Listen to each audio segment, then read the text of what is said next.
Test, test. Oh, yep, you can hear me. Okay, good morning, everybody. Before we start our meeting this morning, I would like to make a short presentation to one of our outgoing commissioners. I would like to thank Commissioner Mahina Paishan Duarte for her services for serving on the Leeward Planning Commission for over 5 years. Um, And I really appreciate it. The County of Hawaii appreciates it. And we just want to give you this certificate of appreciation and thank you for your services. And really briefly, if Director Darrow would like to say a few words. Sure, thank you. Jeff Darrow with the Planning Department. Well, definitely will miss the wisdom that you've brought to us here, especially with cultural, archaeological, historical background that you have, as well as your insight to a lot of the applications that you've provided. You know, there's times that each commissioner brings us a special or a different insight, and you've always provided that. We've really been thankful and appreciative of that. We definitely will miss you. Hope to see you in the ocean. And Mahina, I also want to thank you for being a wonderful vice chair for 2 years here on the commission, and the skills of your language to be able to speak Hawaiiana to the people is deeply appreciated. Thank you so much. Mahalo for your services. Okay, so I would like to call the meeting to order. The continuance of special meeting of the Leeward Planning Commission, which originally convened on November 21st, 2024, will now come to order. Today is Thursday, February 20th, and the time is 9:33 a.m. This meeting is being streamed live on YouTube. Good morning, everyone, and thank you for taking the time to come to the Leeward Planning Commission meeting. Please turn off or silence your phones. Public restrooms and drinking fountains are available outside the entrance door to the right. If there is anyone here in person who would like to testify, please fill out the yellow sign-up form at the staff table. Also, if you have any written testimony that has not been sent in early, you may submit it to staff now. I would like to start by introducing the Leeward Planning Commissioners. Vice Chair Donna Kimiku Noborikawa. Aloha. Commissioner Barbara DeFranco. Aloha. Commissioner Michael Dela Cruz. Aloha. Commissioner Mahina Paishan Duarte. Aloha. Commissioner Armando Rodriguez. Good morning. Commissioner Clement CJ Kanoa III is absent and excused, and I am Chair Dean Au. We have quorum to hold this meeting. Also are present Deputy Corporation Counsel Suzanne Tiapula, who is attorney for the commission and is present to advise the council in legal matters. Aloha.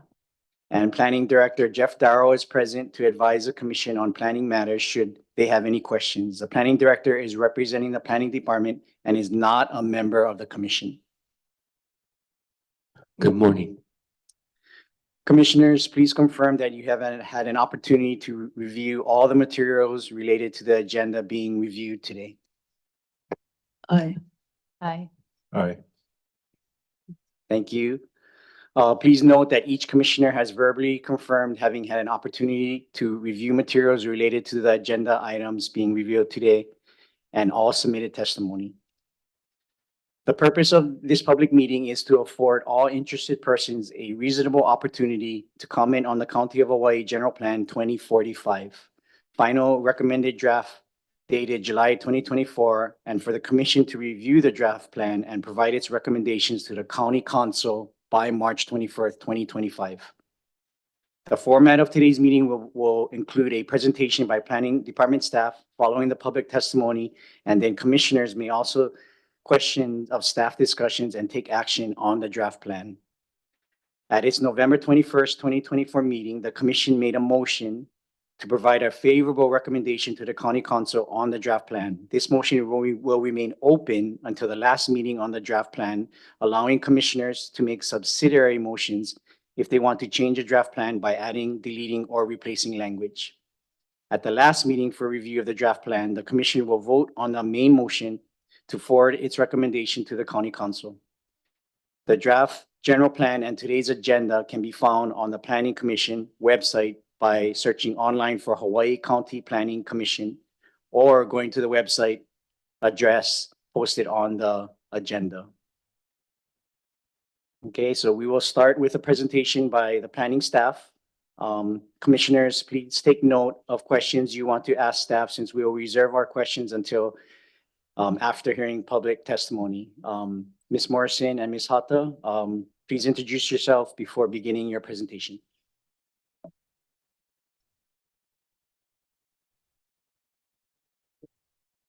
Good morning, Chair Ao, Vice Chair Noborikawa, and members of the Leeward Planning Commission. My name is Janice Hata. I'm with the Planning Department.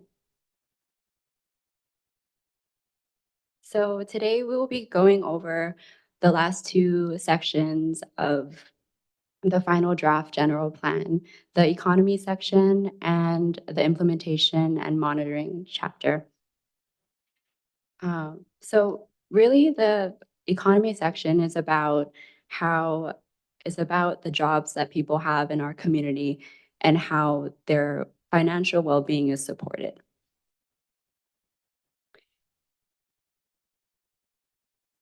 And so here we have the chapters of the general plan with the elements to the right. And so in the economy chapter, we focus on agriculture and food systems, as well as the visitor industry. But I'd also like to note that we have an introduction and a general overview of the economic chapter that focuses on growth sectors. And then later on, we'll go through the implementation and monitoring chapter.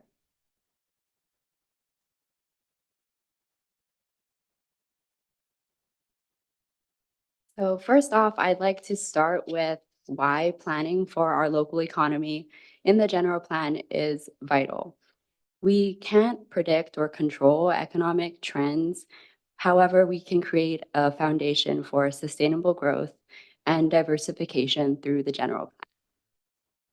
So you'll see that the economic policies and actions help to balance our land use with the preservation of natural and cultural resources, ensuring that growth benefits all our communities. The economic chapter also helps to create and promote job opportunities, support our local businesses, and guide infrastructure investments, which together enhances quality of life for everyone here on Hawaii Island. Importantly, it also promotes resilience through times of change.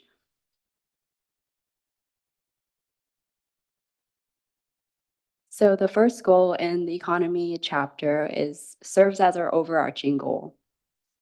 It reads, our economy is diverse, regenerative, and innovative, improving and maintaining the financial well-being of our residents with a focus on increasing local economic opportunities.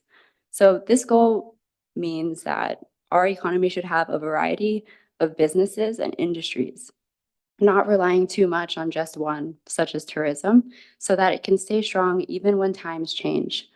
A regenerative economy means that we use resources in a way that supports the land, people, and future generations. We've also been intentional about including the word innovative, because innovation means encouraging new ideas, technology, and industries that create job opportunities. The next goal in the economy chapter focuses on our local agriculture and food systems. The goal reads, agriculture is a robust, diversified sector that addresses food security and includes a broad range of agricultural-based businesses that highlight value. So this really emphasizes that we want to diversify and fortify our local agricultural industry. And we highlighted value added because that's one way to diversify our agricultural revenue. Our last goal within the economy chapter focuses on the visitor industry.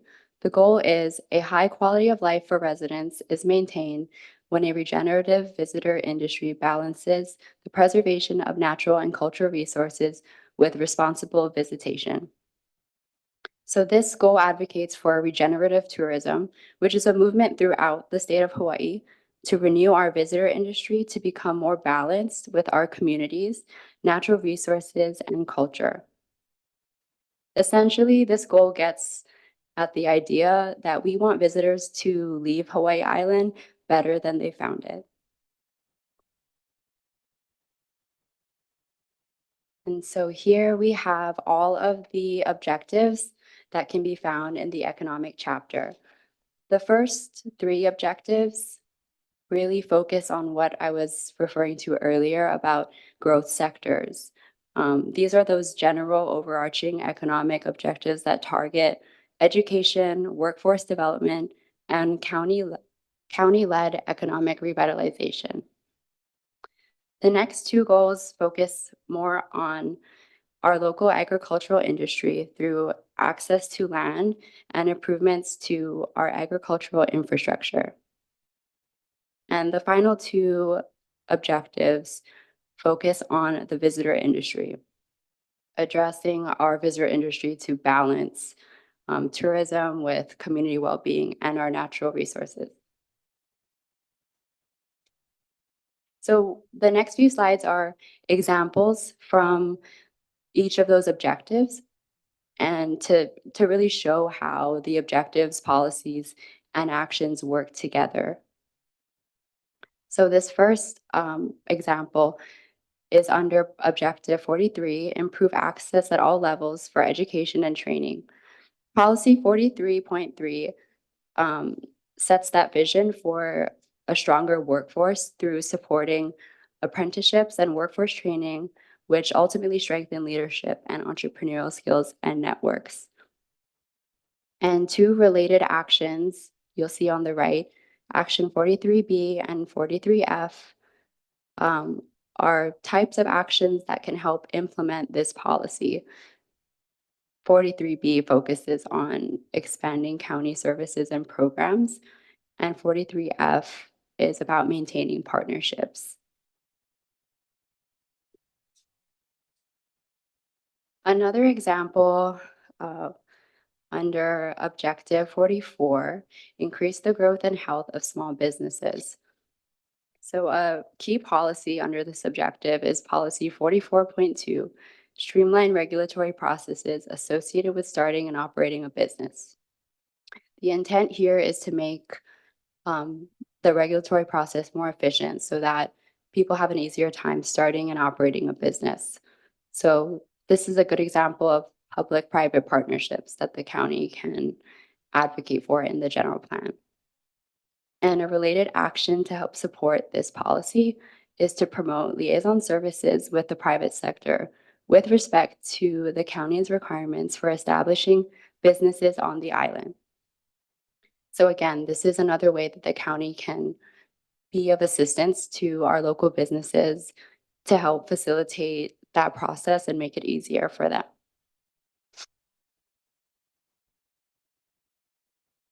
Okay, so the next example can be found in our agriculture and food systems section of the economy chapter. Objective 46, increase access to land for active food production. Policy 46.8 is to support the research and development of the agriculture technology industry in collaboration with agriculture applications to optimize production. So here we're focusing on really supporting the research and development of ag tech to optimize food production. And by integrating these types of advancements with agricultural practices, we're hoping that these have benefits for the farmers themselves and then also to attract people to this industry. And a related action to help support the implementation of this policy is action 46.f, invest in a crop suitability tool, including existing and projected water demand. So a crop suitability tool is an example of an application that's been talked about across the state in the food systems working group. And it's to help provide data to farmers and policymakers as well about a range of factors, like which crops are best suited for different locations. And it considers all kinds of factors like soil quality, climate, and water availability.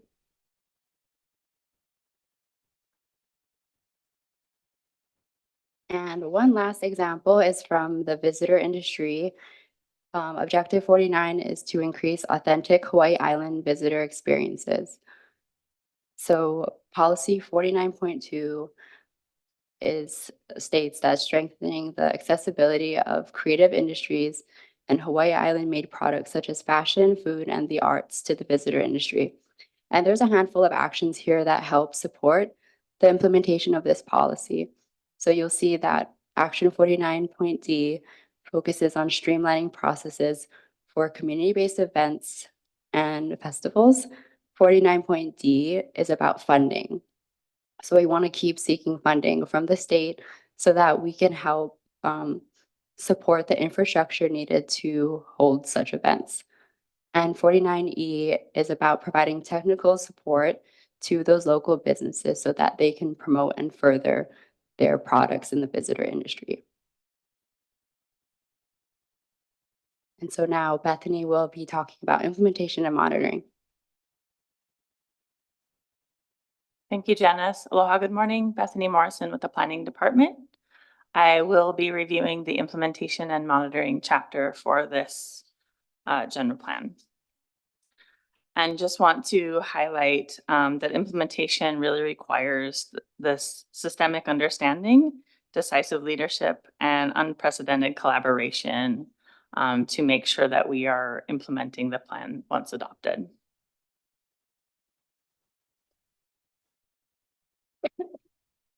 The framework that's laid out in the draft really speaks to those requirements for, again, sort of the most robust implementation of the plan. And they focus on local engagement, long-term and holistic approach, consistent policies, interagency collaboration, and finally, a system for monitoring and evaluating the plan. Implementation happens at all levels of the planning system, primarily through the community development plans and agency plans, and continuing to filter down into the county code and budget process. The community development plans have provided a great opportunity to translate the broad goals and objectives of the general plan into specific actions that address regional needs.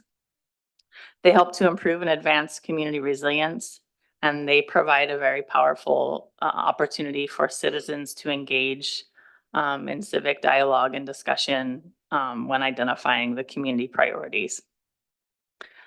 The CDPs bring forward those priorities as recommended improvements to how the county functions and the programs that it provides. Of course, improvements for infrastructure, ways that we can advocate for different needs of our communities, priority lands for acquisition through our Public Open Space Commission, and finally, opportunities to really map out community networks and strengthen those community partnerships. In that same planning system level, we see urban and special area plans. These plans are similar to what we have in the Hilo multimodal plan or the village master plan for Pahoa, and maybe on the side, even Palamanui's master plan. And the intent of these is really to implement the general plan goals and objectives by drilling down onto specific community character and infrastructure planning and phasing that's needed for particular areas. Another type of plan that's in our planning system, which helps with implementation, is the public agency plans and programs, which are outlined by the function and priority actions of departments. These are often treated as strategic plans or roadmaps that guide agency priorities in alignment with the general plan. And just to note that the list here is not exhaustive, it's just an example of the types of plans that the county has that function as these agency functional plans. And finally, through the capital improvement program, we set forth the 6-year schedule of infrastructure improvements, anticipated funding, timing of the projects. And the general plan helps to prioritize that list of proposed improvements by looking at preferred level of service that's needed, land use policies that apply, and certainly how our community development plans play a role in the needs for our infrastructure improvements.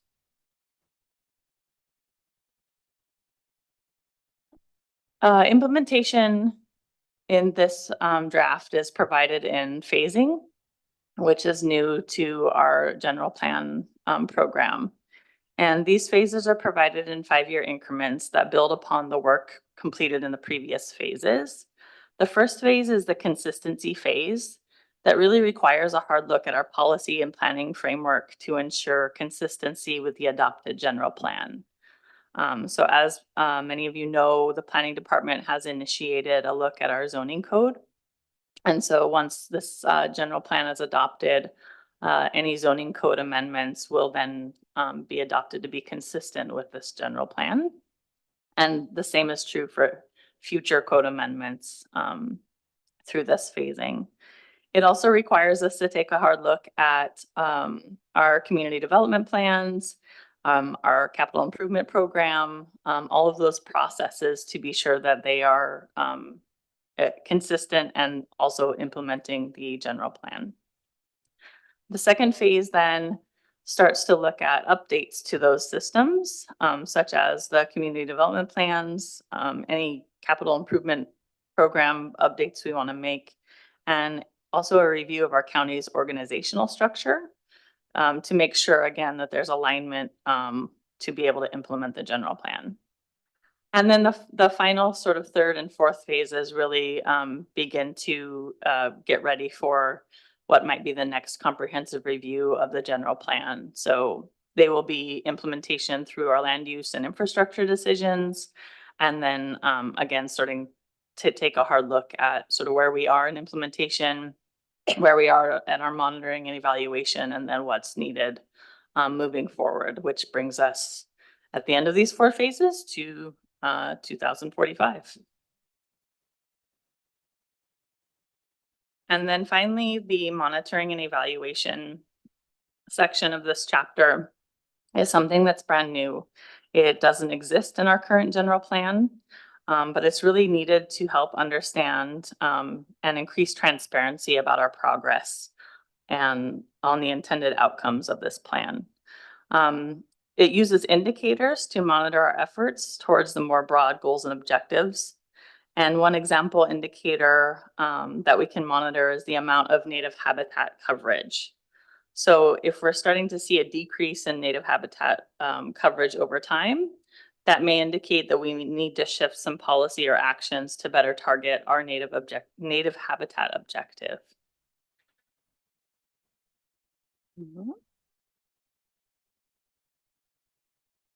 And with that, that concludes our staff presentation, but I wanted to follow up on, I believe the last meeting, Vice Chair Noborikawa had a request for a definition of cumulative impacts. And that was related to the definition of equity in the plan. And so after taking a close look and also using, actually, you can use the AI tool that's provided on the Conveo site. But really what we're talking about here is the combined effects of multiple stressors like pollution or other hazards that can have disproportionate impacts on our lower income and historically marginalized communities. A good example of how this applies is looking at our impacts to our Keaukaha community that has historically been marginalized and consists of also some lower income communities. That community has faced a higher concentration of stressors with the location of the airport, the Hilo landfill, and industrial sites near their community. And so we need to consider cumulative impacts or the combined effect of all these stressors when looking at that community for future decision making. So that's kind of how that cumulative impacts is applied in this plan through the definition of equity. And I think Director Darrow can speak to his memo that was provided to the commission when you're ready to do so. Otherwise, we're concluding our presentation. Thank you. Thank you, Ms. Morrison. Thank you, Ms. Hata. Any questions for staff from fellow commissioners?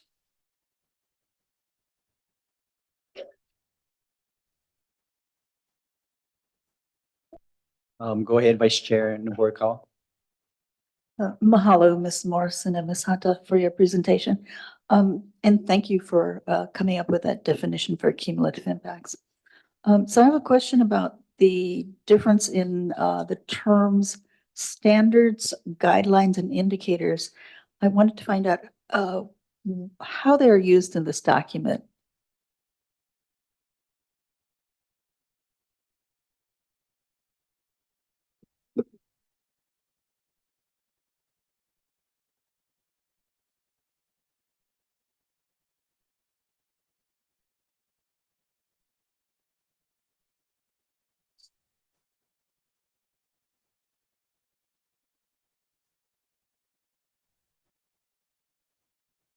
Thank you, Vice Chair Naborikawa. We're looking at the introduction section of the plan, pages 33 and 34 that provide those definitions. And if you could just sort of restate your question for me, then I can address. So in some areas, it looks like they're used interchangeably, but then there were some amendments that were proposed to us that changed the words.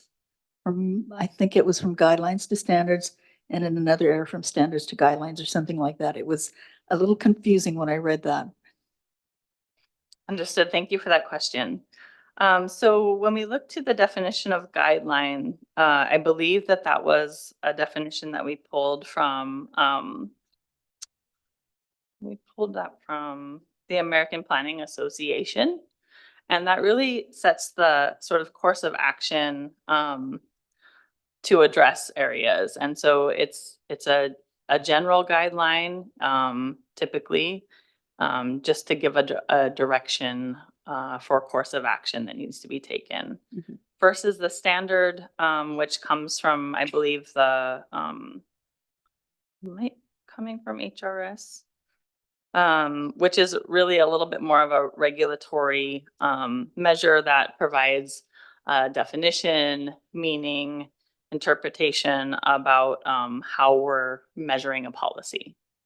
So a guideline is a little bit more directional versus a standard is a little bit more specific. And the term indicators, I'm sorry, can you repeat that? there was also the term indicators that seemed to be thrown in there with those two. Okay, indicators is really how we measure our progress. And so we can look, I think the very back of the document provides a list of example indicators that we can use to measure our progress. And I mentioned the native habitat one as an example, but you'll see that there are quite a few examples.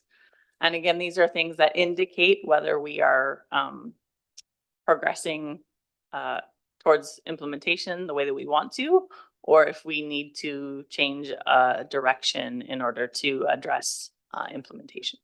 Okay, and so your example on page 224, table 44, increase in native habitat coverage, for example.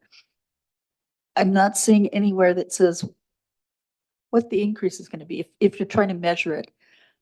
is there a goal that is being looked at for 2045 that native habitat coverage will have been increased by, say, 10%, 20%, whatever? Or is Yeah, it just I a think moving so. target? The objective is to increase the biodiversity and resilience of native habitats. And then the example indicator is looking at native habitat coverage.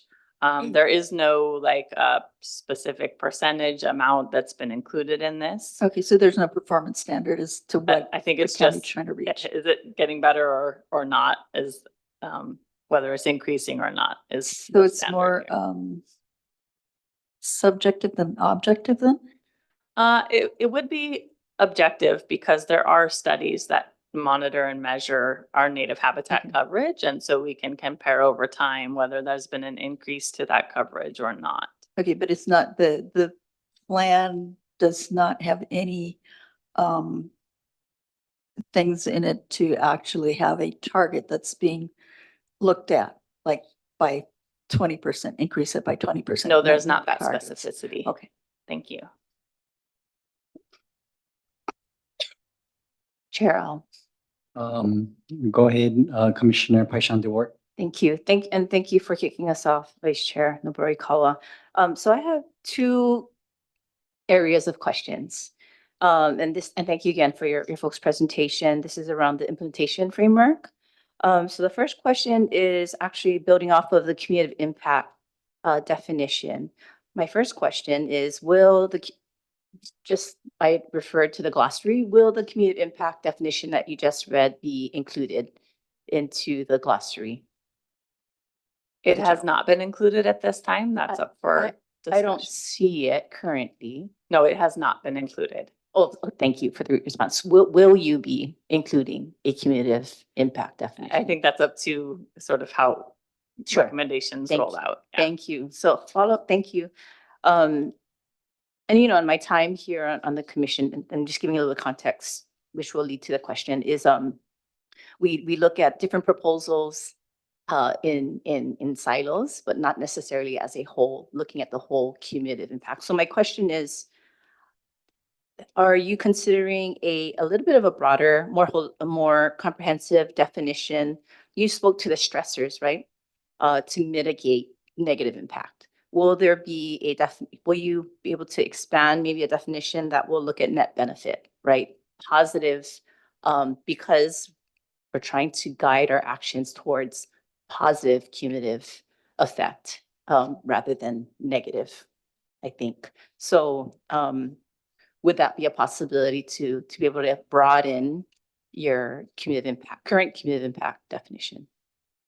Yeah, thank you, Commissioner Paishan Duart, for bringing that up. I think that's a great conversation about, what do we want to achieve versus what we are avoiding. So I think that would be a welcome addition.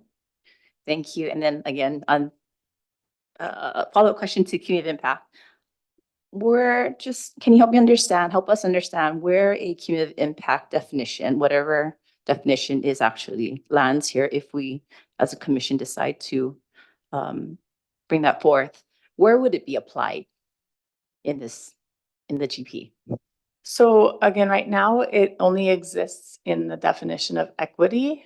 And so any of the policies or actions that speak to our need for equity, that's where that would be applied. It doesn't exist anywhere else in the plan at this time. So that's sort of up to, the future bodies to decide if that needs to be further defined or used more in the plan itself. Thank you. That's helpful. Okay, moving on to the second kind of area of questions, implementation indicators. I love indicators. I think it's very helpful to help us understand progress. Okay, so my first question is,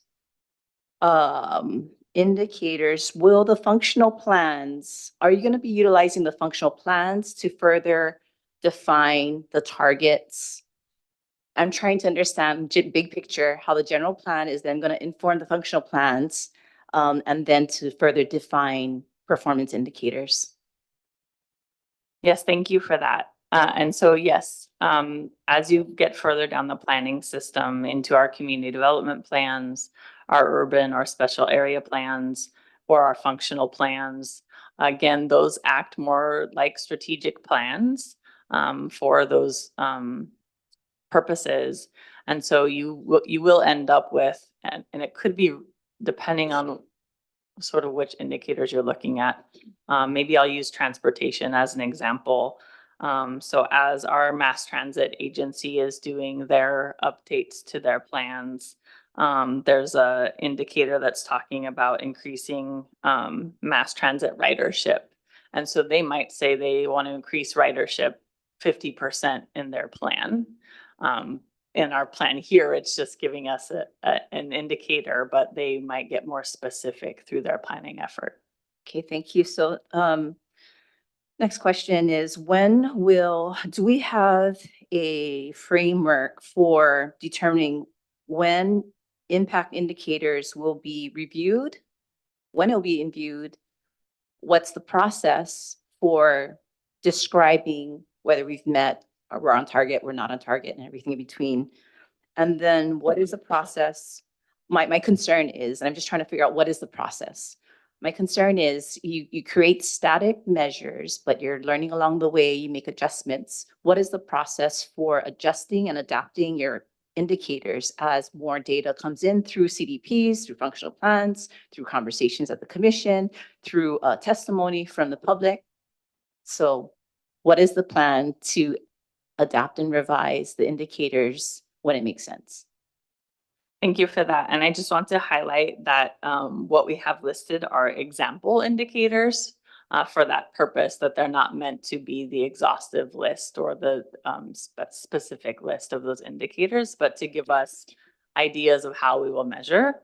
As far as how those will be adjusted, we have progress reports that are listed here as far as the mayor's annual progress report, where we can report back on sort of how we're doing, measuring those indicators and maybe providing new ones depending on, sort of what's happening.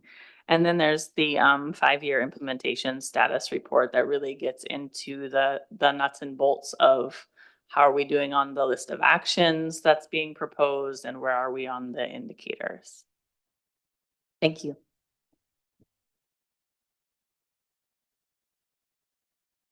At this point, we will now begin the public testimony and fellow commissioners. I we had a can- question. Why don't we go into public testimony and then after that, it might trigger more questions by other fellow commissioners. So if we can just jot down our questions for now. And one thing to keep in mind, commissioners, when we ask questions to staff, let's try and gather our thoughts. And let's try not to talk over when the staff is presenting. And the same thing for the staff, don't talk over us for recording purposes for the minutes, right? So maybe we just, ask it and then the next person talks. Just to be more efficient. So right now we'll begin with public testimony. Again, commissioners, just not note down your questions. First, we will hear from the individuals providing in-person testimony, and then we will hear testimony from individuals joining via Zoom. We will proceed with this process until all public testimony has been heard. Please keep your testimony respectful and delivered with the law to me as the chair. Personal attacks and disruptive behavior will not be permitted, and the meeting will be paused or ended by me, the chair, at any time if necessary to maintain decorum. All public testimony is limited to 3 minutes. We ask each of you to please respect that limit so we can hear from as many of you as possible. If you sent us written testimony, know that we have read it, so please do not repeat it. If you find that your testimony is repetitive of what others have said or what you have said at a prior meeting, please consider simply testifying that you agree with the previous statements rather than repeating them. That will allow us to recognize you and hopefully complete our agenda. So staff, do we have any in-person testimony? Yes, thank you, Chair. You have 4 in-person testifiers.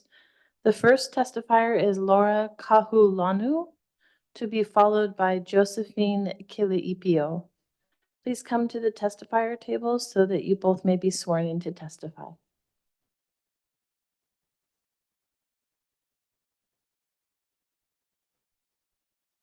And you can turn on the microphone in front of you by hitting the gray key on the button. Yeah. Just hit that button. Very good. Please raise your right hand. Do you swear or affirm to tell the truth on this matter now before the Leeward Planning Commission? Yes. Thank you. You will have 3 minutes, and I'll let you know when you have 30 seconds remaining. Please state your name, the town you reside in, and you may begin. Okay. Aloha kakahiaka. I'm Laura Kahulamu, born and raised here on the Big Island of Hawaii. I speak for my ancestors and for my homeland that is sacred to me. I disagree with AI Smart City, especially here in my hometown. It is not environmentally friendly. It will create more dirty electricity that is slowly and silently killing all living things on Earth.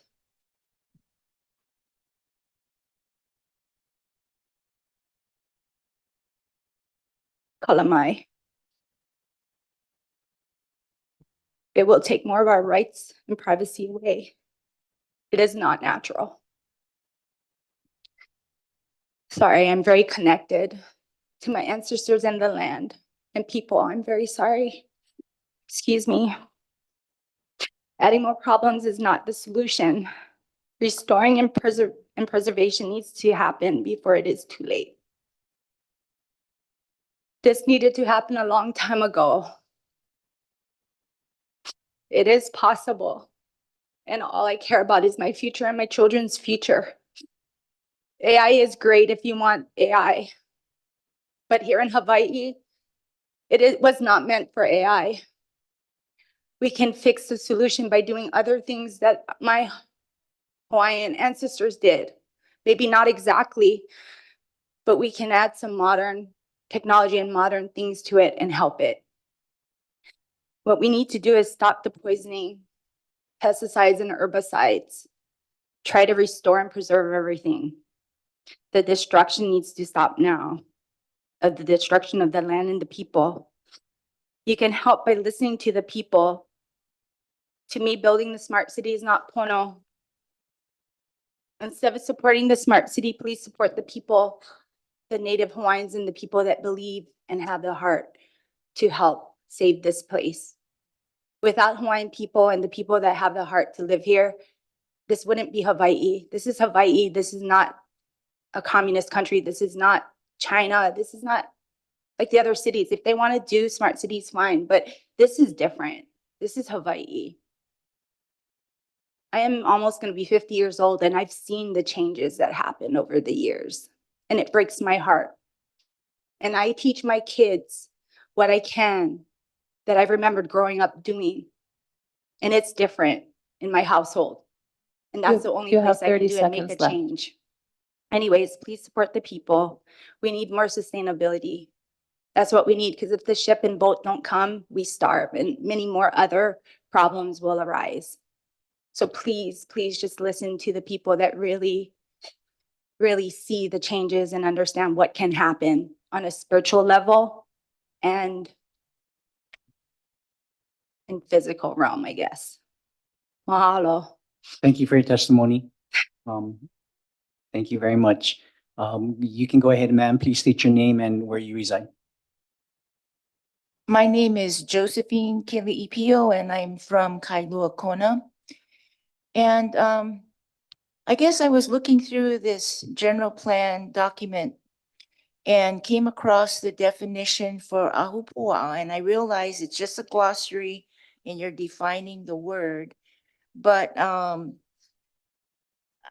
kind of thumbed through this whole document and couldn't really find a real good definition for it. I mean, you define the word, but it's way more, this ahupua system is way more than just this word definition.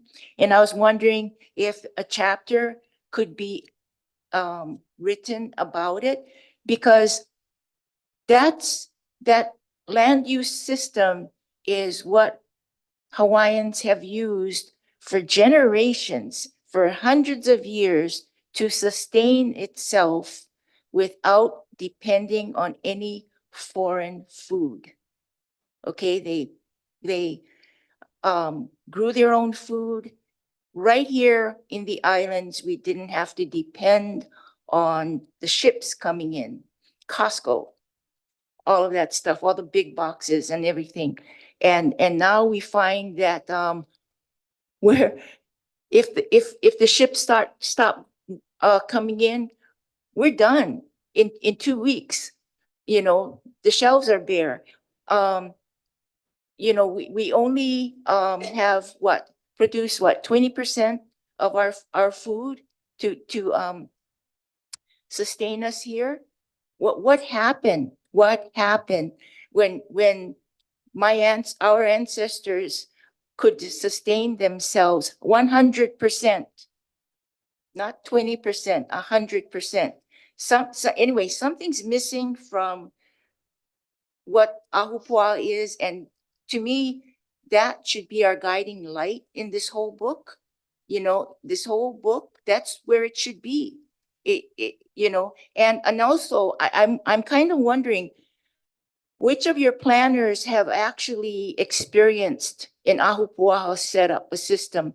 We have a good one on Oahu in Waimanalo under Bumpy Kanahele, 45 acres. You And I have was 30 wondering seconds left. if anyone experienced, any of the planners went and experienced that and can come back and incorporate something like that into this document.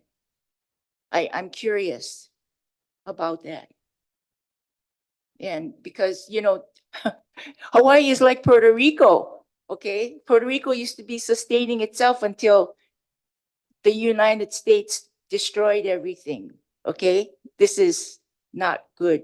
This needs to stop in Hawaii. Okay, thank you. Chair, I have a question. Thank you, ma'am, for your testimony. I have a Um, question for Josephine. You can go ahead, Commissioner DeFranco. Josephine, Josephine, Miss Josephine, there's a question for you by Commissioner DeFranco. Josephine, hi. Can I ask you a quick question? So I'm over here reading the definition and understanding what you're pointing out to us. You know, it would be helpful if you had time because you have so much knowledge. Can you write down something that you would a better definition? Can you write it down for us and then give it to me later? Well, okay, it can be long, but that would be helpful. Thank you. Okay. Thank you, testifier. Could we have the next two in-person testifiers, please? Yes, Chair. The next two testifiers are Margaret Willie, to be followed by Michelle Melendez.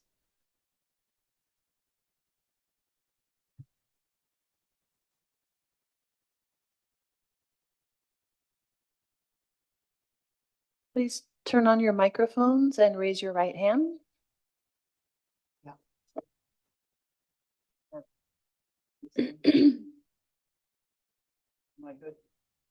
Just press the gray button. Oh, there, okay. Yeah, thank you. Please raise your right hand. Do you swear or affirm to tell the truth now before the Leeward Planning Commission? Yes. Thank you. You'll have 3 minutes. I'll let you know when you have 30 seconds remaining. Please state your name, the town you reside in, and you may begin. Okay. Yeah, Margaret Willie, and I'm testifying on my own behalf. I was on the council back 2012, 2016, when we were also working on passing this general plan. I have a problem with how the phases are done. Phase 1 for the code amendments, the CDP in the second, the comprehensive plan in the fourth phase. My understanding is you do what's the big picture. That would be pass the plan. And then you're looking at the code and the CDP. Here you're doing, because the charter and the comprehensive plan trump the regulations, trump the code. So anyway, so I have a problem with that.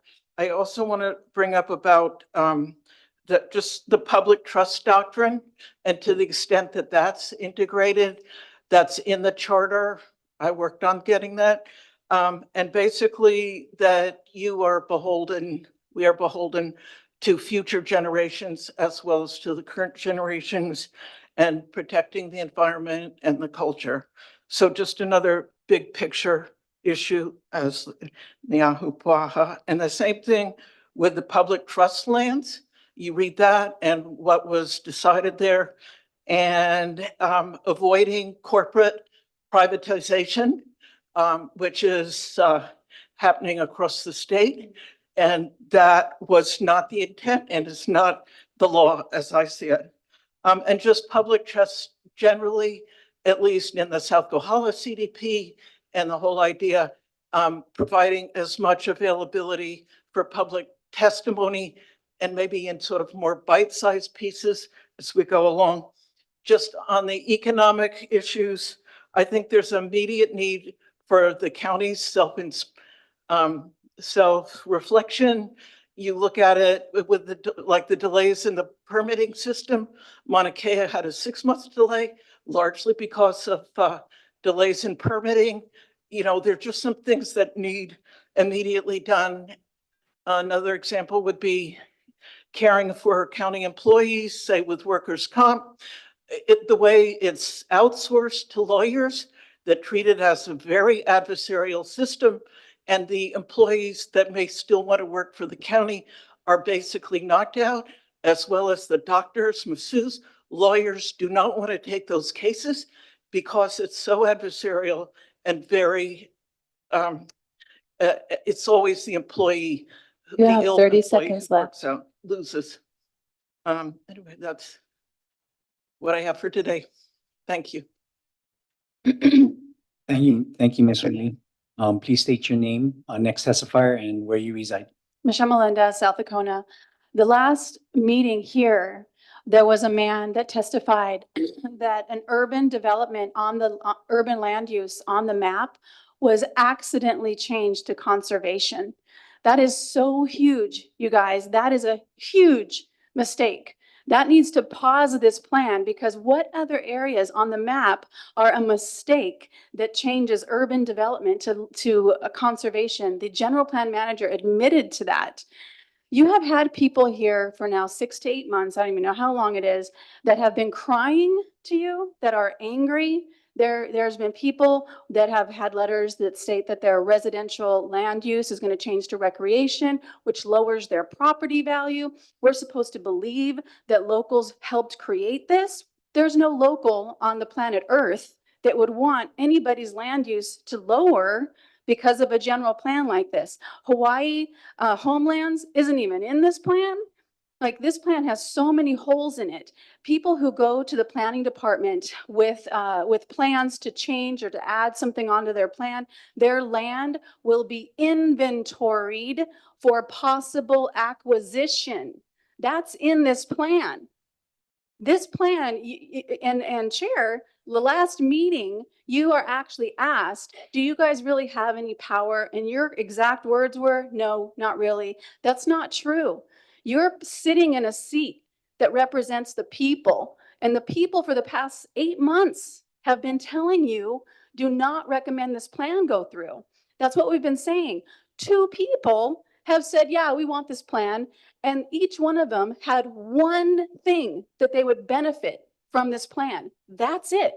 Everybody else is telling you, we have given you documentation. We have shown you why we don't want this. We don't want clustered housing. We don't want everybody to have electric vehicles. Our electric grid can't sustain that. You can't put these electric vehicles into landfills because they're toxic. So many reasons why this plan has so many problems. The word stakeholder means the entire world, not just the Big Island can have a say in this plan. Stakeholder literally means the entire world. Government, non-government, for-profit, nonprofit, all of it. This plan was not created by the people. It is so clear, and you are required to not recommend this plan go through. It's not a request. People for 8 months have been telling you, don't put this plan through.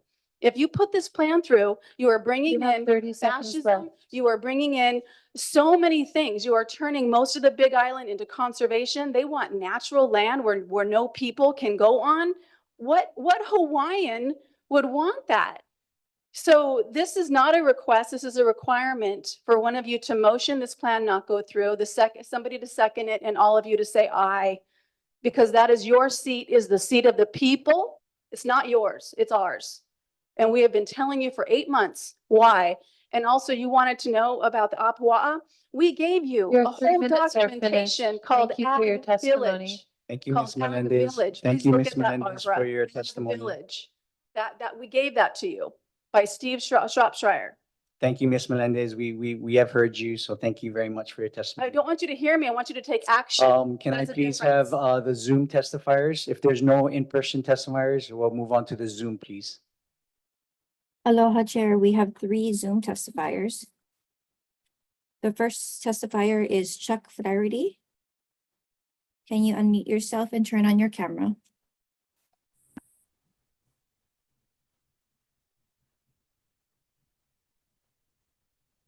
Can you hear us?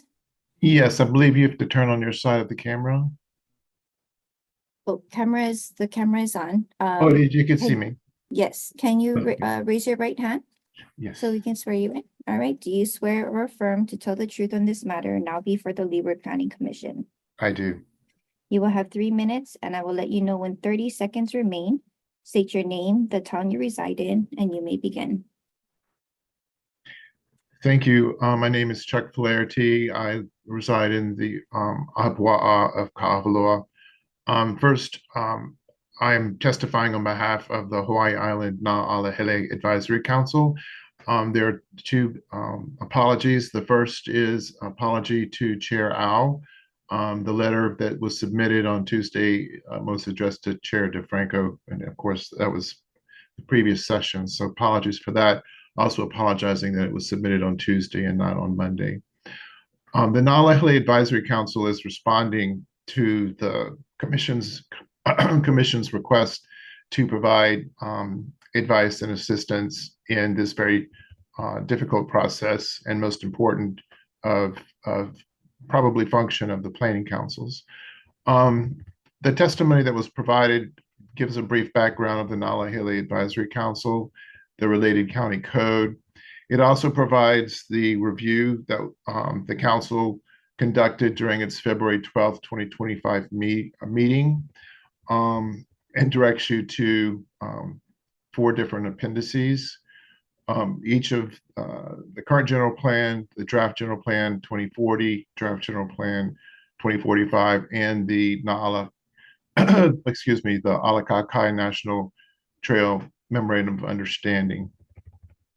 I would like to review the recommendations from the review. After its review, the Advisory Council finds that the objectives, policies, and actions related to public access, trails, recreation, and scenic resources contained within the Draft General Plan 2040 are far more comprehensive, complete, and actionable as compared to the Draft Plan 2045.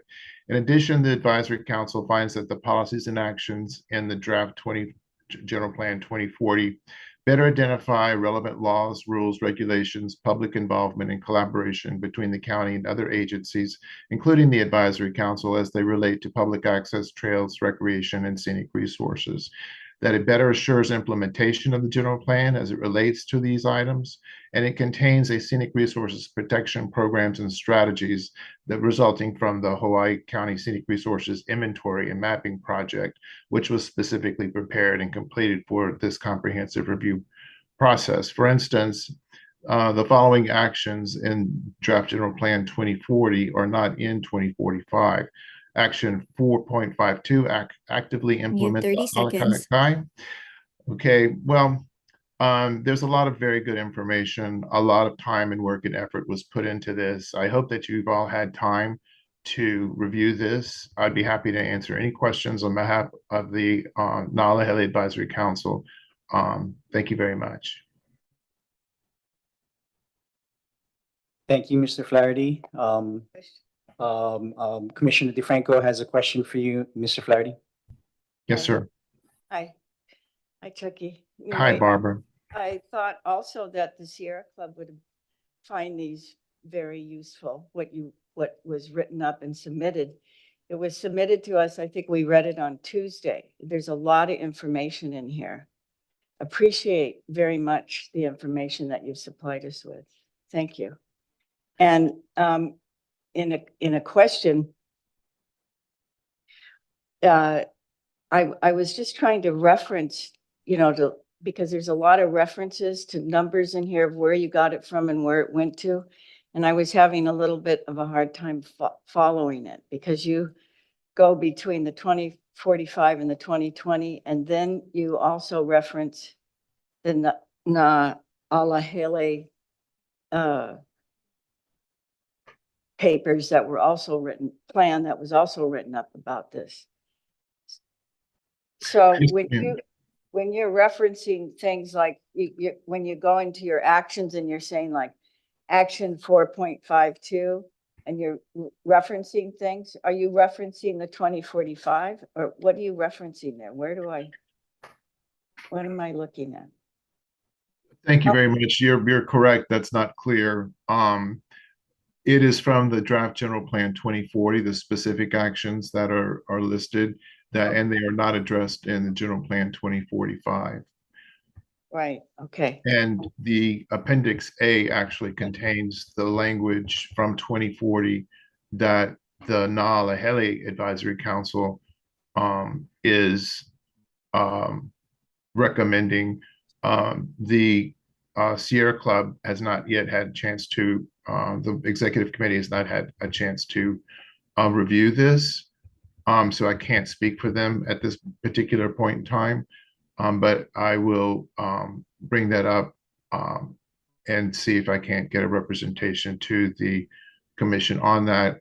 I think the Sierra Club's also working on separate submission to address other issues as well. Right, because when you had brought up before the idea of standards, being incorporated and things that were left out. And so, I read this and, I was so happy to see it. Thank you. Thank you. And thank you for your volunteer time. And I'd like to point out the Na'alahele Advisory Council are there also volunteers. So it's this is a really great collaborative effort, I believe. Thank you. Thank you, Mr. Farrelly. Thank you, Commissioner DeFranco, for the question. Can I have the next testifier, please? Sure. The next testifier is going to be Kalei Ka'ilikini. Can you turn on your camera and unmute yourself?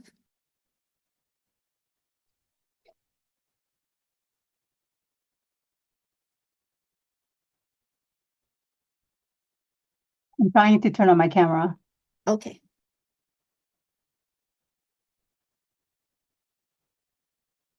Okay, can you please raise your right hand? Do you swear or affirm to tell the truth on this matter now before the Leeward Planning Commission? I do.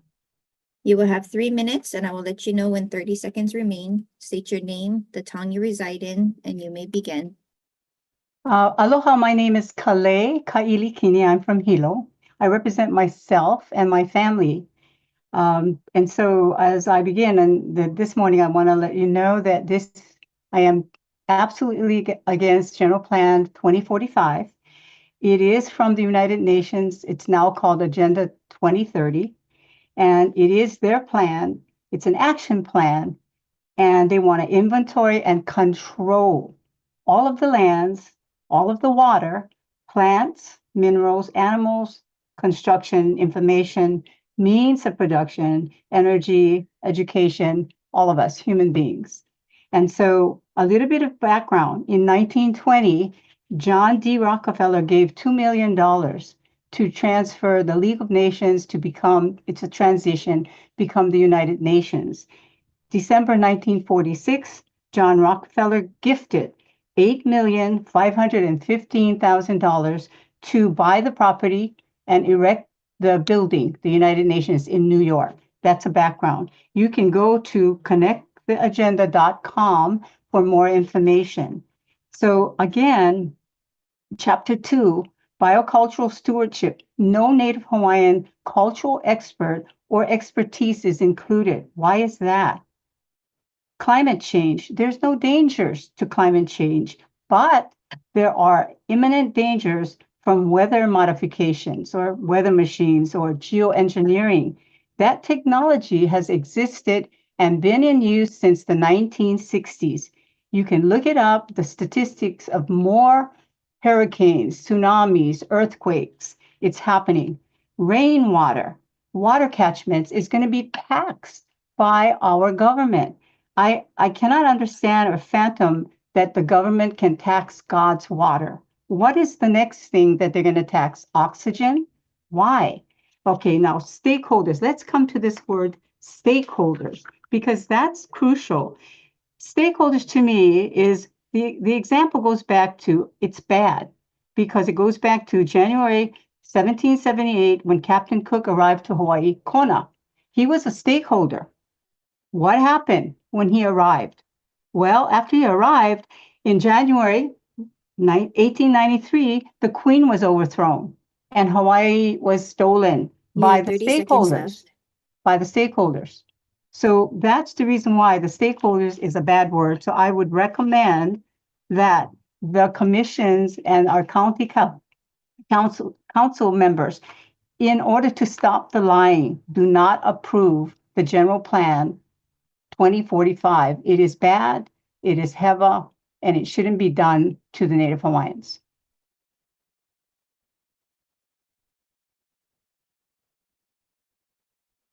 Thank you, Ms. Kaliikini. Can I please have the next testifier, please? The next testifier is Millicent Cummings. Can you unmute yourself and turn on your camera?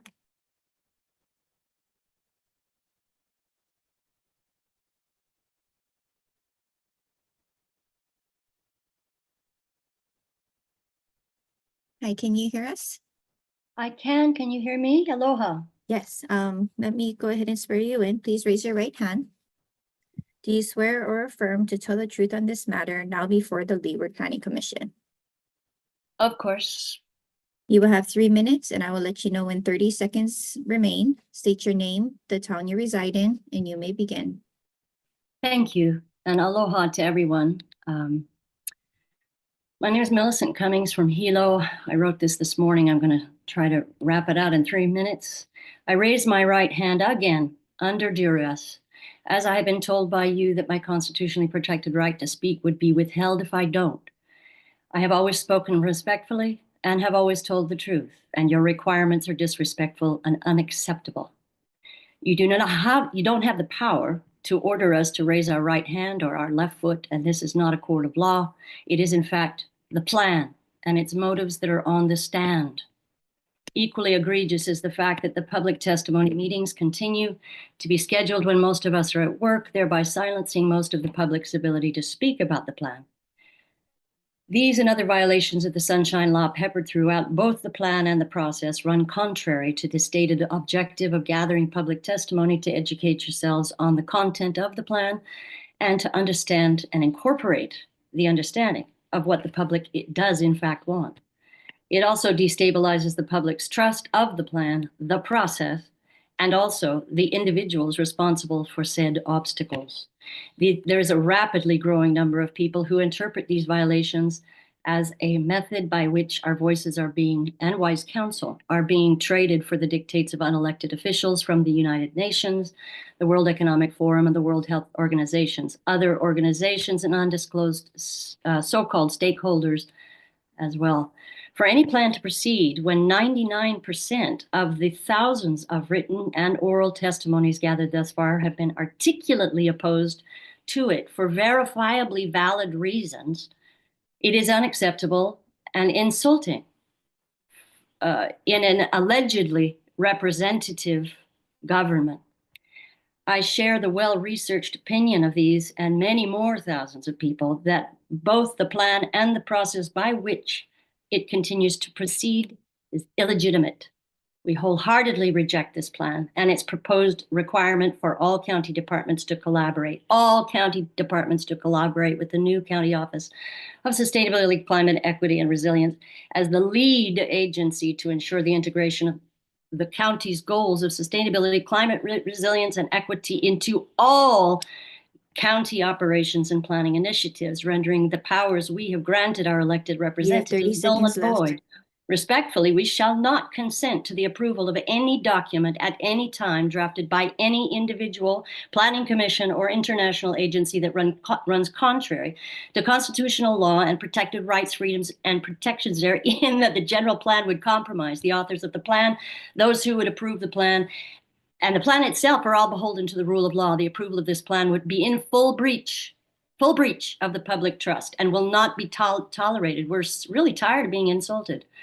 The public has been very clear. Your 3 minutes in are finished. testimonies, Thank you for very your clear. testimony. And now it's time for you to actually listen to those testimonies. Thank you, Ms. Aloha. Thank you for your time. Thank you for your Thank you for testimony. yours. Thank you for everyone's time here. It's a lot of time and it's Mahalo. not being respected. Thank you. Thank you very much. Can we have the next testifier, please, Ashley? Sure. We have one more testifier that just joined, Theo Matthew. Can you unmute yourself and turn on your camera? I'll go ahead and swear you in. Please raise your right hand.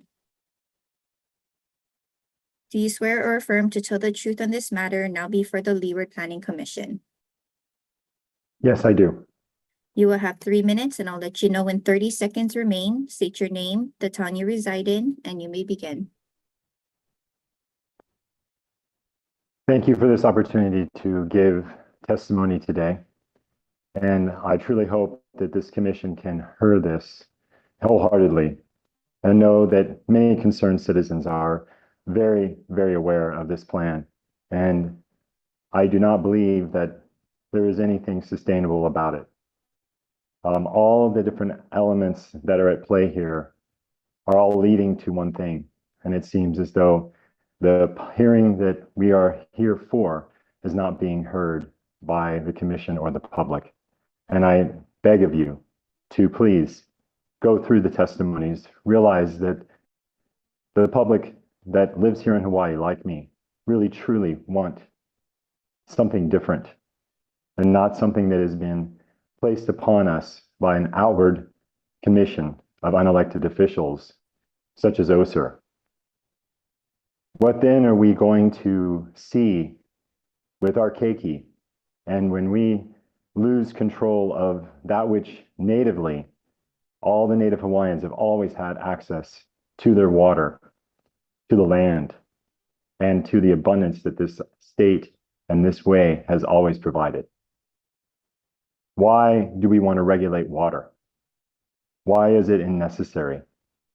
There are so many people here that live on this island that are dependent on water catchment and need that in order to be able to live and function, because the public works does not provide by the county. Many places in this island need a free and access to water. And as I've read this general plan very carefully, this is one of the most crucial elements that is being restricted. There is no reason for this. And otherwise, why would we allow elected officials to regulate that which should be a God-given right? And beyond, what is it that we are going to see in the next 2 years, 5 years, 10 years? What more will be voted in? What more will be allowed? This is not constitutional, and it is not in any level. If you look back on all the testimonies, the public does not want this. And I wholeheartedly am against this plan. Thank you. And please hear this from your hearts today. Mahalo ke akua. Thank you, Mr. Matthew. Thank you for your testimony. We have heard you. Do we have any more Zoom testifiers? No, Chair, we don't have any more Zoom testifiers.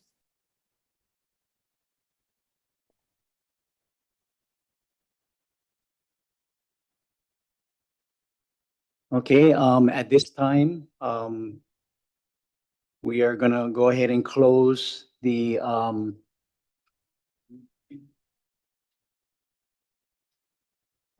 okay, so we're gonna go ahead and close testifying at this point.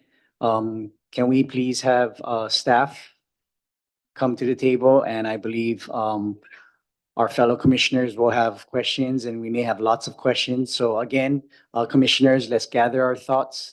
let's ask the question and let's give our staff the best opportunity to answer it. And let's try and get your question answered before we move on to the next question and the next commission. Chair, Go ahead, Director Darrow. thank you. I apologize for interrupting. There was another section that we were trying to get into before public testimony, and that was the recommendations that is being provided to you. And just want to briefly touch upon it and also be available for any questions anyone might have. If you're okay with that, if I could speak to it for a minute or two. Yes, go ahead. So this was an attempt, as mentioned, the administration change was in the middle of the launch of this general plan. The general plan launched in approximately November to come before the planning commissions. It's been worked on for over 10 years. As you'll see, there's different references. There's the general plan 2040, the general plan 2045. So there has been changes throughout the process. I did not have the ability to pull back the plan because the plan had launched. And once the plan is launched through public hearings, there's a timeline that it has to be completed and shifted up or sent up with recommendations to the Hawaii County Council.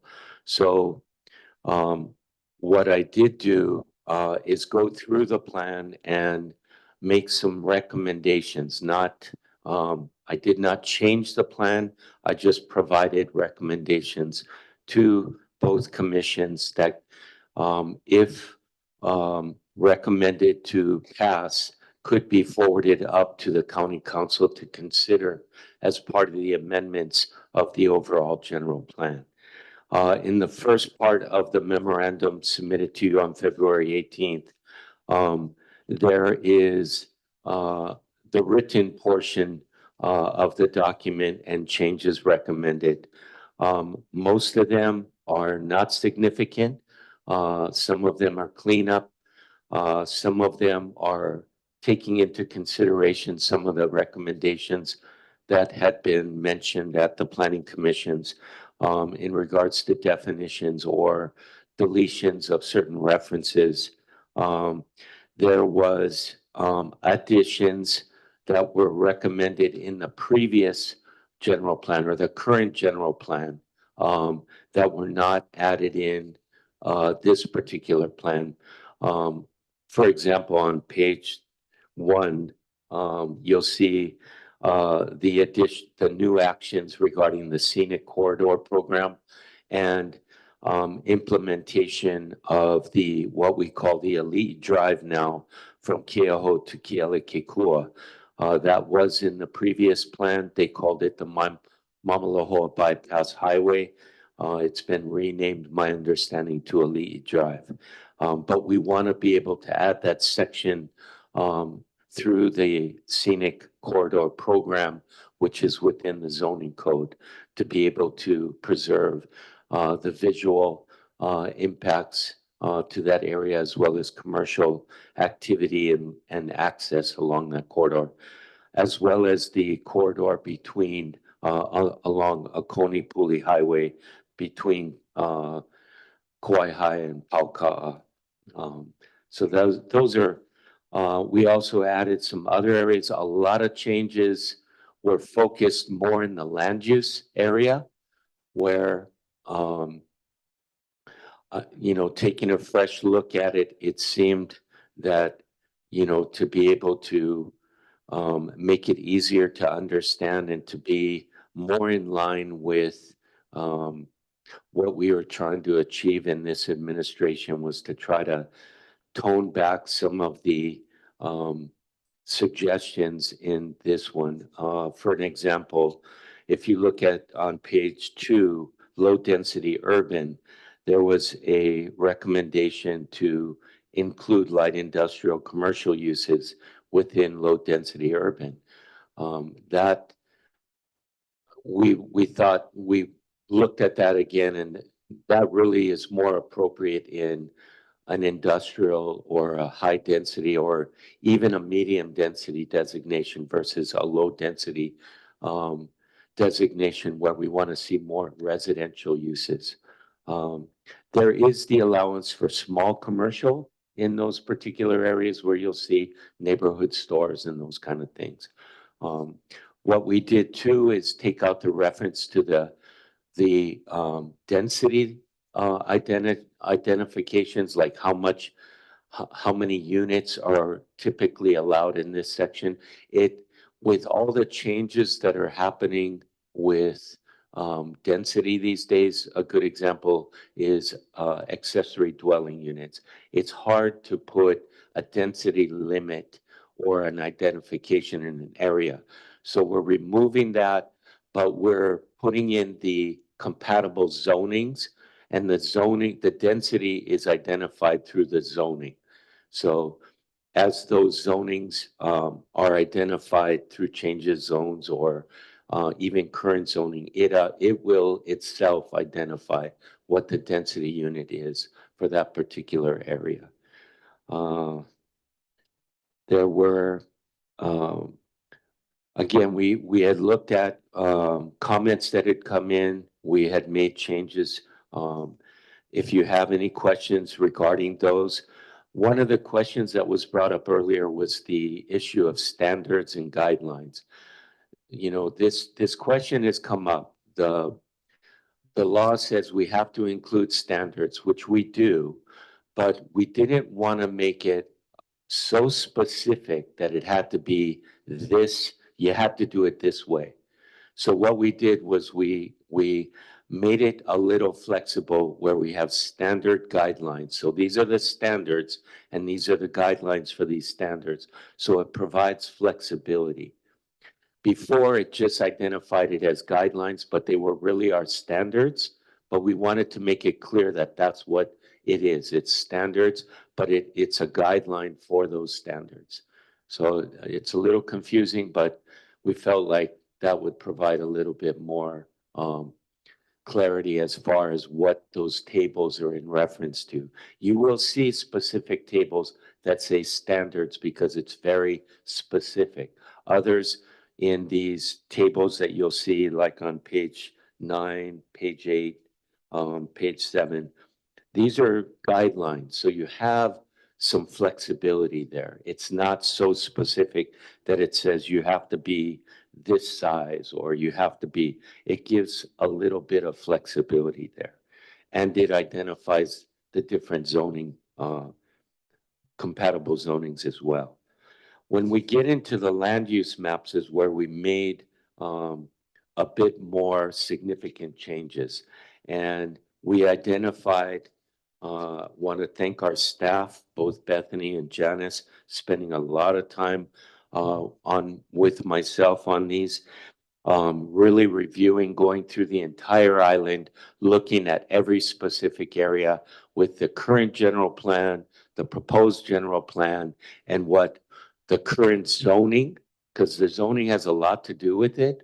Some of the proposed general plan designations was not compatible with existing zoning. And so that creates a problem for itself right up there. So we tried to bring it in consistency with existing zoning as well.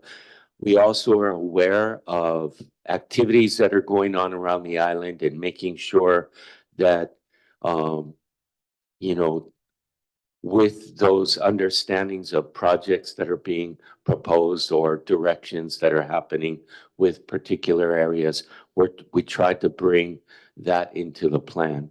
One thing I'd like to say overall in reviewing this plan, it significantly decreased density of applicable density across the board from the last general plan to this general plan. So you'll see extreme changes where urban expansion, which allows a lot of flexibility, was toned down to something like medium density urban. So it really brought down the available options for density in areas around the island.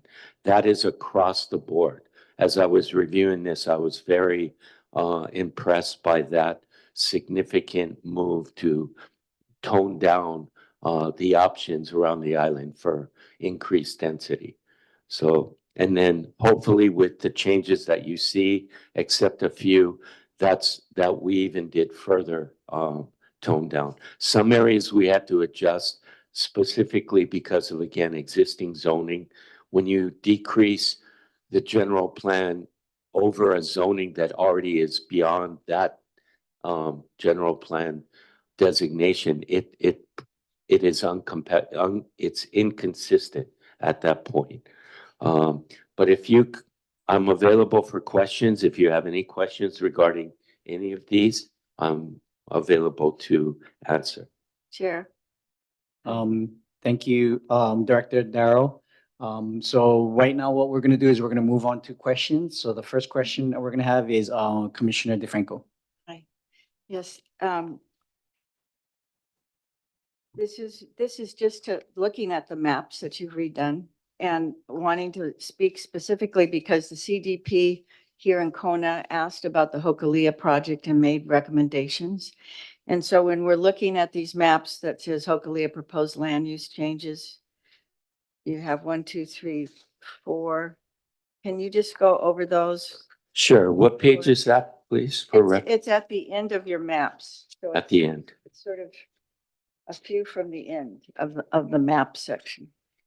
Okay, so it looks like it's on There's no page number. I would give it to you. If there Okay. were. 8D, 8C. Yeah, Let's see. would be Hokulea All right. proposed land changes. That's where it starts. And then it goes 8C. So Yeah. On the first reference, Hokulea proposed land use changes, that is what is currently within the proposed general plan. It has changed the previous designation for a majority of Hokulea to a rural designation. A rural designation would it could, not saying it will, but it could allow for higher density in the sense that currently the lots in this particular area are zoned agricultural 1 acre. It could allow it to go to a rural designation and allow half-acre lots. It didn't appear to be appropriate in this particular development, and I believe the development is mainly subdivided out. There are lots that have been sold. There are some that are not. But in speaking with the owners, they were amenable to bringing it back to extensive ag. And so that's what we had looked at different areas of the island, and we actually reached out to the owners and asked them, we're thinking of doing this. Are you amenable to that? And most of the response was, yeah, they were okay with that. And that was the case with Hokulea. So we did make that significant change there, as well as more Malka. You'll see some references to changes more Malka in off of Haliki'i Street. But you'll see the changes as you change the map. The other change that we made in working with the applicant on this is to just clean up the recreation on 8E.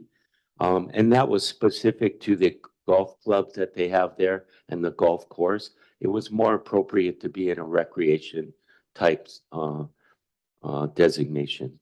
But thank you for that. Thank you. Commissioner Rodriguez. Thank you. Yeah, I have a question. I don't know who I could, direct it towards. I'm a farmer, and we, have different problems that a farmer on the mainland might have. Is there an agricultural committee that's is going to represent the county? Is there plans to put one together?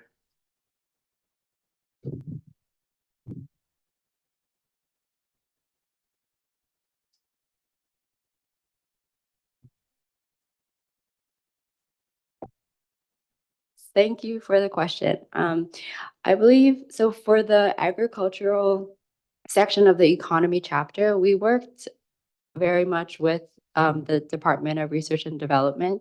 They have, I believe the title is some kind of economic specialist, focuses on agriculture. So they have a team there who would be able to assist anyone in the agricultural industry with a variety of things.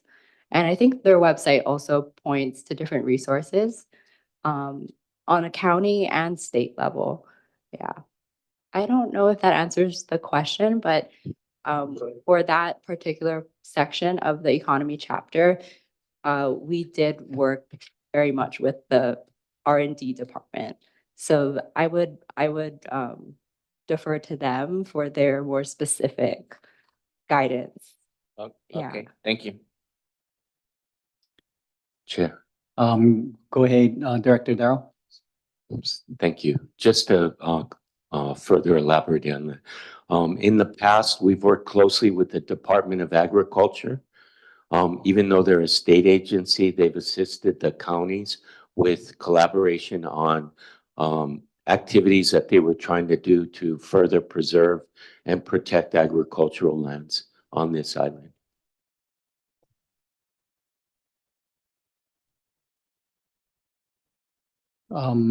Has your question been answered, Commissioner Rodriguez?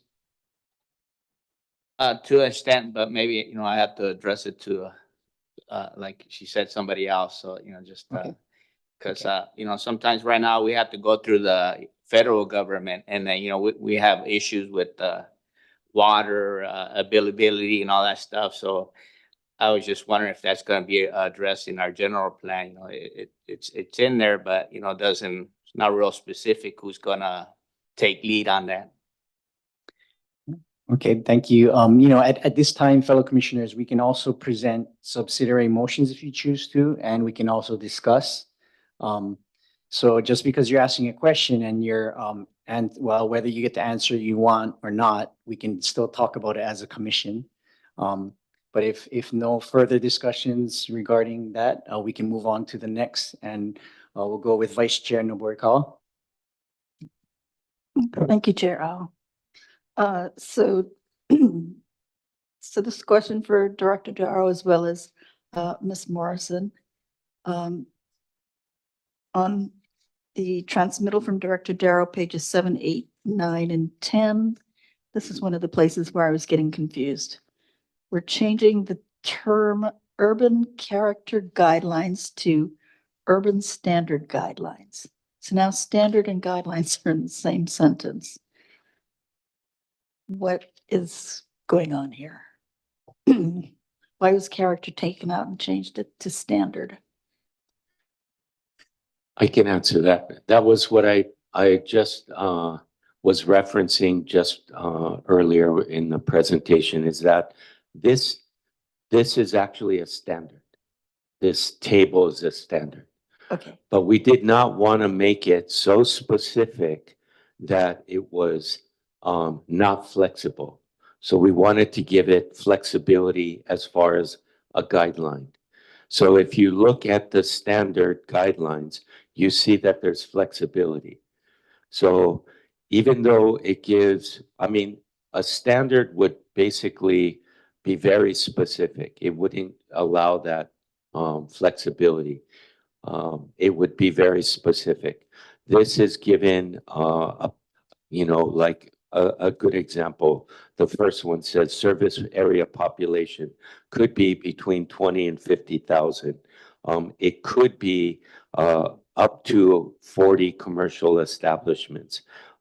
It could have these types of zonings in it. So this is something that we wanted to provide direction, but we didn't want to be so specific that it limits the opportunities available. Thank you. So my further question would be then, is the word standard here being used as an adjective rather than a noun then? So Yeah, that no, it's a noun. Yeah, it's a standard. why don't we get rid of one or the other? It sounds like you want to make it more flexible. So can we just call it urban guidelines? That was what it was. And what happened was in the testimony, see, there's references in law that says we have to provide goals, policies, objectives, and standards, right? And so in our general plan, we have goals, we have policies, we have objectives, they're all laid out. But we also have standards. Usually they're very specific. But on these tables, we didn't want to be so specific. If you feel that it's confusing, we can take that out and just understand that that's what we're providing. We're providing guidelines for this standard. But we were struggling with this because the word standard wasn't in there, even though that's what this was. And we were trying to do exactly what you were saying. But in the testimony, people were saying, how come you're not putting in standards? So we're like, okay, maybe we should put in standard guidelines. And so we're kind of stuck between. So at this point, we leave it up to you. So in the 2040 draft, which was being compared to 2045 and saying that there was much more standards that were clearly able to be found in that document. This chart here, did it say standards or guidelines? Or was it not in that document? I'm not sure. I didn't review the 2040 plan. Okay. And I guess that leads to my other question about the 2040 that had more standards that were easily found. What was the rationale for changing it to what we have in the 2045, where it's much more difficult for us to find standards? Again, I didn't review the 2040 plan. I think my reference is coming from the current general plan. So when you look at the current general plan, you'll find specific standards. That's where that's coming from.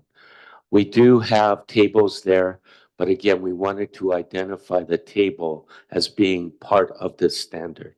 Okay. So we wanted to be able to somehow tie in that word with it.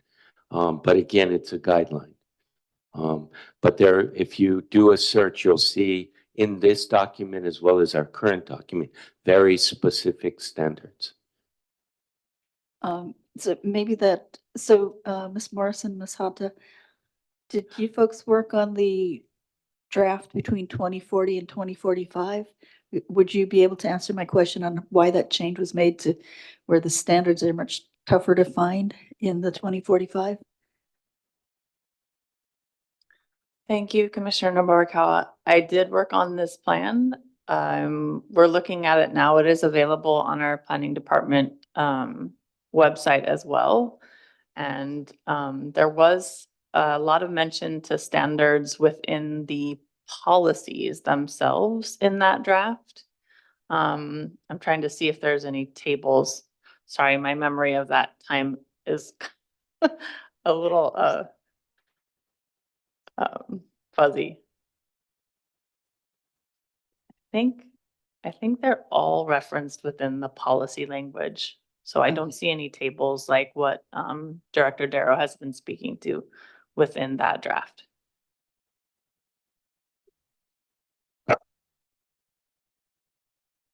Thank you very much. Commissioner Paishan-Dewart. Thank you. These questions are for Director Darrow. So thank you for your recommendations and reviewing them with us. So my first question is substantive edits include point number 3. You said replacing resort nodes with resort areas. Can you expand as to why this is an important change to make? Sure. Currently, there is a node or there is a general plan designation called resort node. In this current draft, there is only one reference to a general plan designation called resort, and that's it, resort. In the current general plan has resort and it has resort node. In this plan, they took out resort node. So what we didn't want to do is confuse the term resort node in this particular draft when we were referencing an area of resort. So instead of calling it a resort node, we changed it to a resort area. So it would not be confusing for those that are aware of the current general plan designation. Thank you. My next question to you, Director, is, looking at the proposed changes to, the land use maps and so forth, land uses. How is carrying capacity considered? Ecological, social carrying capacity considered? On the land use map changes, Yeah, just basically all the recommendations that you're putting forward, if there is a change. That's my question in general. How is carrying capacity considered when proposing these types of changes? I don't know if we can say we specifically looked at it from that viewpoint. We looked at it from more a future, our guiding future growth for that particular area in reference to what is currently there, what was being proposed, and what is currently on the general plan. So we looked at all three of these particular areas to see if it matches up or if it did not. If it was, yeah, so if something was, I'll give you an example. This is, let's just use one as a good example. Like Volcano 1G. And this is pretty much across the board in Volcano area. So the proposed general plan was recommending rural again for this particular area. But when you look at the zoning is residential. So the rural didn't seem to line up other than it would make it almost, I mean, you could say it's consistent, but rural only allows half-acre lots, whereas this was zoned residential 10,000 square feet. So it made more sense, yeah, to keep it in the low-density urban so it would remain consistent. We weren't making a lot of changes that were going to affect things to make them allow more density. There's the only time you'll see that again is to reflect current zoning, or if we were aware of something that was being proposed, like a highway going through an area or a proposal of being able to implement a plan in a particular area. I'll give you a good example on that one. So Hawaiian Paradise Park, which is, let's see. I wish we should have put page numbers on these, sorry. Oh, that should be in number 1 because that's Puna. Okay, so 1C, Paradise Park. That was the other thing. We also looked at the community development plans. Yes. So in this particular case, on your left was what was being proposed. But for the past 20 years, even more than that, to 1995, in the Hawaiian Paradise Park Master Plan, they called for this industrial area to be along 33rd Avenue. And they identified between this and this, and they even identified the amount of lots, 46 lots. When the Puna Community Development Plan was approved in 2008, they also included this in their narrative that they felt like this should be considered. So when the general plan came up, we observed that it was not reflective of what the Paradise Park plan as well as the Puna CDP had been requesting. So we made that part of the proposed update. Thank you for clarifying and reminding us that the department has kind of triangulated all the data with CDPs and so forth. That's, I think, very important. I think clearly we heard that this was a community one. One final question, but I think it's to Ms. Morris and our Ms. Hata. So trying to remember the question. Okay.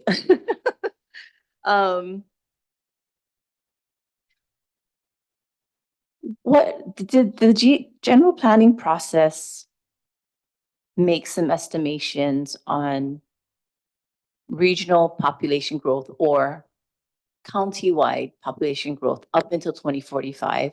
And if so, how did that inform the planning process?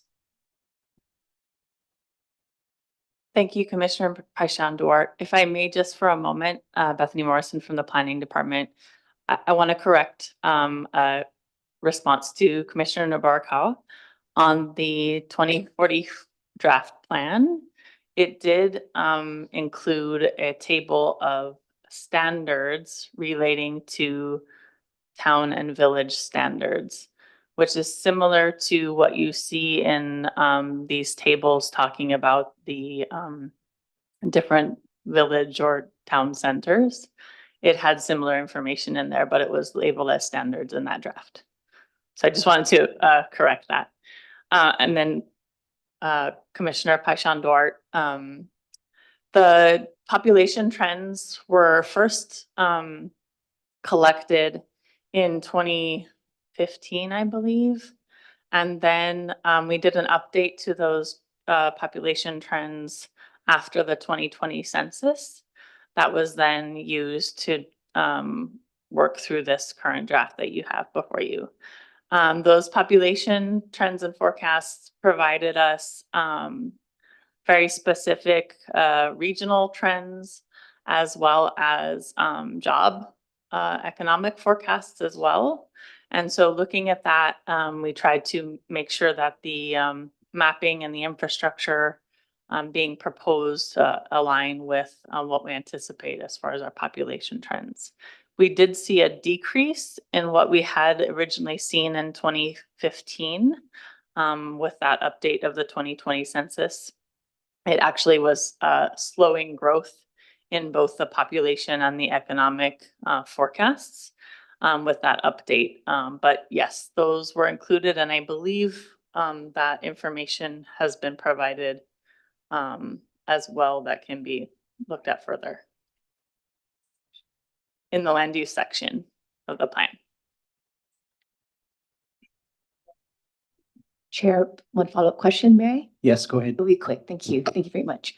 So relevant to the economy section, projections. So I sit as a volunteer on the Hawaii Tourism Authority Board. So we receive a lot of data from DBET, right? And we're constantly looking at data to adapt our tactics and strategies. My question is, what data are we looking at to align our plan's objectives around regenerative tourism, so that because there needs to be some kind of estimation of how many arrivals we're planning for in a given year in each region, managing hotspots and so forth. So what data are you using to inform and guide that section of the plan? Again, we used those economic forecasts, which included visitor units as well, and understanding which regions tend to see more of the visitors arriving, but also staying in those regions.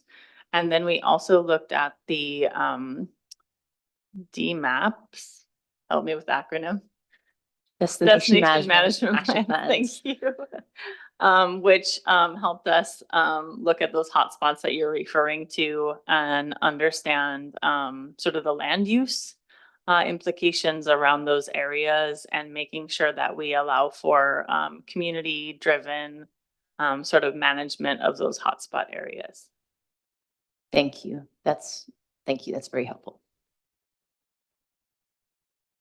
Commissioner, let's go ahead and take turns. Commissioner Rodriguez. Thank you. Yeah, I have a question. I've been here for about 10 years. I've seen a lot of changes, a lot of growth. And my question is infrastructure going to be put in first before all these proposed changes to the land are made? That's my question, because Thank you for that question. And that is the ultimate chicken and the egg issue. And so I think what we have is there are areas of our island that cannot grow anymore without the infrastructure. And so it's up to sort of the decision makers around how that infrastructure gets prioritized. And as we also know, there's a lot of deferred maintenance that's happening. And so that's being prioritized first because there's health and safety concerns there. But then when it comes to capacity of our infrastructure that's needed for those areas to potentially continue to grow, that's where there's gonna need to be some, again, some work with our decision makers around sort of how those things get prioritized and what is the funding available to do that capacity. thank you. Commissioner Nobukawa? Thank you. Sorry, Vice Chair Nobukawa. Doesn't matter to me. So on Director Darrow's cover letter, substantive edits number 5 talks about removing action 15.E, which is on page 101 of the general plan. What was the original intent of including that in the general plan? The establish annual reporting for additional farm dwellings. So the planning department has an application when somebody wants to build what we call an additional farm dwelling. The requirement of state law is that a farm dwelling has to be either in connection with a farm or it has to provide agricultural income to the family members of that particular farm. It's a difficult process to pin down. In number one, trying to figure out true agricultural income to, I'll give you an example. Not everybody is a full-fledged farmer in the sense that they owe, like our commissioner here, where they have a coffee farm, they're making coffee, they're packaging it, they're basically receiving income from that product. Most people that are coming in for an agriculture or an additional farm dwelling are people that own 5 acres or 10 acres and they have a dwelling. They want to be able to build another dwelling and they have to provide this plan that shows this particular amount of agricultural activity and income. And it's hard. We've talked to other counties and basically they're not doing it like how we're doing it. We're kind of extreme. As long as they are planting trees or agricultural activity is on the property, they're okay with it. In reviewing this, I think the intention was to somehow monitor these plans that we approve to make sure that these people are complying with that. My thinking is that if we did that, I would guess that a majority would not pass. And so I really don't feel that that's the road we want to go down as far as trying to request these annual progress reports. And again, we don't even have the manpower to even consider doing that. We have quite a number of additional farm dwellings that have these plans in it. So at this point, I felt like that's a road we don't want to go down at this time. Okay, so what I'm hearing you say is that you believe that probably if we did ask the question, if we did require the reports, many people would not be able to meet that ag definition that they're doing ag, or is it that the building is no longer being used for an ag purpose? They'd like to house an agricultural worker. That's my concern, is that if we're not tracking it, then we may be losing housing for agricultural workers. What normally happens is, and again, this is on a typical basis. If Commissioner Rodriguez was coming in, and he wanted to build dwellings for his farm workers because he has 100 acres of coffee farming, that's a lot different than somebody that has 5 acres that's trying to build an additional dwelling and trying to prove that I have, I'm making this agricultural income to sustain the people that live in that dwelling, right? What normally happens, and again, there's 2 tests to this. There's agricultural income connected to the dwelling, or you're connected to a farm. When we've talked to other counties, basically they have interpreted that to be, if you have any type of agricultural happening on your property, then you're in connection with some sort of farming activity. I think what we've done through this process is made it we've focused on the agricultural activity part of it and the income versus, I mean, the other thing that I've had a hard time with this, and we'll probably work on making changes, is, when I've tried to bring this up in the past, it hasn't met with great support, but I still feel strongly about it. And that is that people that grow on their property for their own sustenance, that to me is not only agricultural income, but it's also in connection with a farm, because they don't have to go to the store and buy the lettuce or buy the tomatoes or buy the cucumbers. They are growing it themselves, and they're saving the money they would have had to use to go buy it. To me, I see that as agricultural income. Again, that's something that we will work on. But to me, I think if we can get people to focus on that aspect of farm, that relationship between farming and the additional dwelling, I think it'll be a win for all of us. Thank you. I have a question. I don't have any questions regarding today's presentation or Director Darrow's amendments, but I do have a conversation that I do want to start amongst our commissioners, and maybe staff can help me out here. But if everybody can refer to page 144, electricity and renewable energy. So maybe I just want to explain my intent. I do want to bring forward a motion regarding electricity and renewable energy. So we all know that by 2045, the state of Hawaii is requiring us to be 100% off of oil. And it's already started. Renewable energy projects are going all over the state of Hawaii, but we're here to discuss our county. And we have a lot of high hazard areas, especially the area that I live in Waikoloa. I have brought forward amendments, and the motions were passed regarding wildfires. But staff, if you could please help me out here. But my intentions is to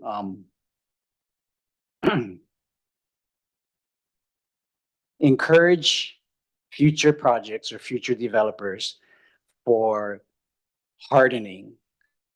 So I just Googled a whole bunch of words, not Googled, I'm sorry. I just word searched the word hardening. So if you word search it, it's on 4 times.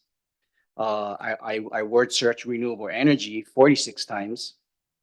I word searched infrastructure 283 times. And I word searched utility lines, which is 1 time. So if I could get some help or some guidance on utility line hardening, And, we all know that utility power line hardening, one way to harden a utility line is to go underground. And we all know, this is a big cost to the developer. So I just want to start that conversation or have our fellow commissioners think about it, and maybe staff help me out here. If it's something feasible, if it's our Kuleana, maybe it's not the county's Kuleana to put something like that in the general plan, because it's already implemented and initiated by the state. So maybe if you don't have to answer the question now for staff or fellow commissioners, but just think about it. And that's what I'm thinking about. And I'm open to any type of discussions regarding that. And I hope I explained it the best I could. Go ahead, Director Darrow. So page 79, I think a good word search would be underground. You'll find that here's one of those particular policies that speaks to what you're talking about. Encourage developers of new urban areas to place utilities underground. There's another one on page 82. Power distribution should be placed underground when and where practical.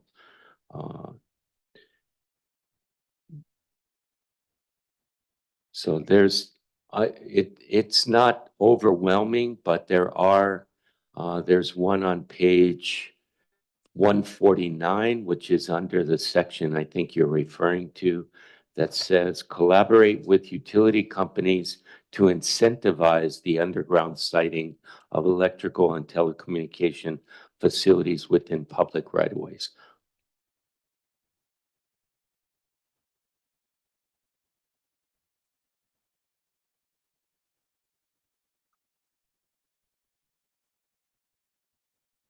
So there's at least 3 policies within the plan that speak specifically for that.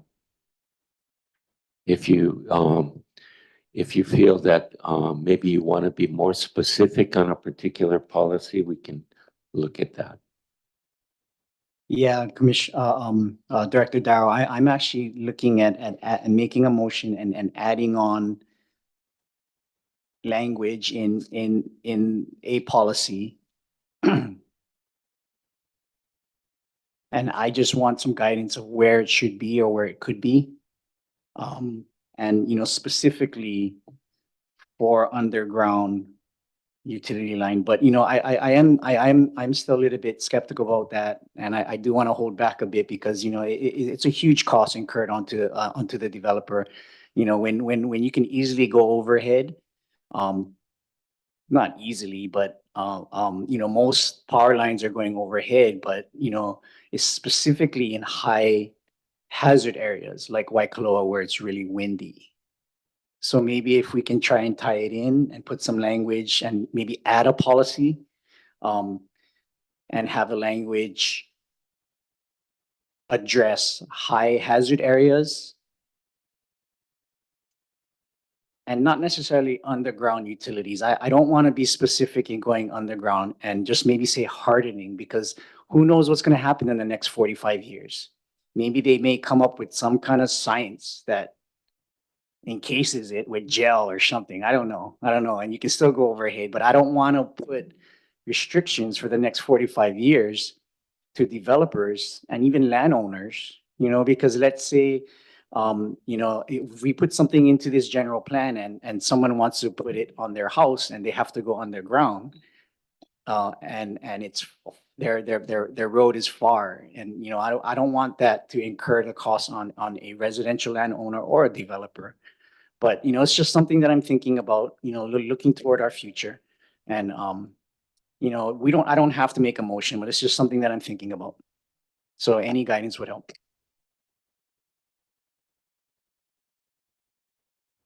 Vice Chair Nobuikawa. So this is just what my big experience was in Washington State. I worked for a public works department. And that was the last like 10 or 12 years that I worked of my professional life. And what we did, because we had things coming down from our executive, was looked at sustainability within our department and the things we did. One of the things we looked at was underground power, but just looking at what you're saying about not wanting to be specific, I agree with that because there can be changes in technology, and I like to use the word hardening.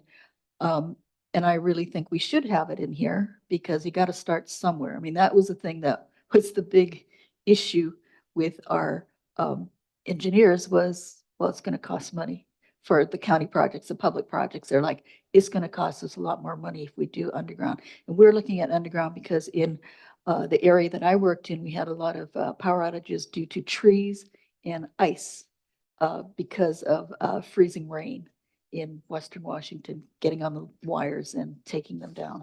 So they're looking at underground. And the directive basically was, we got to start somewhere.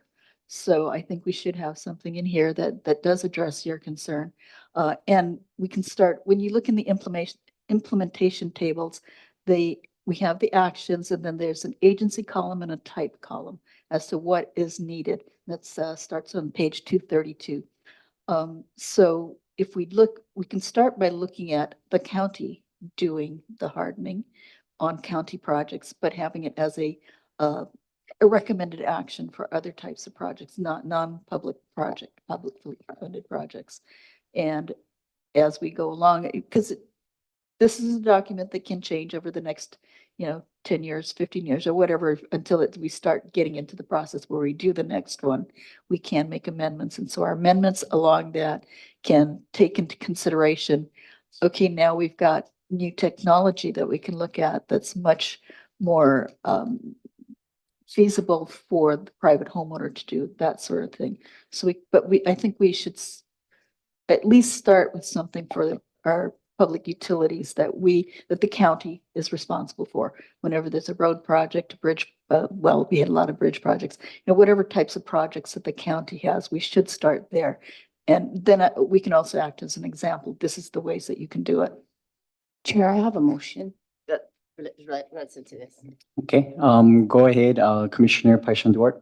Yeah, thank you, Chair. I appreciate you consistently bringing up safety, public safety, residential safety to our discussions. And so I'd like to put forward a motion on page, can refer to page 35 under the goals section. Page 35 under sustainable development and resilient communities. I would like, I'm going to talk through it first and then I'll put forward a formal motion. I'd like us to add to the first point, we should apply progressive land use strategies, incorporate indigenous, so forth, and manage growth for the health and safety of our communities. I would like to add for the health, safety, and emergency, and specifically emergency response and preparedness services. The reason why I'm bringing us as a little bit of context is because, yes, we need to look at very specific actions, in the table that Vice Chair had referenced, but I believe that safety is something that we all care about and that we've heard from our from testifiers as well. And how might we incorporate, again, emergency response and preparedness into our goal statements that would have a cascading kind of effect on the entire plan as a whole.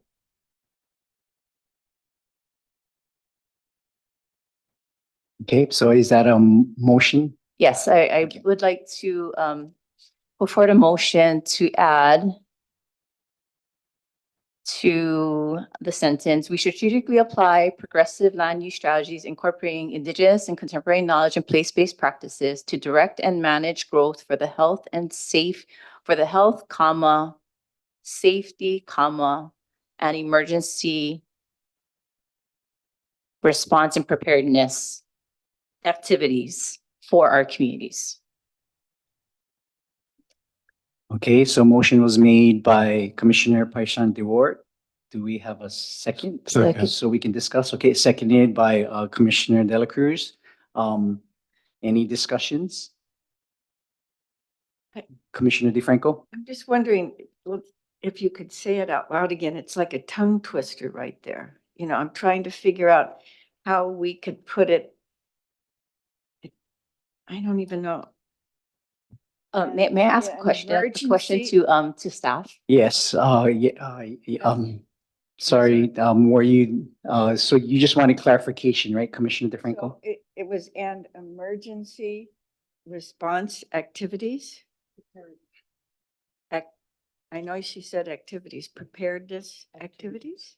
Emergency response and preparedness activities. And I think the follow-up question from Commissioner Paichante's ward would be to staff would, yeah, you can go ahead and ask your question. Thank you, Chair, and thank you for your clarification as well, Commissioner DeFranco. So my first question is, would this suggestion, would it be, and maybe it's to Director Darrell, would it be better under the goal addressing climate change for island-wide health or under sustainable development and resilient communities? It could probably go under either. Thank you, Commissioner Paishan Duarte. Bethany Morrison of the Planning Department. So the land use goal that you're referencing is like our first land use goal. And within that, we have objective 12, which is to reduce the threat to life and property from natural hazards and disasters. So that is the goal that sort of speaks to those natural hazards. So I think that that would be an appropriate place to try and tackle that, if that makes sense. Can you reference again the page number? Sure. This is page 79, section 4.1.2, and the goal is we strategically apply progressive land use strategies incorporating indigenous and contemporary knowledge and place-based practices to direct and manage growth for the health and safety of our communities. And then on page 81, underneath that goal, we have objective 12, which is to reduce the threat to life and property from natural hazards and disasters. So are you suggesting, sorry for clarification, are you suggesting that we incorporate my proposed additional language into the two areas that you just said, or is it, or can we still add it at the very top of on page 35, I think? I think that your motion, that page 35 just outlines all of the land use or the sustainable development goals, but that one that you mentioned is that one on page 79 that I read off. So I'm just confirming that this is where we address the natural hazards component of the plan. So that would perhaps be the appropriate place for your motion. So it is in alignment. Yes. Thank you. I do have a question. So to strengthen the language, I do notice that, you know, maybe we can add an emergency response and preparedness just to support Commissioner Paishan Duarte's language. I don't see it on page 81. Or what is it 12 point, what was it, 12.4 you said?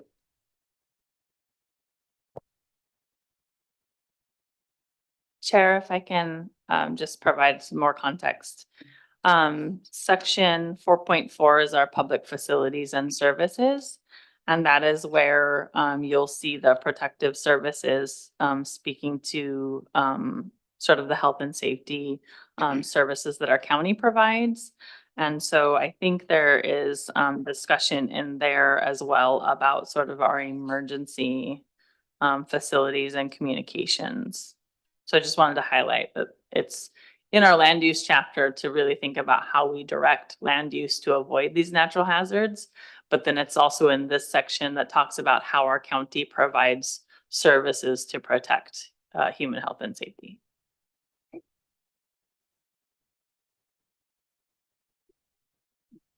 Thank you, staff, for clarifying that. Yeah, so when we look at it, when us commissioners look at it, we're just looking at one thing, but it's good that you pointed out because it does address it in other areas as well. So thank you for that. Commissioner Paishan Duarte, did you have any further discussion or questions? I do not. I just wanted to clarify, if I may, and restate the proposed amendment or the motion.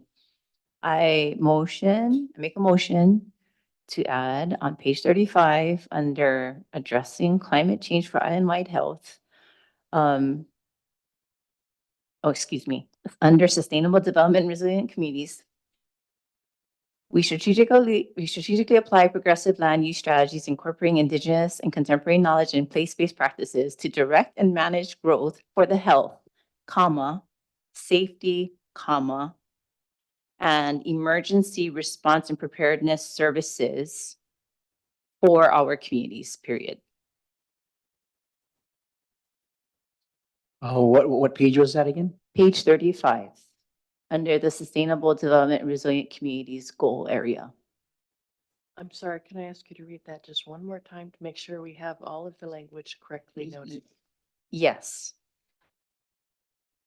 We strategically apply progressive land use strategies incorporating indigenous and contemporary knowledge and place-based practices to direct and manage growth for the health, comma, safety, comma, and emergency response and preparedness services for our communities, period. Okay, motion was made by Commissioner Paishan Leeward and was seconded by Commissioner De La Cruz. Any further discussion? Vice Chair Noborikal? So I was looking at both what Ms. Morrison said and what Commissioner Paishan DeWart was pointing out. And so there's the same language on page 35 as there is on page 79. So are we applying these changes also to the goal at the top of page 79? I think we should. I mean, I didn't hear that in the motion, but I think we should, that both of them should be the same. Chair.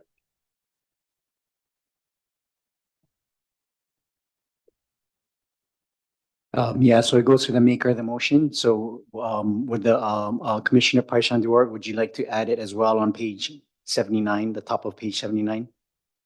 Chair, real quick. This language is a goal. It's one of the stated goals in the plan.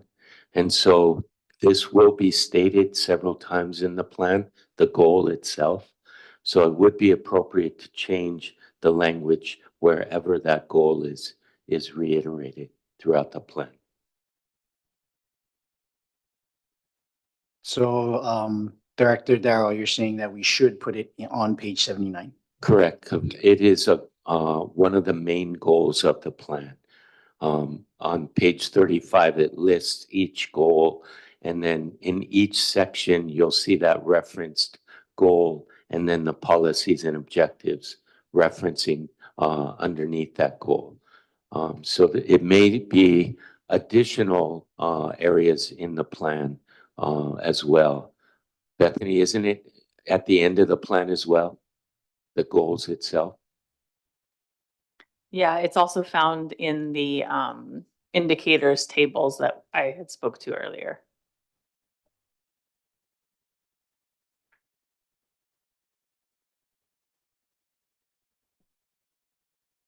Mr. Chair, may I amend my motion or add to my motion? Yes, go ahead. I will attempt. Thank you. So in addition to the motion that is being heard, that we also add on, how do we say this? May I have assistance, counsel? Just to clarify, are you asking to update any future reference throughout the general plan to this goal with the language you've articulated? Yes, thank you. Thank you.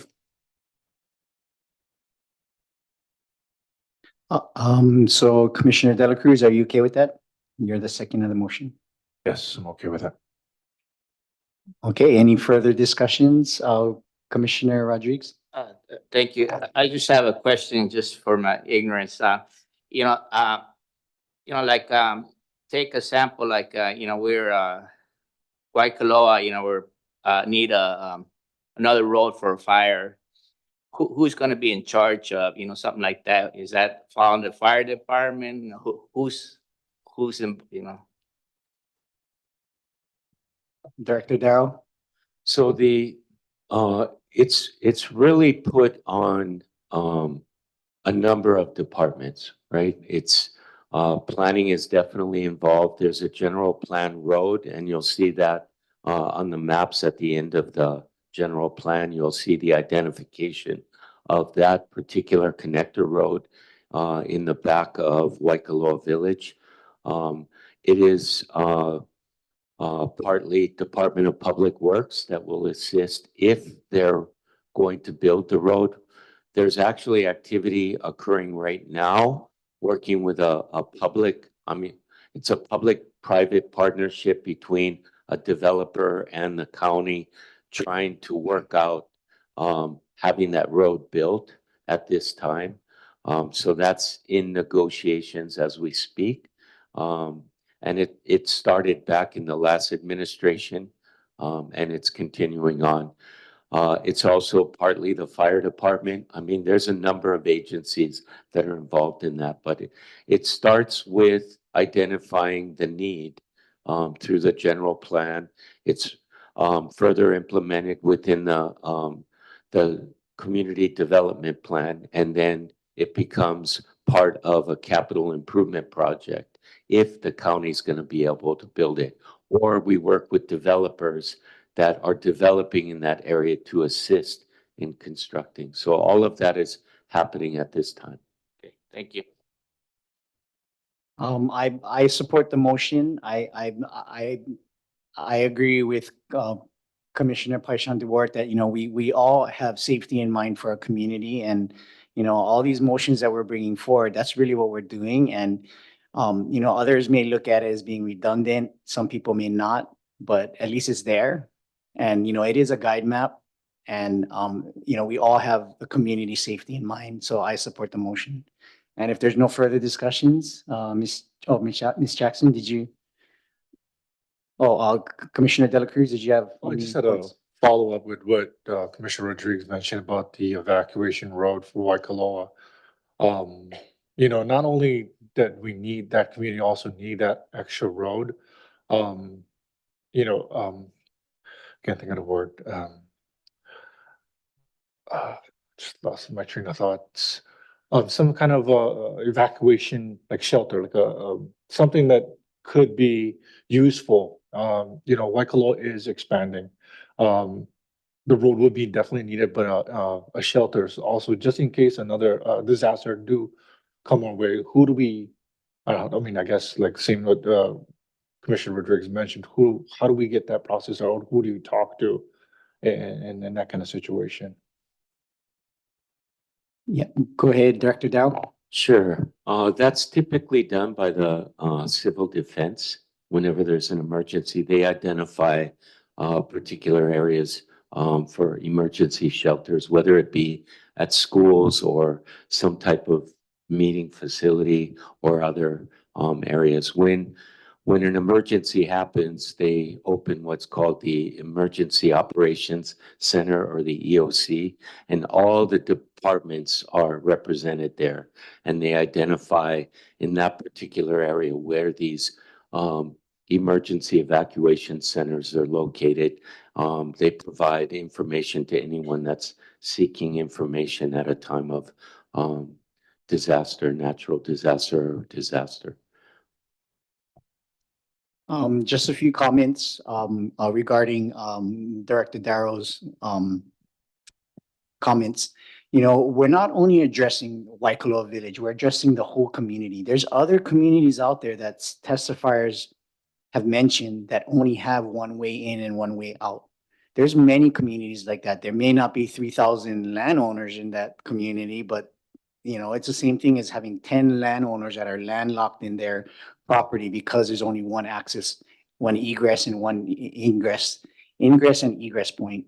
So, by, like I said, I support this motion because it is addressing Waikoloa, but it's addressing other communities as well.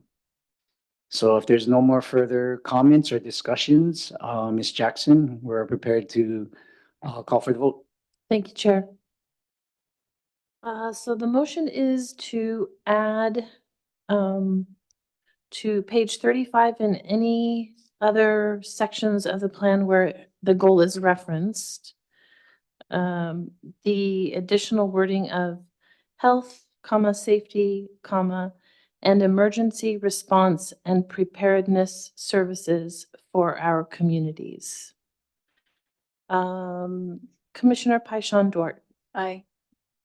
Commissioner Dela Cruz, Aye. Commissioner DeFranco, Aye. Vice Chair Noborikawa, Aye. Commissioner Rodriguez, Yes. and Chair Al. Aye. The motion carries 6-0. Thank you all. Thank you, Commissioner Dewar, for that motion. At this time, should we take a break? Can Is lunch I here? ask a quick question? You can go ahead, Commissioner DeFranco. So because we just finished public testimony, and again, there seems to be, threads of things that keep coming up at all of our meetings, that even if somehow they don't understand that we're making these amendments because we've listened and now we're trying to change things. But one of the ones that came up today that I just was unclear of where they're getting this from is, why do people keep saying that this document is trying to tax water? What is that? What are they referring to? Does anybody know this? Why this is being asked and over again? I'm asking the county. Yeah. Yeah, so staff, would anybody would like to answer Commissioner DeFranco's question regarding water being taxed or regulated, I believe is really the question. I can answer that. Okay, thank you. There's a policy that you'll find within there when you do a search for rainwater catchment or water catchment. The one I'm looking at is 26F. This one is on page 241, but there's also another reference on page 133, and this falls under the objective of increase the protection of existing and potential sources of drinking water. The policy or the action 26F says collaborate with the Department of Health or DOH to develop standards and/or guidelines for the construction and use of rainwater catchment systems to minimize the intrusion of any chemical and microbiological contaminants. So I believe that's where this is coming from, because that's the only reference within the plan that talks about catchment systems.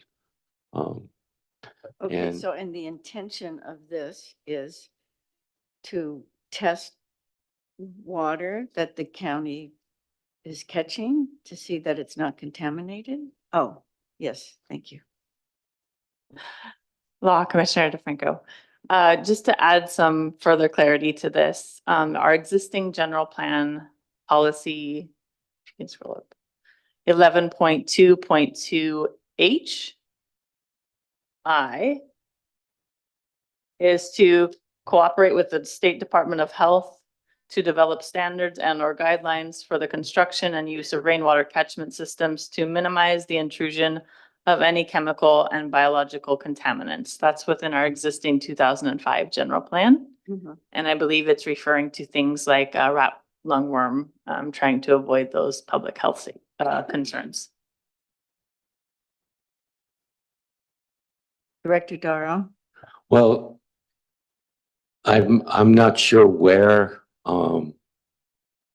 people are taking this and going to where they're getting to. Yeah. It's similar to what we hear on a regular basis, that they're taking our land or they're gonna, things like that. I think it's just not understanding what the purpose or intention of this is. Again, I've mentioned many times that this plan does not take land. It doesn't change zoning. It's from a higher level. There has to be further actions done before any type of activity happens. But in this particular case, as Bethany had mentioned, this has been an ongoing policy For a long since time. 2005. Yeah. Right. So I'm just trying to bring it up so it's clarified. Sure. That it's being said out loud again. Yeah. that there's no intention in this general plan to tax water or to Right. take people's rights to water away. Yeah. Right? I think the fear is that's happening in areas around the nation. Yeah. And they think that maybe that's going to happen here. Right. But I mean, myself included, many of us live on catchment. Huh. Um, Yeah. I don't think that there's any intention whatsoever to have that happen here, especially in this plan. Right, I'm just, and the other point that keeps coming up, and I know we've spoken about it before, I just want to clarify it again, is Hawaiian homelands. It's mentioned in the plan if you do a search for Hawaiian homelands, but it's not mentioned much because Hawaiian homeland is their own under their own jurisdiction. Right, their own We work in jurisdiction. collaboration with them, but our plan is not going to direct them or they have their own plan. Right. They have their own jurisdiction. We work together So with them and that, they're autonomous then? Yes. themselves. Okay, I just want to clarify that. Thank you. So I think at this time, what we'll do is we'll go into a break, but I do have one question before we go into the break. What's very consistent in the testifiers up to this point is they do not support the current draft of the 2045 general plan. And I think April mentioned the last meeting or a prior meeting that if this 2045 just does not get adopted, then I believe we're just going to continue the 2005. Could staff just clarify that if it doesn't get adopted, whether it's through this commission, Windward Commission, the recommendation goes up to the county council. If the county council has the ultimate power to adopt it or not the Leeward or the Windward Planning Commission, but when the county council does or does not, let's say they do not adopt it, then will the county just carry on with the 2005? Our existing general plan was adopted by county council in 2005, and that's what is in effect. So if nothing else happens, that continues to be in effect. Okay, so as we go into break and, let's put some thought into that as well, because that's the most consistent language or the consistent testimony is just to just throw it away. But there's no other alternative that we're hearing from the public. But really, the fact is that we're just going to carry on with the 2005 is what I understand. Not we, but the county council and the county of Hawaii. So let's go into break on a good note and think about it. So do we have? How long? Good. We will come back at, the time right now is 12:04 and we'll be back at 12:45. So about 40-minute break. Thank you all. See you in 45 minutes.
I'd like to call the Leeward Planning Commission meeting on February 20th back into order, and the time is 12:47 p.m. So when we left for break, I kind of put some thoughts into people's mind about the issue that I had. Any comments regarding that? Or you guys want to talk and discuss about something else or present a motion? Commissioners, anybody? I think you should, share your thought one more time. You should refresh everybody for a focus on, because you shared several thoughts. So I could go different directions. So focus us, okay?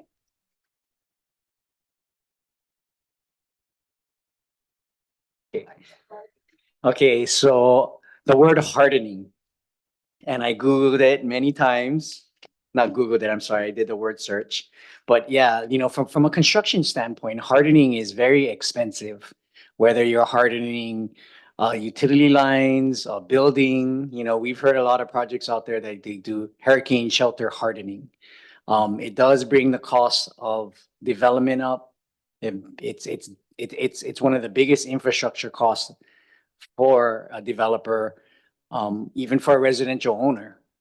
So that's just something that I wanted to bring up, and I think it's important that we look in areas like Waikoloa or areas.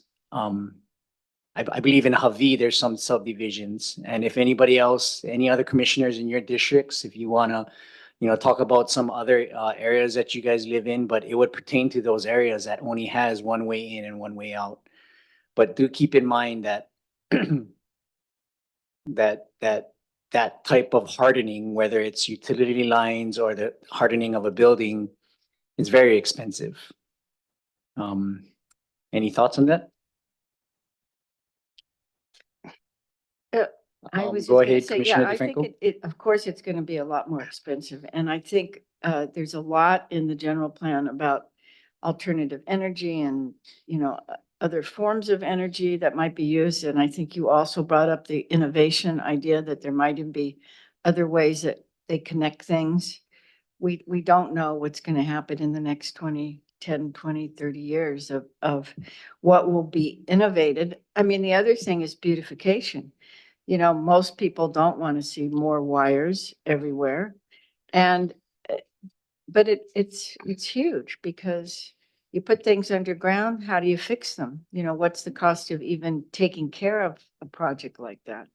The idea of it is great. I'd like to see where other communities, I enjoyed Commissioner Noborikawa talking about it because in her experience in Washington, of how they dealt with it, and I think many communities have to deal with this. And I'm wondering if some of the other counties here in Hawaii have dealt with it. Or that would be interesting too. So I'm still thinking about it, but I definitely think we should lay the ground, like you're saying, put it in there and some in the appropriate places because it is a safety issue. It is. Commissioner Rodriguez, you got a comment to make? Yes, maybe you know that I live in South Kona and, Ocean View, not too far from me. And, it's one of the faster growing areas. And we have, a lot of safety concerns, especially this last time with the Mauna Loa. There's no safety plans, anything in place. So we didn't know which way to run. So I think, it's just down there, it's just a disaster. It's going to happen one day. So, I think we need to focus on that. We don't have the water down there either. So there's a lot of infrastructure that needs to be put in place down there. So thank you. Commissioner Paishan DeWard. I think this is a very timely topic that you brought up in terms of hardening. I was able to support the long-term economic recovery, or the Maui Economic Recovery Commission post Lahaina and Kula fires.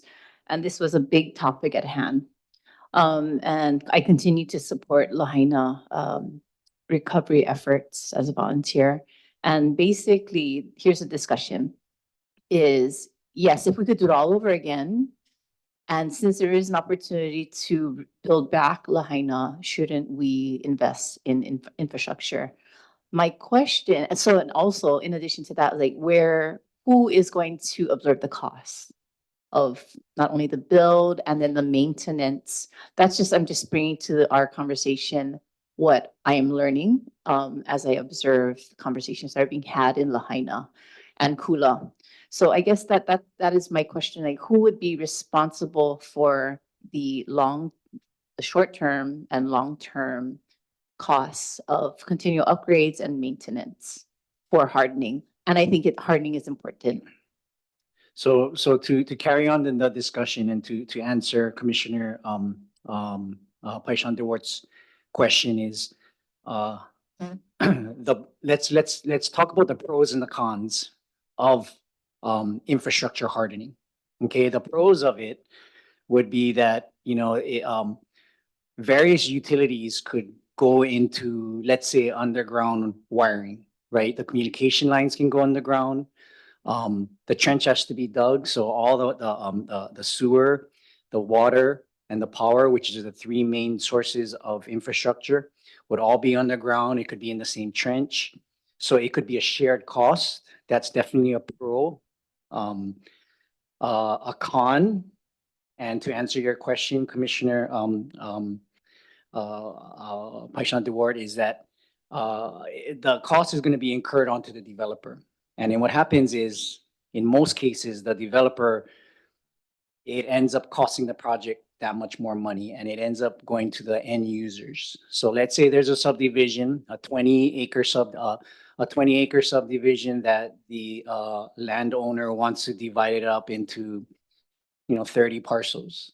They do the infrastructure, they do the roads, they do the sidewalks. So that's why we hear a lot of times that they want to get a variance and they want to do swells, or they want to do this, and they're asking us to change things in the conditions, is because when they have to do underground or when they have to put in a stoplight, yeah, the developer pays for it up front, but the landowners that buy the land is the one that's going to end up having to pay for it. They're going to divide it amongst the 30 landowners or the 30 parcels and that's how projects pencil out, whether it's a hotel, whether it's a renewable energy project. Like for example, the renewable energy projects, they partner up with HECO, and it's going to cost this much. And who's going to pay the price? It's going to be us. We pay the kilowatt hours.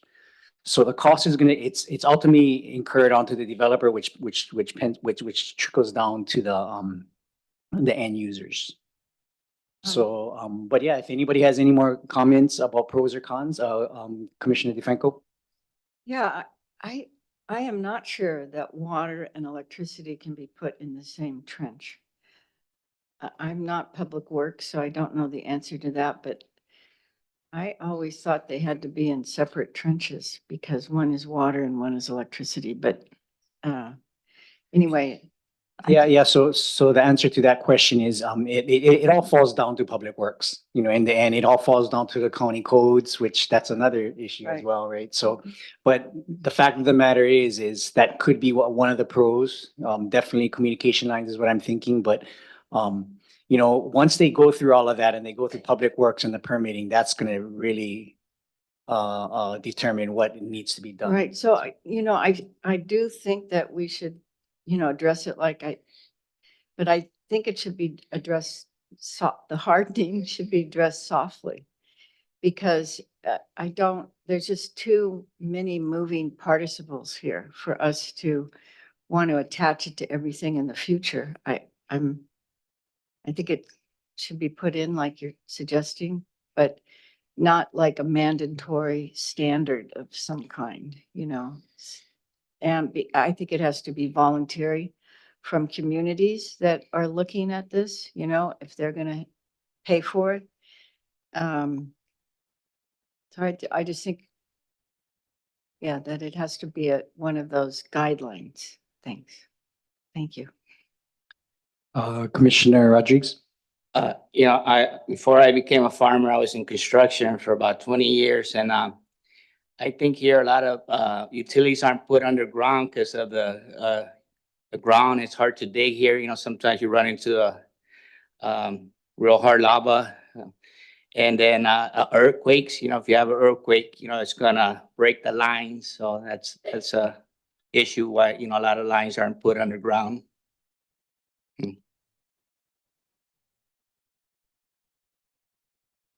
So I'm just thinking we could think about it and a little bit more and then come up with something unless you're ready to. No, I would like to think about it a little bit more, but just for comments and conversation purposes, like Vice Chair Nobukawa said, we need to start somewhere. And a lot of us know places that are, that don't have overhead power lines, right? If you go to Oahu, you go to Mililani, there's all these new developments, Ho'opili, even a lot of the developments that are here in Kona, they're all underground. And, we do live here in Hawaii. And when our visitors come, our visitors want to see palm trees and they want to be able to see the beach and see the coastal line. And, a lot of times there's a big telephone pole that's looks like it's going to fall down. When we're driving on the roads, you see all the telephone poles, you just see them everywhere you're going. And I think it'll help with the beautification of Hawaii. Like Commissioner DeFranco said, it's just going to make Hawaii a lot more of a visitor destination, which is going to pump up our economy. But we have to start somewhere. I don't think my intentions aren't to make it so cost prohibitive to developers and almost make construction already difficult to do here in Hawaii. But I think we need to do something and start somewhere and make it safe for our community. Because if we can get power lines on the ground, especially in windy areas, I think that'll help and it'll ease the community more. But yeah, I will put more thought into it, and I do intend on making a motion with some kind of language. So Commissioner DeFranco? Yeah, well, I'm gonna change the subject then, if that's okay. I keep going back to just finishing up with a few thoughts from public testimony because I just don't want it to go unsaid, and I hope people are listening. So I felt very much for the person who came and spoke and, at the point of tears that was concerned with, and I believe I heard her correctly, AI.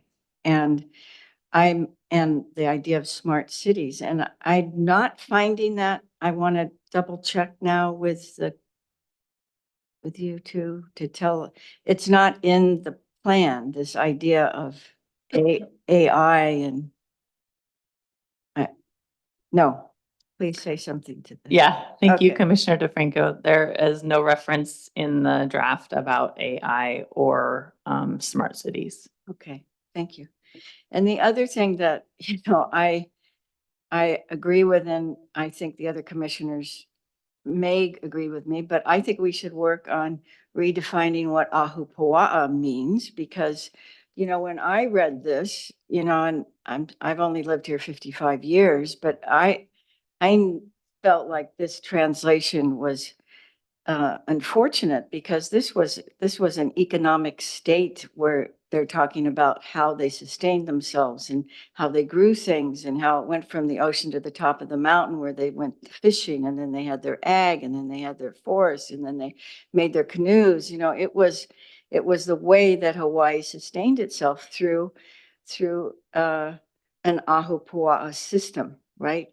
And this went around the islands. And so I'm looking to the other commissioners that we could come up with a better definition and make a motion to amend the definition of ahupua'a in this general plan. Chair, may Yep, go ahead, Commissioner Paishan Duarte. Thank you, Chair, and thank you for that question, Commissioner DeFranco. I will work on a revised definition of several terms that are used in and defined in the glossary, the general plan glossary. I'll work on a more expansive definition for ahupua'a that I'd like to offer on Monday if we do extend to Monday, the 24th. for Aina as well as Vahipana. Vaipana. Vahipana. So I'll provide a proposed revised definitions for Ahupua'a, Aina, and Vahipana Thank you. on Monday.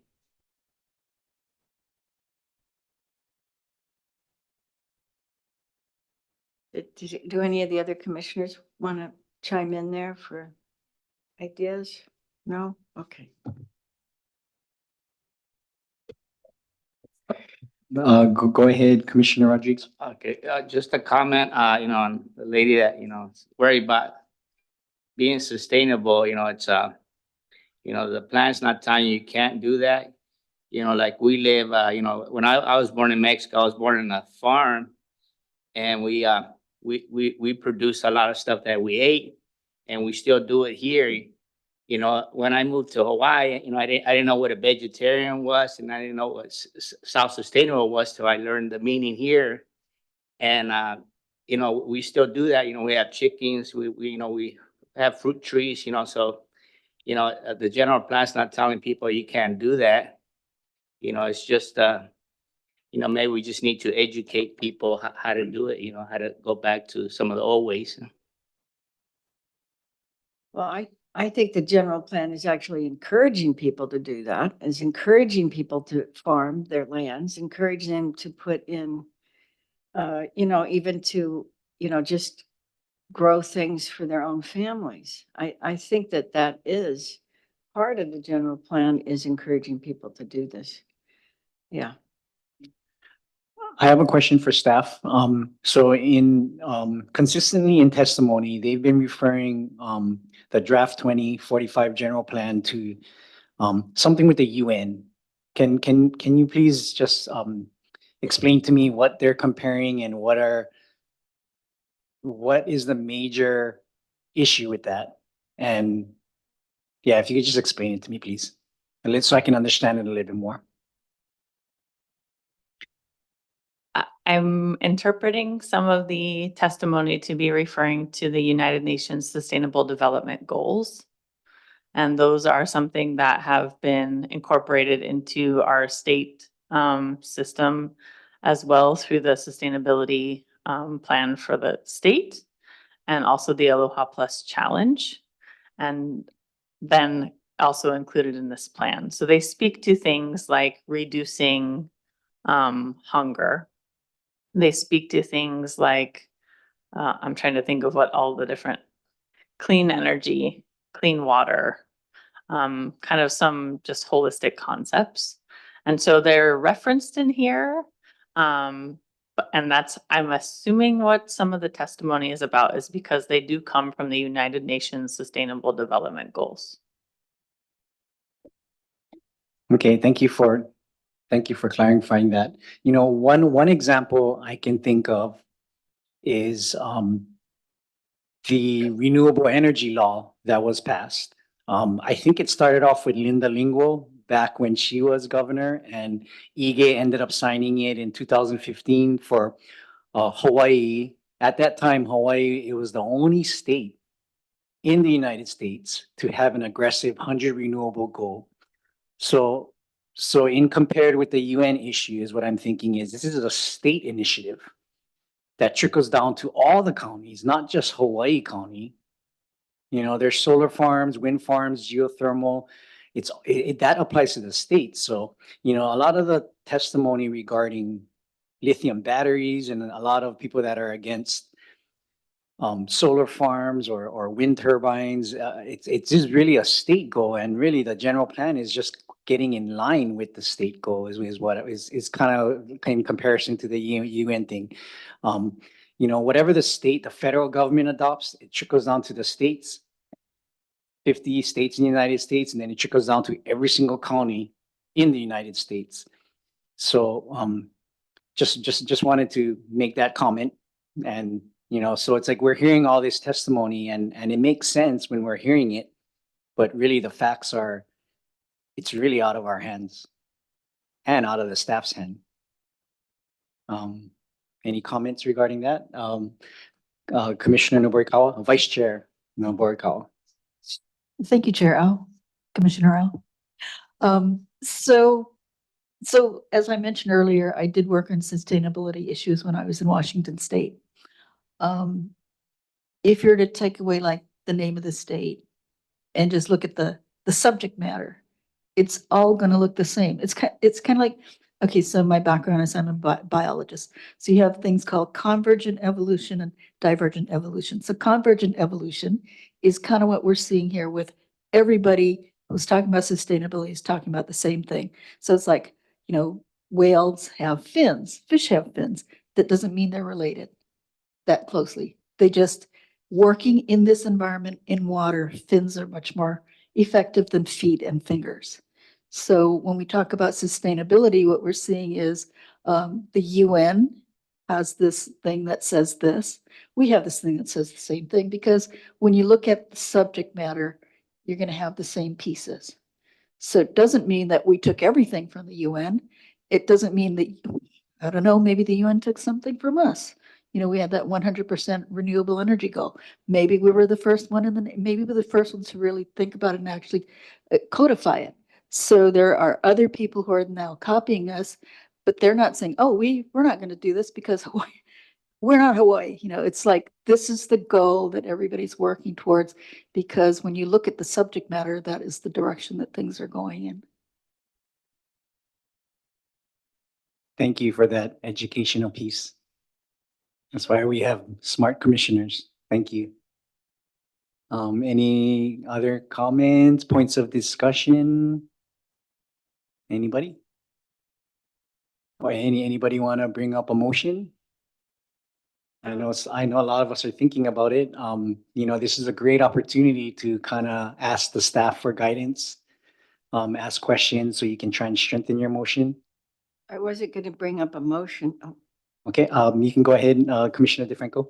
yeah, I wasn't going to make a motion, but again, to have people thinking about it is, we had one testifier, Chucky Flattery, he represented Na'ala Hele, and made a lot of recommendations, that we have to look at a little more closer and tie them together from the 2040, 2045, from the different plans. But it was really in the idea of protecting our trails and public access. And this is a really important thing, and we've heard it over and over in the meetings about public access and trails and hiking and open space. And I think that looking at those recommendations that were put forward, I think it is important that we contemplate that and come up with a motion to incorporate some of those ideas, maybe on our meeting on Monday, so that we can move forward to make sure that it's, stated, because in that, it felt like in the 2040 plan, it was stated more clearly than the 2045 plan. So I have to do my research on that, and I'm hoping the other commissioners take the time to also do that, and maybe we can come to some agreement of putting that forward on Monday. Thank you. Vice Chair Naboy-Cowell. Thank you. So I really agree with opening things up, having more accessibility, especially when we're talking about cultural practitioners getting down to places where there may be private property owners not understanding things, may have put up gates and that sort of thing. But I think the other thing we need to be careful about when we talk about opening up trails and access is that the cultural practitioners, Native Hawaiians going down those areas, they know how to behave respectfully when they're in areas with cultural and historical artifacts, in sacred places, basically, the Vahipana.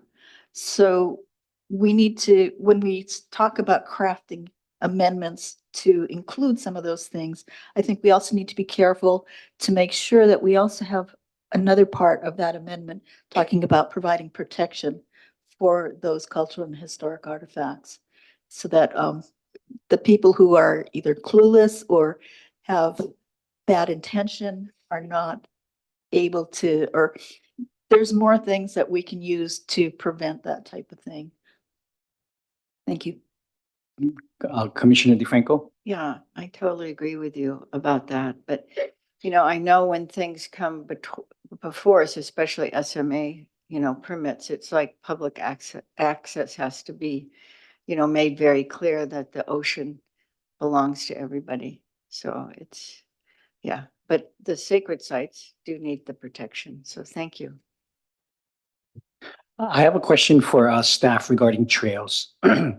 So we have state historic trails or properties or buildings or structures or whatever is classified as historic. And then we have county too. Can you explain the differences, the designations, what determines it and what supersedes what? Like, you know, is it age?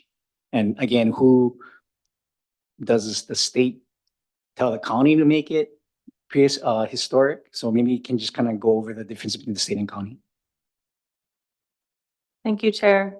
Bethany Morrison, Planning Department. I think there's some overlap that's happening. So we have the Ala Kahakai, which is a national historic trail that exists on the west side of the island here. We also have the state Na'alehele Trail System, which consists of all the state trails. Some of them are historic, some of them are more modern.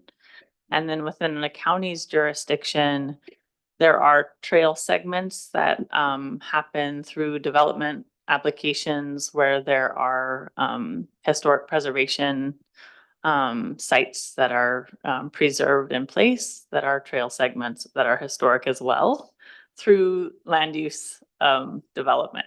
So there's some overlap between the federal, state, and county trail system in particular. And then I think to speak to some of the input, I didn't have a chance to review all of it from the Na'alehele folks. But I think the point is, you know, trying to provide as much about the county jurisdiction and the county trail system within this general plan. And some of what kind of happened between those drafts is that the public access policies were occurring in the natural and cultural resources section in the 2040 draft. And in this draft, they occur within the transportation chapter to speak to sort of connectivity and other modes of transportation, connecting trails to transit and different things. So that's part of what happened between the two drafts and why I think some of the detail that group was looking for hasn't been included, is because it was considered in here as sort of a connectivity component versus the natural and cultural resource component that had been considered in that draft. Just some context. Just really quick, Vice Chair. So a follow-up question, you mentioned the federal government. So with our very complex government system, you mentioned federal trails. Do we have federal trails here in Hawaii? I think just that Ala Kahakai national trail system that's on the west side. So would Hawaii Volcanoes National Park, that falls under the federal government? Is that I believe that's that okay. Yeah, I'm just trying to wrap my head around these trail systems, especially from Mr. Bauer's testimony. You know, reading through it, it's very interesting. But yeah.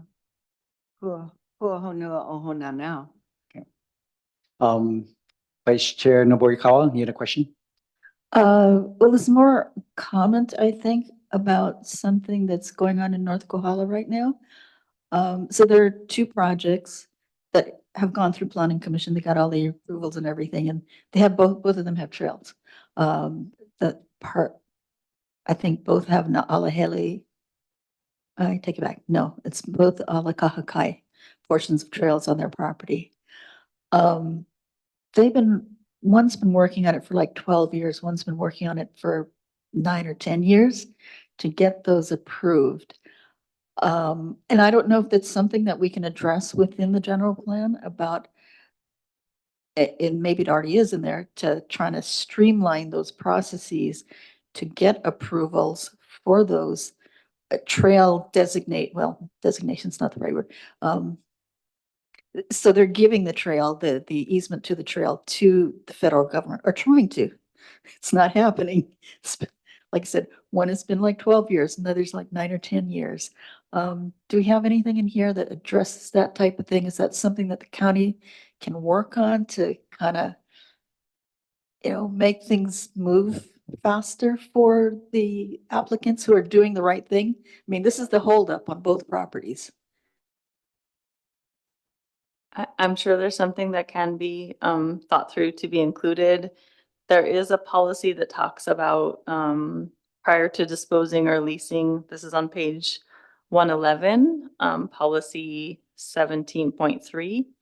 Prior to disposing of, leasing, or transferring public lands through the county property management procedures, the county shall assess, document, and protect access to existing active living corridors that are located on county-owned properties or parcels, excuse me. So that's one kind of place. And then I think the other opportunity is that there is an existing memorandum of understanding with the Alakahakai, and I think that was mentioned in the testimony from those folks. And the county is a party to that. And there's some provisions in there about, sort of supporting the efforts of the Alakahakai. And so maybe there's something from there that could be included. What I'm hearing is there's agreements between the county and the federal government for these trails. What's happening is it's the private property owner that's stuck in the middle here because they can't, for whatever reason, they're having difficulty having the feds accept this property that they're trying to say, hey, look, here's a piece of the Alakahakai. We're giving it to you. And it's not happening. So is there anything that talks about the county on private lands working through as part of the project? Because it had to come through us. And that was one of the conditions, was that those trails would get transferred over to the Alakahakai system. Yeah, there isn't anything like that now, but I'm, again, thinking that there could be some kind of action to support, continued implementation of either the federal or state trail system, as well as, of course, the county. This general plan really speaks to what the county has jurisdiction over. And so we want to kind of word things in a way that says, the county will, support or cooperate or things like that to make it clear what the county's role is in those particular actions. But I think that that could be appropriate. Thank you. I have a question for staff. Can we go to page 111? I'm just curious. Under action 17B, that language which says explore the potential of multi-module trails. How do you say that? Modal trails to serve as evacuation routes during emergencies. From your knowledge, do we have any trails that are as such evacuation? It's a potential evacuation route and a trail at the same time. That's an interesting sentence or language. And did that come from the 2005 general plan, or was that added on?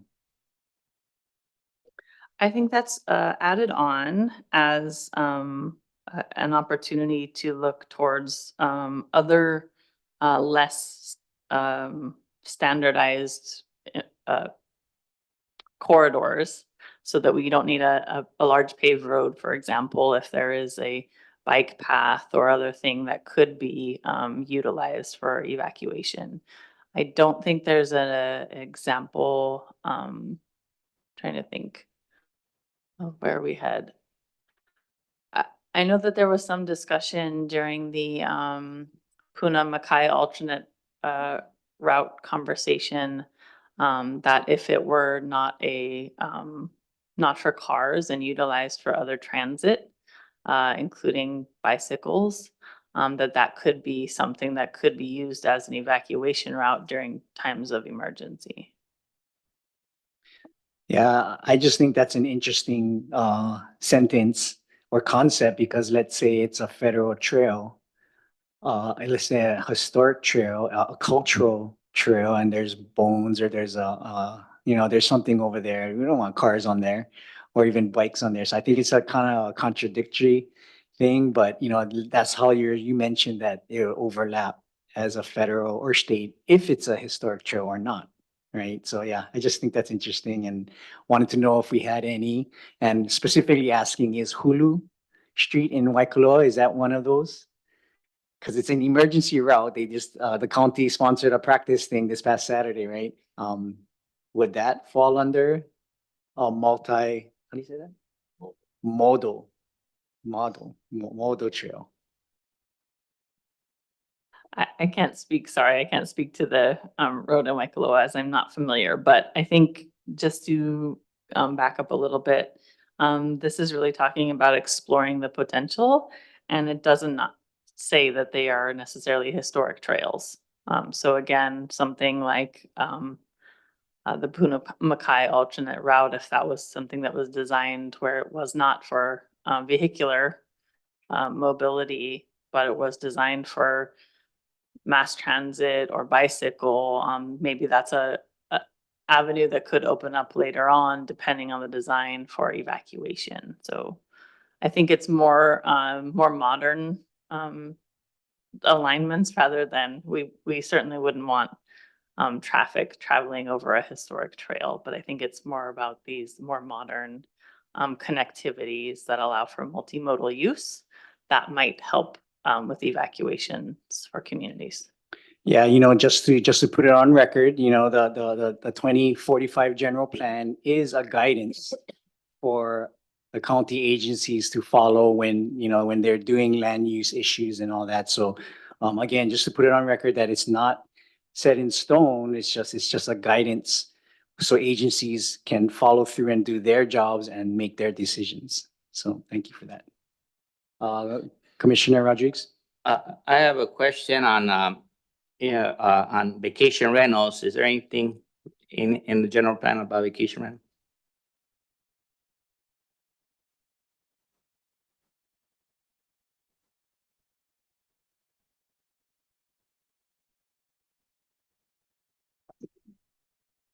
Director Darrow, would you like to Sure. chime in? I'm just getting there. Thank you.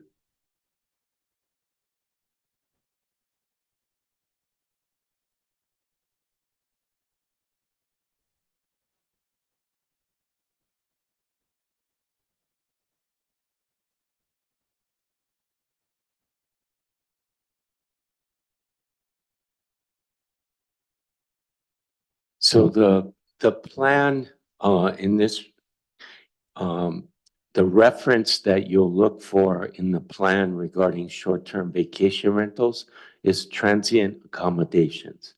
So if you do a search for that, that's where you're going to see the information.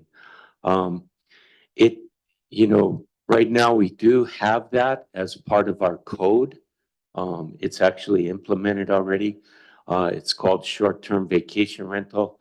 And again, that's specific to what we call unhosted vacation rentals, where nobody lives on the building site or in the dwelling, but the entire dwelling is rented out. There has been efforts made recently to try to incorporate hosted rentals within it, but it's been withdrawn at this time. My understanding is that particular bill is being brought forth again soon to be able to try to regulate that type of activity.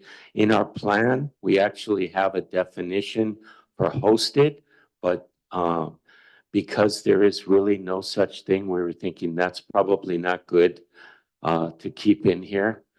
So we're actually going to remove that. But again, if you take a look at the, transient or transient accommodation, that's where you'll see the reference to vacation rentals.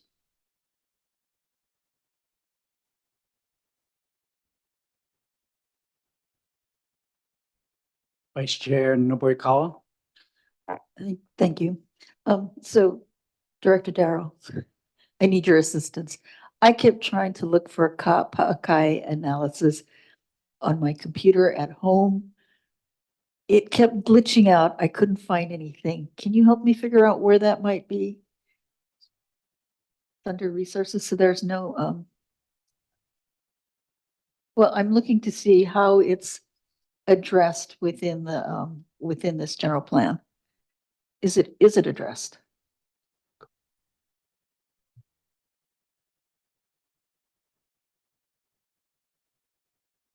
I don't know. Do you see it? I don't think the actual reference is in there.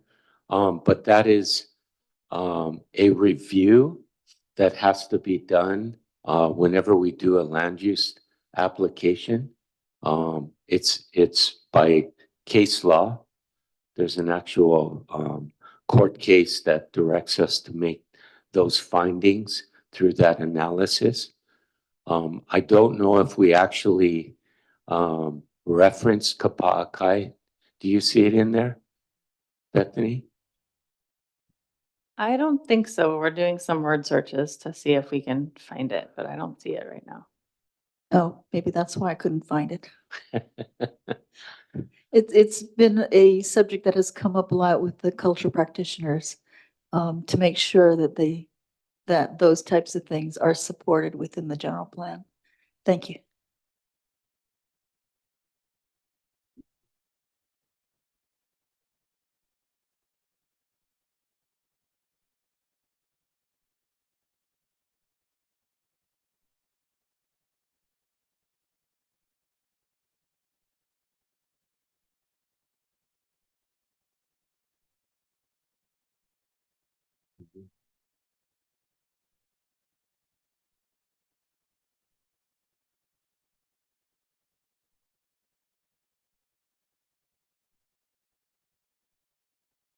So at the last meeting, I believe I deferred a motion. So I might need assistance from Corporation Counsel. So if you guys look back on, we got this awesome handout. It's about 3 pages of the motions we've made so far. And on page 3, on number 4, it says Chair Dinao mentioned to defer. I'm sorry to change the subject, everybody, but since no one's saying anything, I'm just going to go for it. Chair Dinao motion to defer to the next meeting, a motion to recommend that mapping, creating, and maintaining emergency evacuation routes be prioritized over all other planning activities, and that this priority be reflected in the general plan as an example, policy 32H and 32K. Commissioner CJ, Clement CJ Kahuna, motion and second in the motion, and the motion carried. So I believe I deferred that to this meeting. Can we talk about that? And staff maybe help me with that, or Corporation Counsel maybe? Do we need to do something with this motion?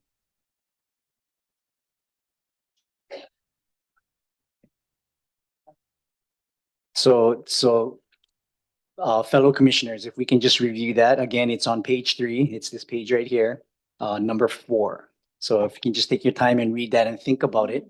And again, my intentions are to make, to prioritize emergency evacuation routes and prioritize it over all other planning activities. So.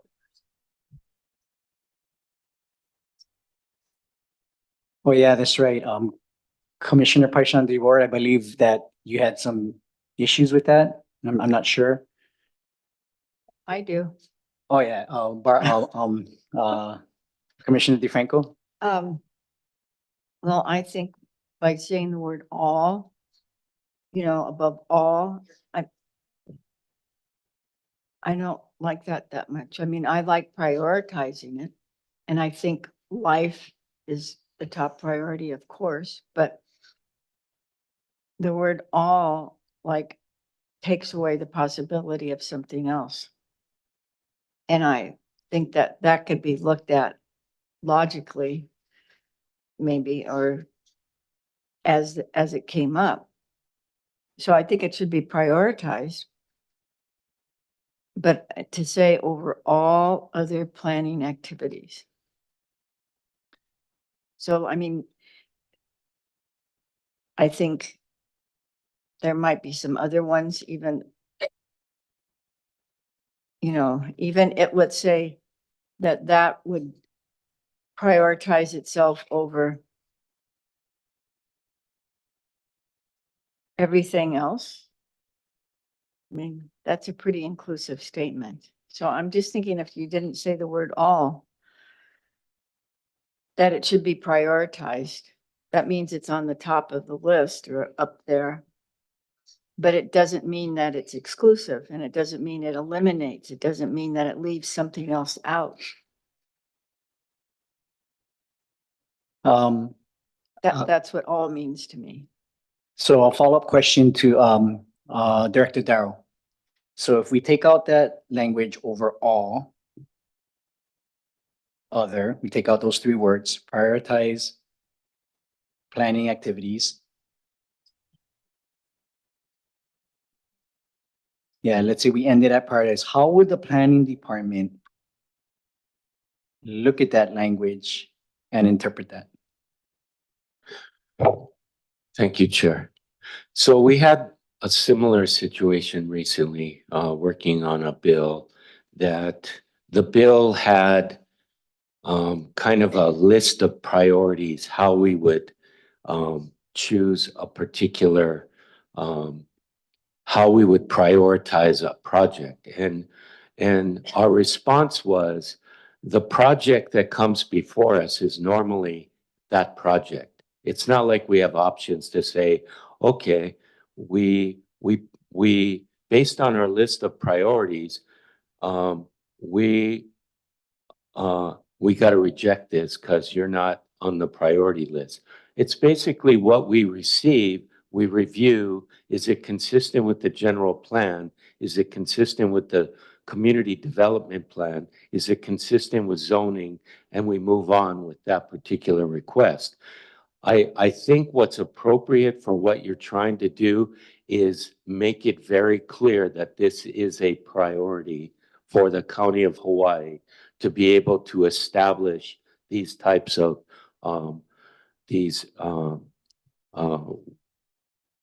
access roads or whatever the term was that you were using.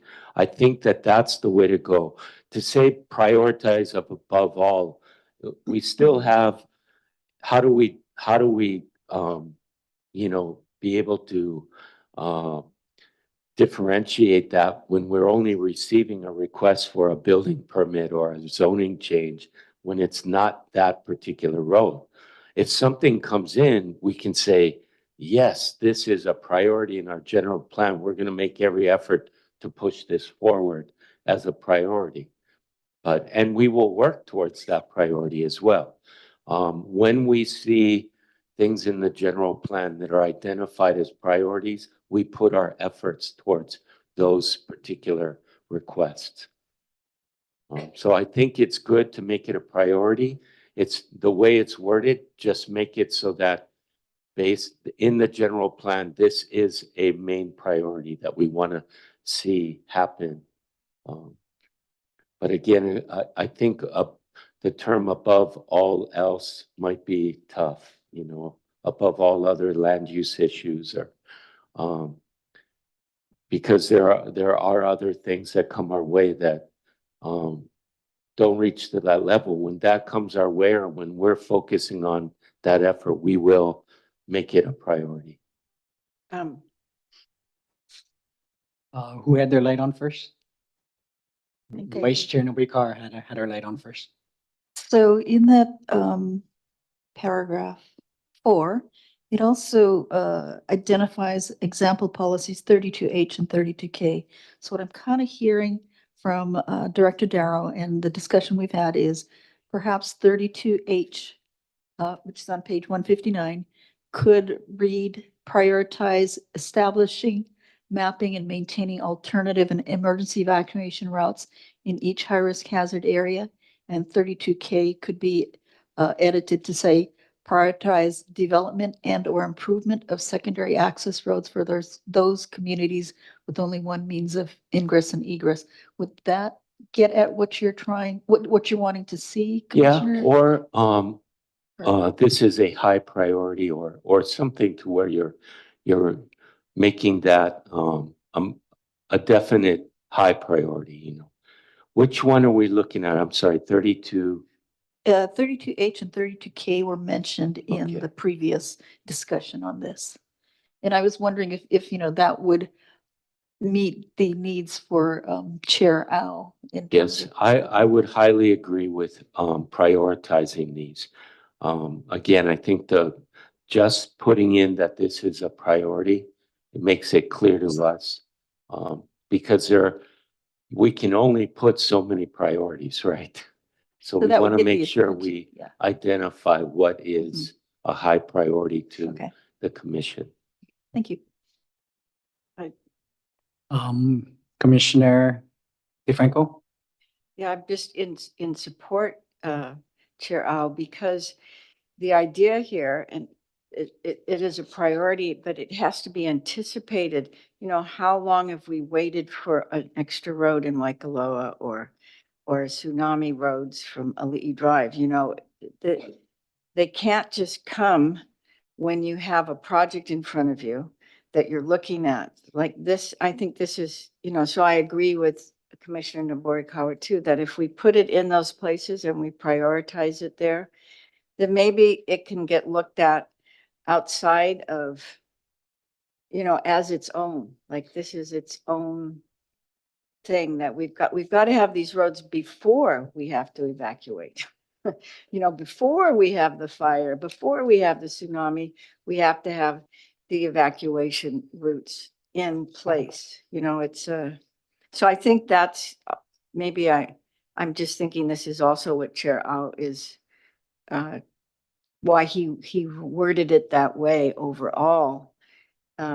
Maybe it's to individualize it as on its own. So I have a question for Corporation Counsel. So if I was to withdraw that motion and make a new motion, can I do that? Because Commissioner Kanuha is not here. He seconded it. Could I withdraw it? It's already been seconded, so it's already on the floor. There could be a motion to amend your prior motion. Okay, well, I'm prepared to amend it, but just for discussion sakes, let's go ahead and, because we're already getting into discussion, so why don't we just make the motion, get it seconded, and then further discuss. So I move. Yes, can Vice Chair Noborikawa state it? What am I stating? Oh, okay, so I make a motion to amend the prior motion to add that mapping, creating and maintaining emergency evacuation routes be prioritized over all other planning activities. Oh, wait, I'm amending it? Let's take a break. Yeah, why don't we take a short 5-minute recess, 5-10 minute recess, use the bathroom and to discuss this?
So that would, I think that's in the master plan, but does that kind of apply to the language that I'm inserting?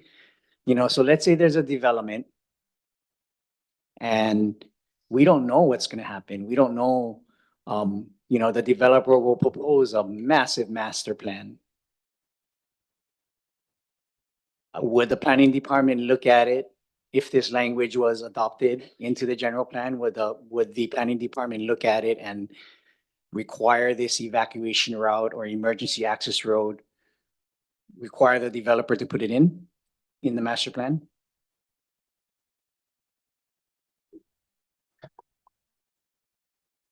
It really is going to depend on the actual application. If it's existing zoning and they're just coming in for a subdivision, it depends if the subdivision code changes. Right now, there's a tremendous amount of focus on wildfire prevention. There's a conference this next week, in regards to that particular issue. There's consideration to look at changes to the subdivision codes to be able to implement different types of options for prevention. That could be one as part of that. The general plan would give guidance to those types of directions. I don't think it would get to the level that it's going to affect an application unless it was an application that said you have to be consistent with the general plan and or the CDP.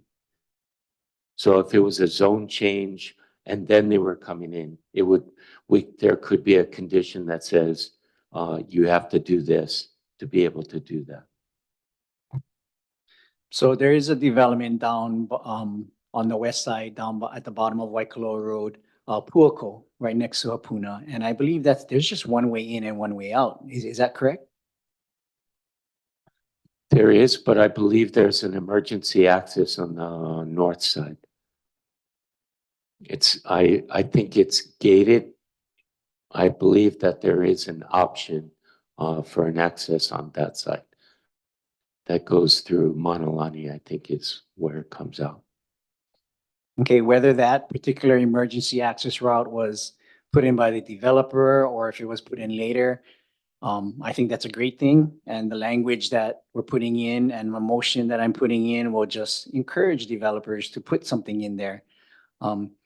If they're going to start a development, it'll make it that much more attractive for their end users. I think it'll just help their development. So I support my motion. I'm sorry, I don't believe we were off of mute when the motion was stated.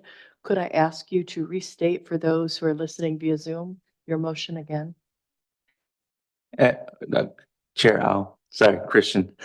Can you do it a little bit slower so I can capture it? Okay. So I amend my motion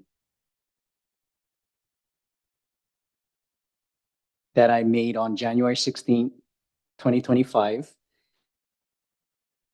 that mapping, creating, and maintaining emergency evacuation routes be prioritized, period. And the language that I want to insert is in two sections on page 159. That would pertain to 32H and 32K. And on both items, I'm going to add two words: prioritize to. Should I read it all out, Christian? If the language is already there and all you're adding is the two words prioritize to, then no need. Okay, yeah. So to both items, to 32H and to 32K, add prioritize to the language. At the beginning of each. Yes. Okay. Yes. So if there's no further discussion, I know Commissioner Rodriguez had his light on. Go ahead. Yes, and I would like to, just recommend that motion be put on top of the list, at 32A instead of, since safety's number one. And, just, put it on top where it's kind of like your grocery list. You usually put the most important things. Thank you.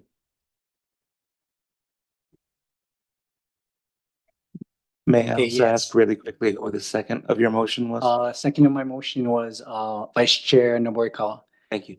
And just to clarify the motion and to address Commissioner Rodriguez's request, I also want to change the order. So put 32H to 32A and put 32K stated as 32B and move everything else down. Does that make sense? Do I have to say it all? Read it all and read it? Okay, good. That's a lot of talking.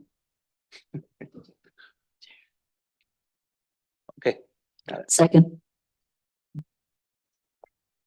So just That's.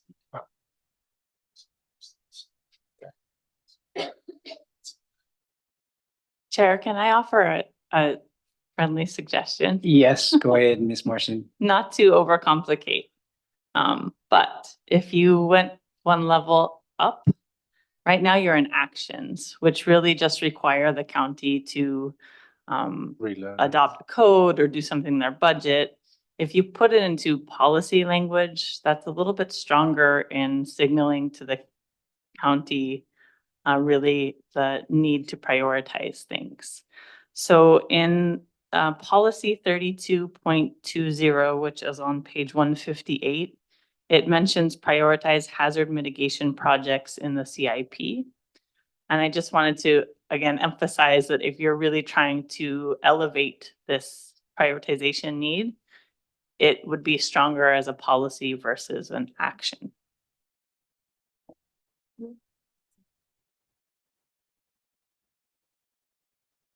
Okay, that's a great suggestion, and let's defer that to Monday.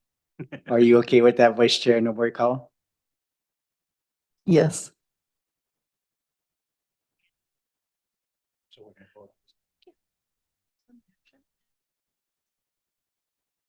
So we can do the motion now. Yeah. I'll just go ahead and amend the amended motion to put it in the section policy on page 157. In addition to all the other amendments that I just said. Got that, Christian? So we would move those two, we would take those two items, 32H and 32K out and move it up to policies on page 157 and state that as 32.1 and 32.2 and then move everything else down.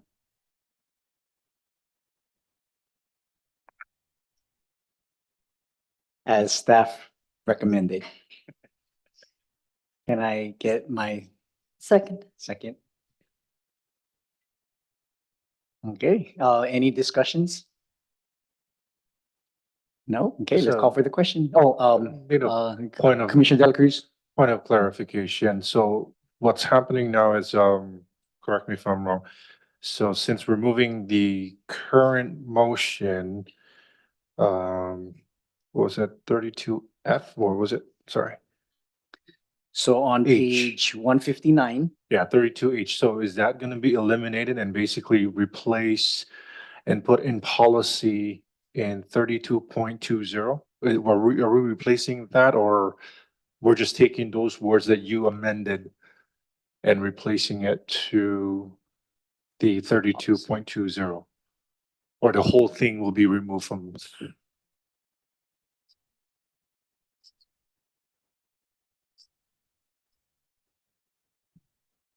I mean, I understand the staff saying it will make it much stronger, which I do appreciate you guys giving that advice. But will that eliminate that particular language in, sorry, I'm like going back and forth, 32F, wasn't it, or H? Will that remove that particular language?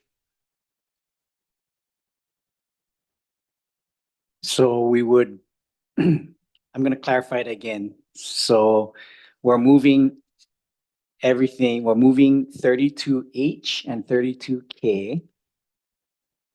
We're gonna delete that from actions. Okay. And then we're gonna put it under 32.20, which is on page 158. And we're gonna put in we're gonna put in that language under that. And then renumbered or re-lettered, renumbered. Yes. So Christian, should I state what I want 32.20 to say? I don't think you need to do that as long as the language is not changing with the exception of prioritize two. We can capture the mechanics of moving it to where it needs to be. Yeah. Okay, yes. So moving it to 32.20. Thank you. Vice Chair Nobukawa? Second. Any further discussion? Commissioners have any further questions or clarifications? Thank you, commissioners, for correcting me and confusing me, but thank you. But everybody understands my intentions, and that's the main thing. So can we call for the question, or do we have any more discussions or did anybody see any more errors that I said? Now's the time to do it. If not, let's call for the question. All right, so I'm gonna reread the motion to amend your motion from January 16th regarding emergency routes to add the words prioritize to at the beginning of action 32H and 32K. Then remove from actions and add to policies starting at 32.2 and renumber the remaining. Okay. Yes. So Chair Ao, Aye. Vice Chair Nobukawa, Aye. Commissioner DeFranco, Aye. Commissioner Dela Cruz, Aye. Commissioner Paishan Duarte, Aye. and Commissioner Rodriguez. Yes. Thank you, Mr. Chair. Motion carries with 6 aye votes. Thank you, commissioners, for supporting my motion.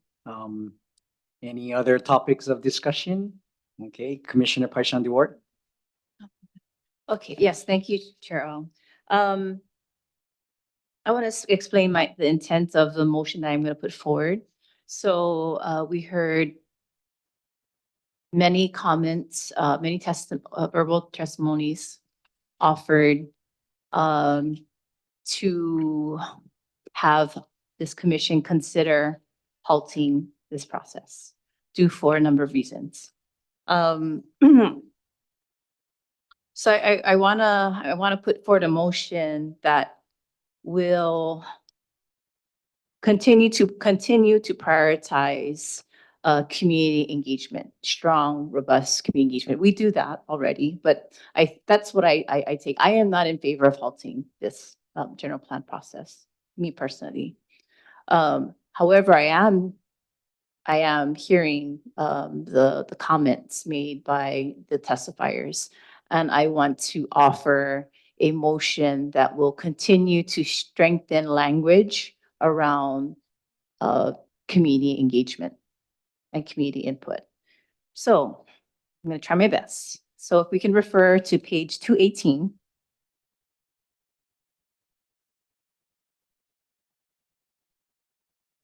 Page 218, under section 6.2.1, and this is all under, sorry. This is under community development plans. 6.2.1. Under item number 5, programs and community actions. So under what I'm hearing from the testifiers is that they want to make sure that they have that their perspectives are being heard and being received and will continue to help guide the process going forward. And so I would like to make a motion to add where it says community development plans shall identify desired programs and community's role in planning, or excuse me, sorry, community development plans shall be prioritized. So I'm just adding that shall be prioritized, comma, and shall be prioritized and shall identify, so forth and so forth and so forth. So I would like to insert there shall be prioritized. Community development plans shall be prioritized. The reason for this is from, if I were to just, take off my commissioner hat, I would want to be looking for where's there assurance that that there are mechanisms to be for community input to be received, and that I understand how our input will be received, and then it will be taken into consultation and will have some will be considered. So it is stated in many areas of the general plan. I think it's important that I would like us to consider this motion so that, again, yet another place where community can point out, yes, community development plans are being prioritized. They shall be prioritized, and so forth. So that's the first motion. Should I just stop there? Yeah, I think we should just take one motion at a time. So I would appreciate if we can get a second so we can discuss this motion. Second. Okay, seconded by Vice Chair Noborikawa. Maker of the motion, we understand your intent of it. Would you like to add any more comments before we move on to other commissioners?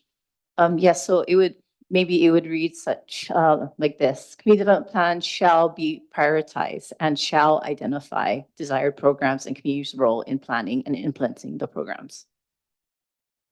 As a secondary of the motion, you have any comments, Vice Chair Noborikawa? I'm strongly in favor of getting as much community involvement as possible. However,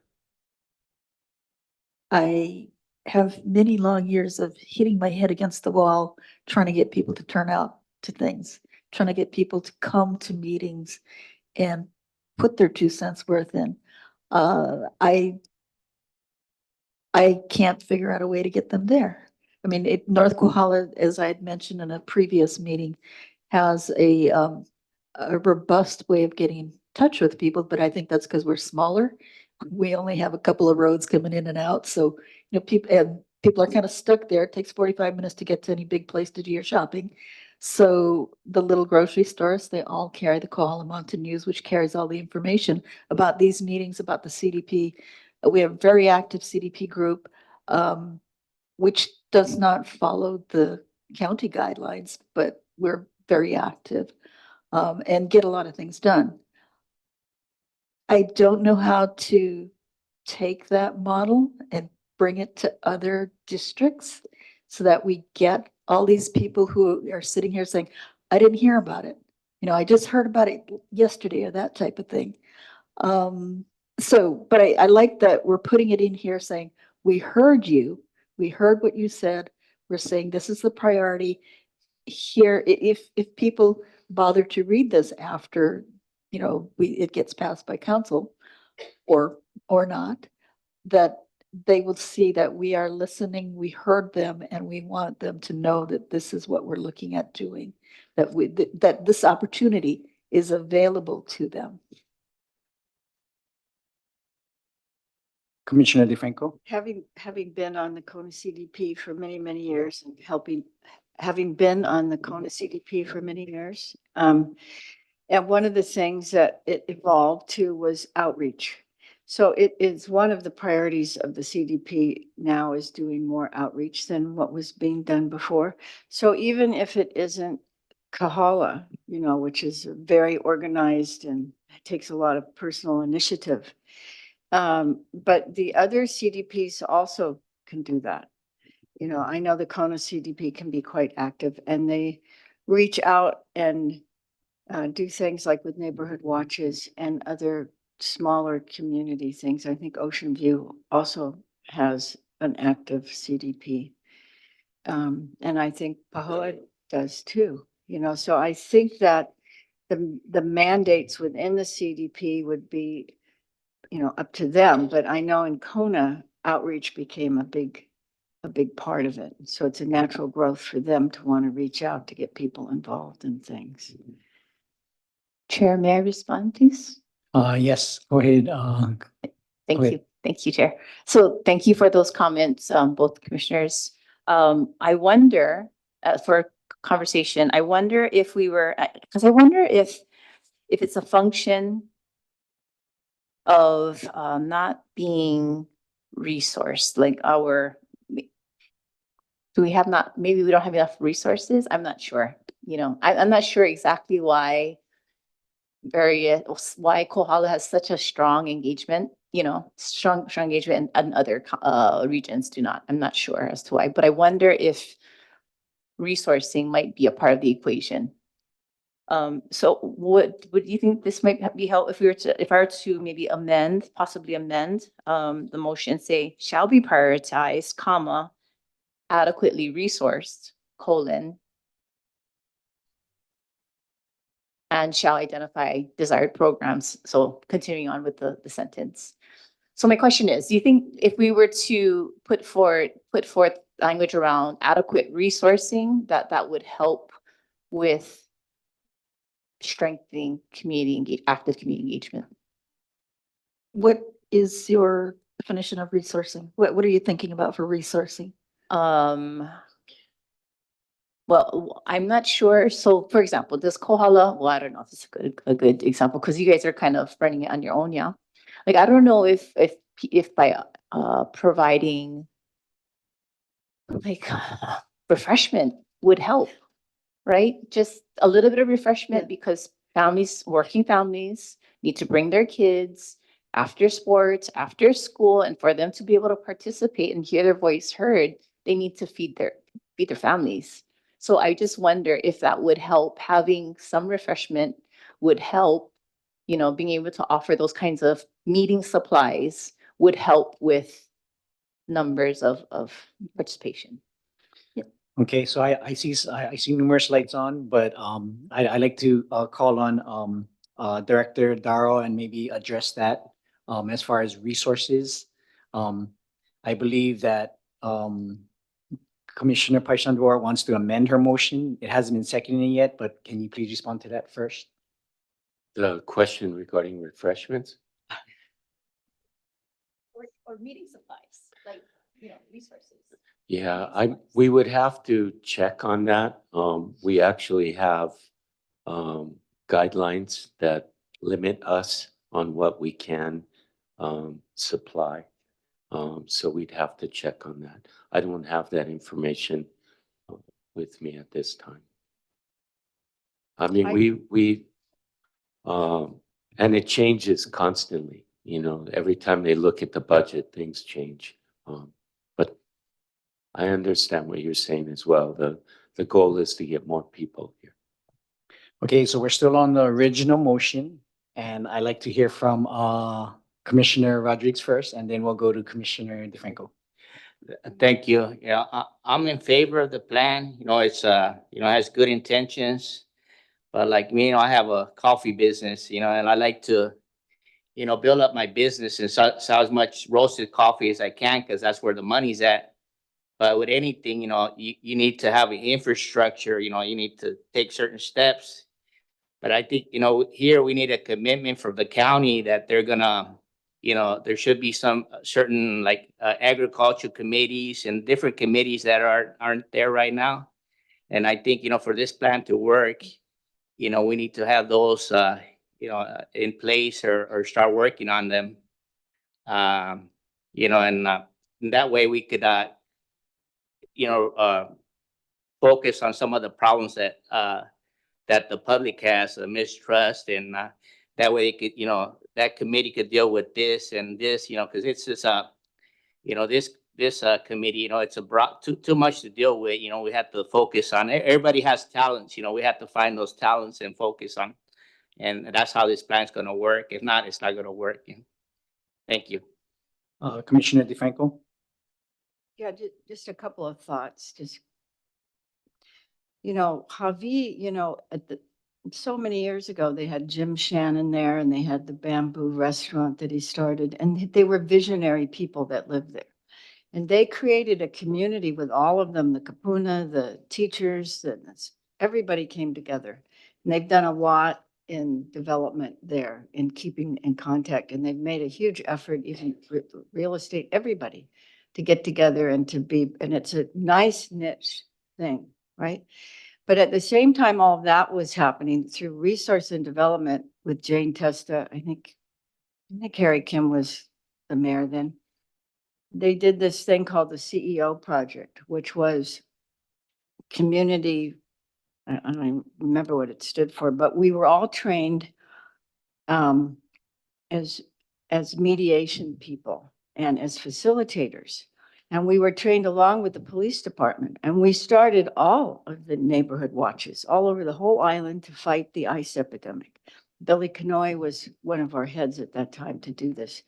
And it was a huge project, community, empowerment organization, and it was funded through the prosecutor's office.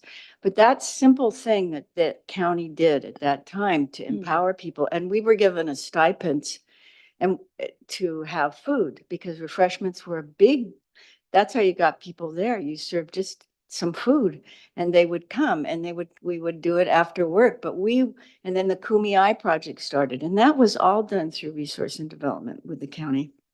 And it was an amazing project to watch because they picked different people from all the different districts.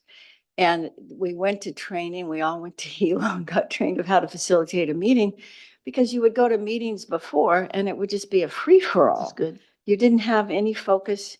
They didn't have any way to do it.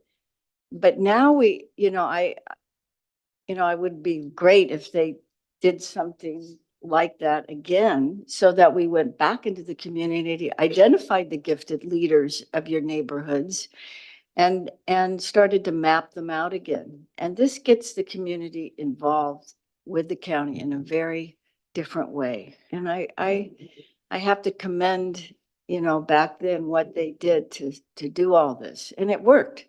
We did deal with the ice epidemic. We did get a lot of things identified. We developed community police, which every now and then it's still happening, at least they say it is, but not to the level that was before. And that's because the funding isn't being done, and it was done through grants. It wasn't really funded through the county money. It came from grants that the prosecutor's office applied for or something, and we all got funded to do this.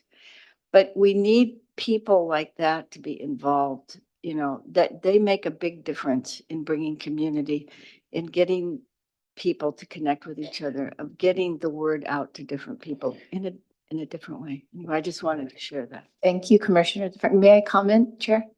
Yes, go ahead. Thank you. That's very helpful, and to reflect back on what has worked in the past. And that's the spirit of why I'm bringing this up, because I read it, when I read the plan, it's clear to me that the intent is to leverage and harness the intellect and skills of our community. We want their perspective. We have to get people there, right? And so that is why, that's what's behind my recommendation, and maybe we will amend for adequate resourcing, because I really do believe that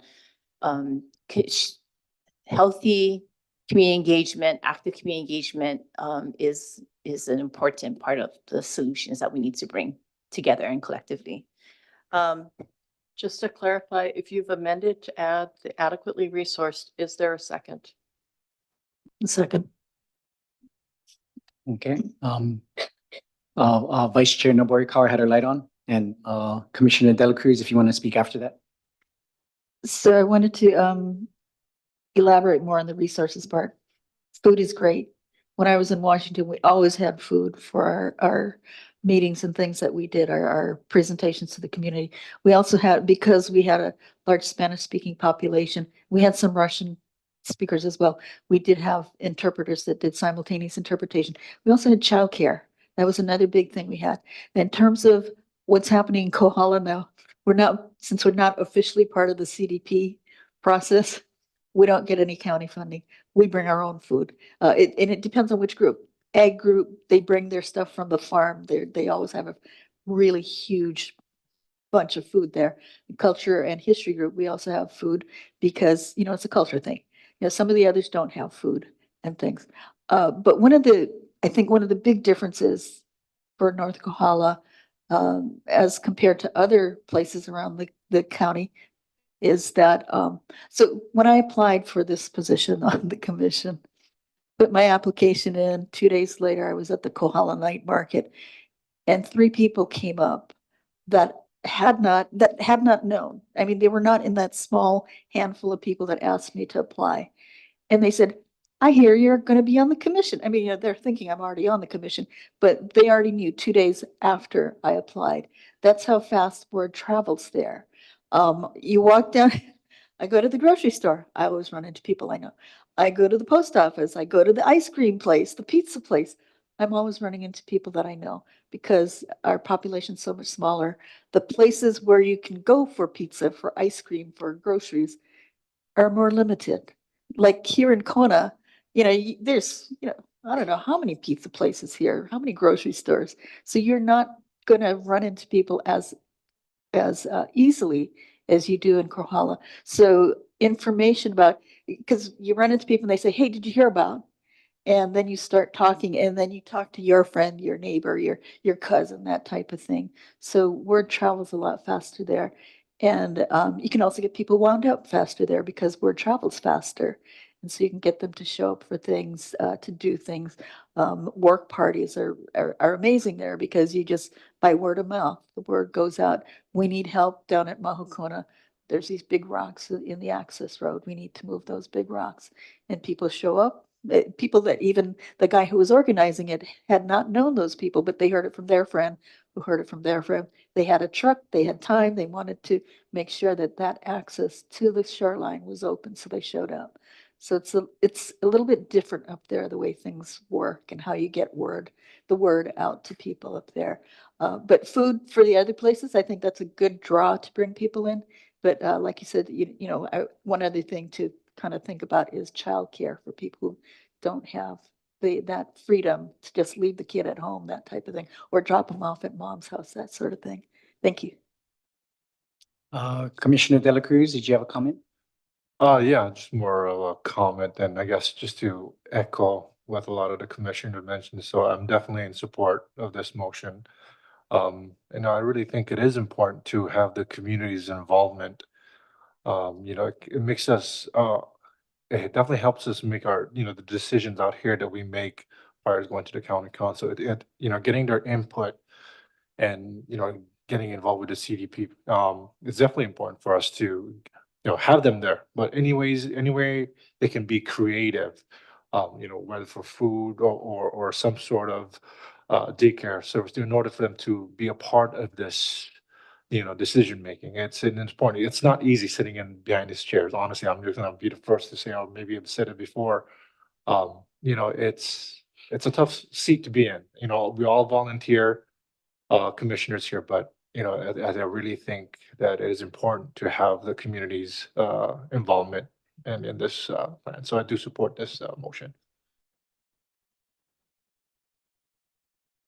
I also support this motion, but I do have a question for the maybe staff and even the makers of the motion. So this would be specifically for the CDPs, right? I believe that's what it'd be for.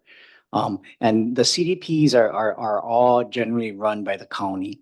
So I understand the language that the words were going to be added is shall be prioritized with adequate resourcing.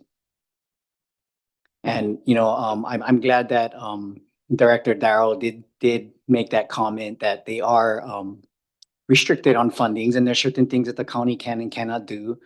But if the community can just come together and do what they do in Kohala and potluck, that's always a bonus too. But this would be a county supported program, so the county would run it. I believe so, right? That's how the motion is going to turn out, or that's what the intentions are of the motion. Okay, well, I do support it, and if there's no more comments, we'll call for the question. Okay, the motion is to amend section 6.2.1 subsection 5 on page 218 to include the language at the beginning, community development plans, and the languages shall be prioritized, adequately resourced, and then move on for the rest. Commissioner Paishan Duarte? Aye. Commissioner Borikawa? Aye. Commissioner DeFranco? Aye. Commissioner Dela Cruz? Aye. Commissioner Rodriguez? Yes. And Chair Ao. Aye.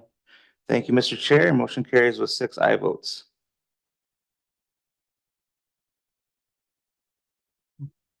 Okay, that was a good one. I Go have an ahead, Commissioner additional. Parsanduart. Thank you, Chair. Motion. Thank you. Okay, so this is relevant to the motion we just passed. So now that we've passed this and, we'll see if it goes all the way through council. Would like to offer a motion that will put in some level of transparent accountability, right?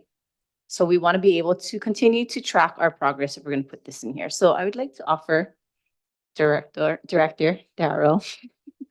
Yeah, page 223, please reference page 223.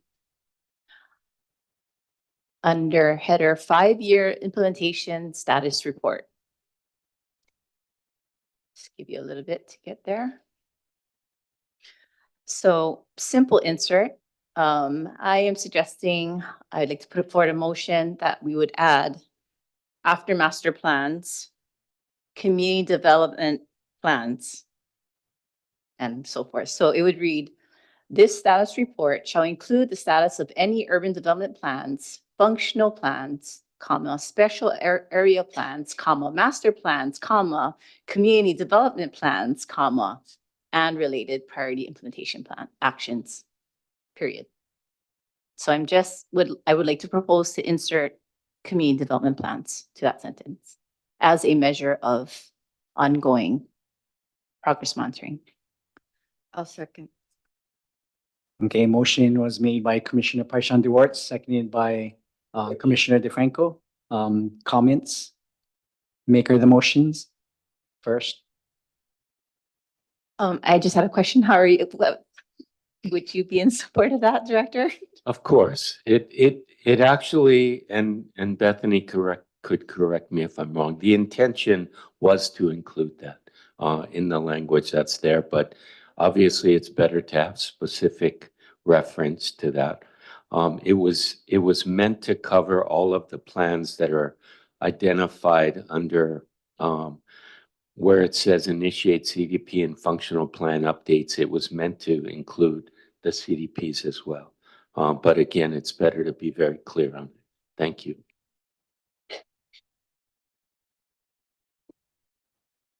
Okay, Commissioner DeFranco, do you have any comments on your motion?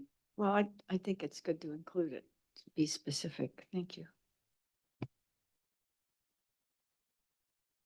No, any further comments? Well, I'm in support of the motion. It's definitely gonna encourage the community to come out more when they see the word community. They wanna come out, hopefully. And hopefully they see the word from the other motion, resources. Maybe that means food to them, so they'll come out for some food too. But yeah, let's call for the question if there's no comments. Oh, sorry, there's a question, Vice Chair Nobuo. I also am in support of this motion. I think it's very important that we talk about the CDPs because as we've heard, Hilo does not have a CDP and people are like, how come county you didn't do that and you shouldn't be doing the general plan because Hilo doesn't have a CDP. If it's talked about in these reports saying, hey, Hilo doesn't have a CDP because Hilo's not working on it, then at least it's going out there. People know why there is no CDP for certain areas or why a CDP for one area may be slower. As I had asked the question of staff, that when does the CDP get worked on? Because people in Kohala are already talking about working on the CDP. General plan hasn't been, adopted yet. And they're like, okay, once it's adopted, we're gonna start working on it. So they're already talking about working on a rewrite for the North Kohala CDP. So they're gonna jump the gun basically. So, but I don't know what the other districts are doing, what the other CDP groups are doing. So, they're all going to be different. So having it in this status report would give people around the county an idea of what's happening in different parts of the county with community involvement, as well as how far along the individual CDPs are. Thank you. Thank you, commissioners. Commissioner Rodriguez, got a question? Yes, I have a question. Say this plan is adopted and say we forgot to put something in there or you want to change something later on. do they have to pass a bill? What does it take to modify it? Thank you, Commissioner Rodriguez. Yes, it is adopted by ordinance, and so any changes to this would require another ordinance to be, it would go before the planning commissions and then back to county council for decision making. Okay, thank you. Just to reiterate that I do support the motion. I think it's important to get the community more involved and, the community should get involved at the CDP level. And then they'll get involved at the next level, which should be the planning commissions, and then at the next level, the county council. So it just gives the public more opportunity than they already have. They've always had this opportunity, but maybe if we just kind of clarify it in the general plan, then it's an opportunity they always had, but now they're gonna see it and take more initiative and take more of that opportunity. So, again, call for the question. If there's no comments? Commissioner, may I Oh, just make yeah, just go ahead, one go brief one? ahead, Commissioner Pachandor. Thank you, Chair. So Commissioner Rodriguez had brought up a question or a comment around again, an agricultural committee. So my question is to Ms. Morrison or Ms. Sato. So would the CDPs be, so could the community action planning committees, could they form like ad hoc committees? So you could have an ag committee or food systems committee. You could have an emergency preparedness committee, for example.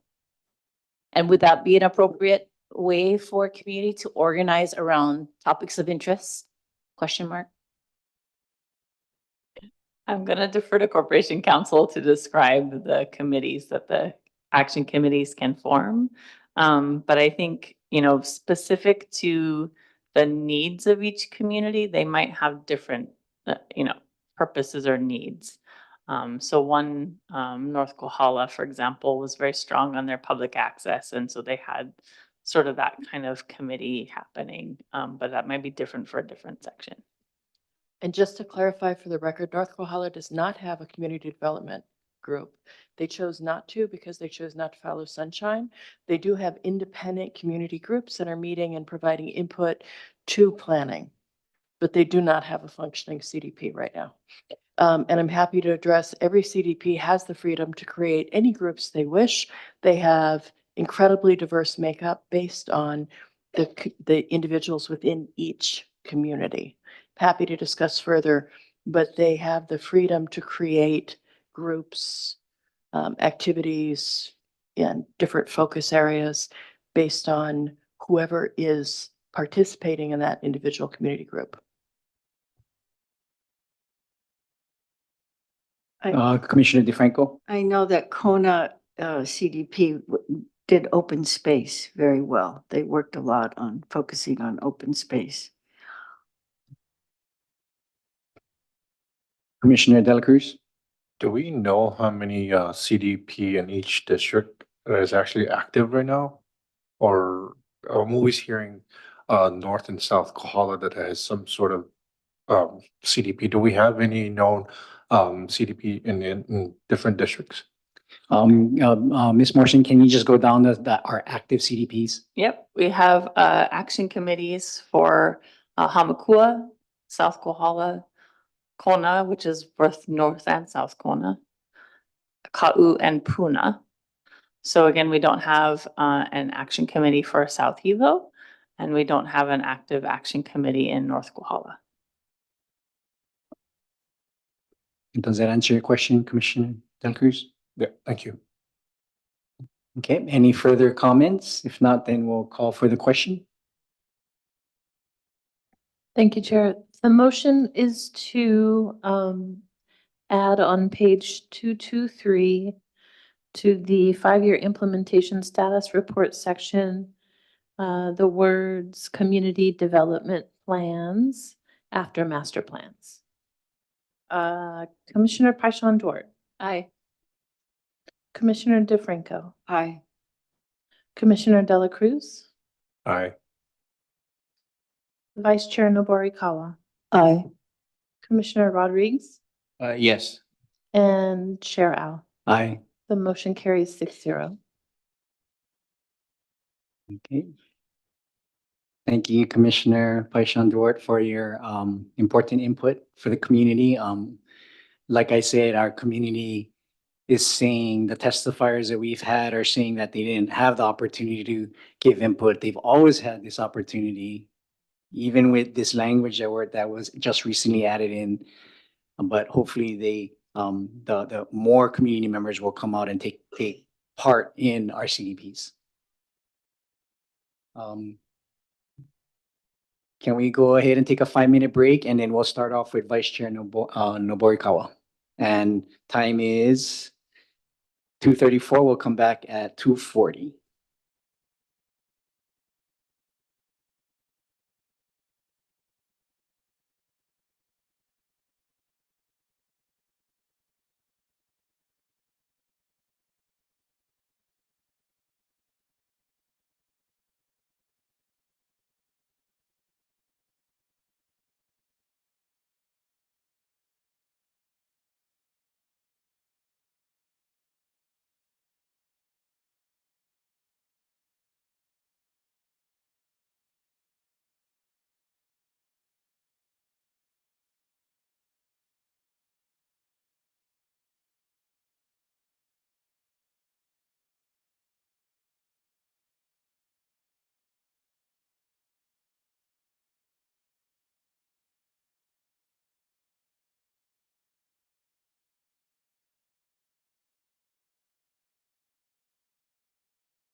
Okay, we're coming back to order. The time is 2:44 PM.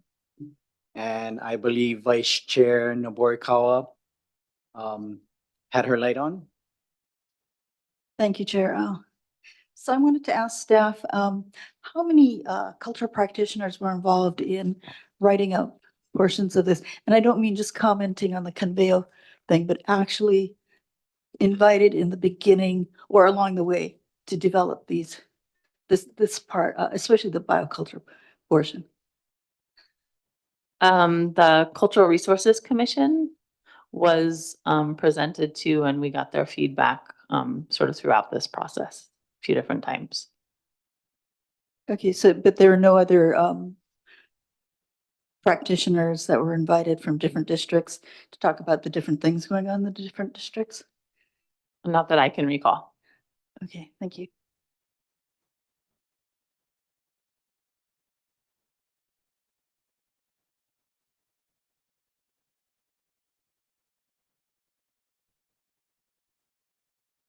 So we do have two commissioners that are going to be leaving soon. So I just want to let my other fellow commissioners know that we're probably gonna cut this meeting short today. Just so we have more commissioners next week, Monday. But when that time comes, I will let you know, which will be soon at about 3:00.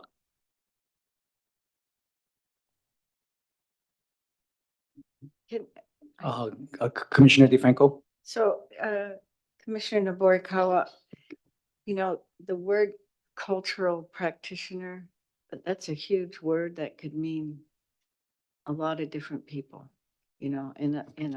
Can I ask you to speak into the mic? They have trouble hearing us. Okay. The word cultural practitioner can mean a lot of different things, and so when you ask the question, cultural practitioner, there could be a lot of people that are actually in the county that work for the county that were part of the staff that are cultural practitioners that worked on this. I'm just bringing this up. And also the cultural resource, people, that there were probably a lot of cultural practitioners on the cultural resource thing. And probably in all the departments that are in the county, there's cultural practitioners that participated in this. So, I mean, it's a really good question, but it was a little bit leading the question, because I don't think that there's a list of cultural. I don't even think we know what that means exactly. But I'm asking that as a question too, in consideration of you doing all the outreach. I mean, even the CDPs have cultural practitioners that are on all the CDPs. So can you comment on that?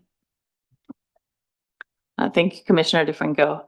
Yeah, so I think that the outreach for this has been far and wide. And so there's definitely been cultural practitioners that have been participating. To your question, did we specifically seek out individuals who identify as cultural practitioners to provide input on the drafting? And the answer is no.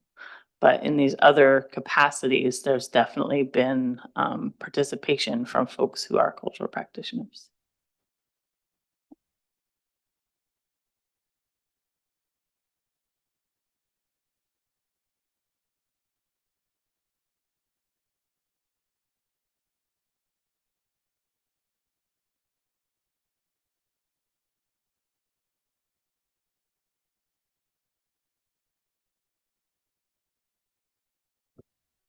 Vice Chair Noborikawa, question? Go ahead. So I would like to move to amend the main motion on policy 17.1, which is on page 111.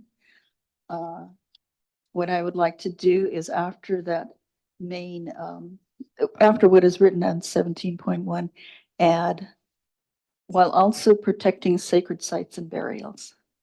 So that the entire policy would read, ensure Native Hawaiian access rights are clearly expressed in county code, policies, and procedures comma, while also protecting sacred sites and burials. Second. Okay, motion was made by Vice Chair Nobukawa, seconded by Commissioner Paishan DeWart. Any comments or points of discussion from the motion makers? So I believe it's very important that Native Hawaiians have access, but access without protection for the sacred sites and burials is kind of counterproductive, because then it would open those areas up for the ability to be desecrated. So I think we should make it really clear within the general plan that while we are wanting to provide access, we also need to provide protection.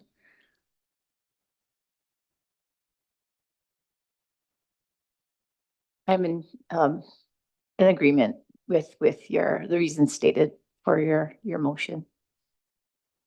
So I have a procedure question for staff. Before I go to Commissioner DeFranco. So let's say a developer develops their property and there's a burial site on there and there's access to the family's bones. How does the developer or the landowner enforce that? Are there rules or procedures set in place either by Public Works or by the planning department? Like what would happen?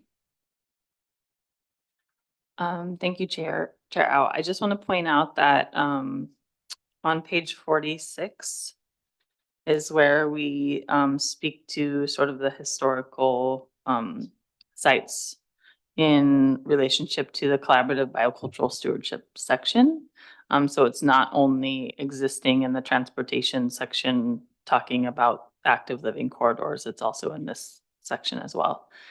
And then I think maybe Dr. Darrow can speak to when we have those sites as part of a land use application, how those are protected.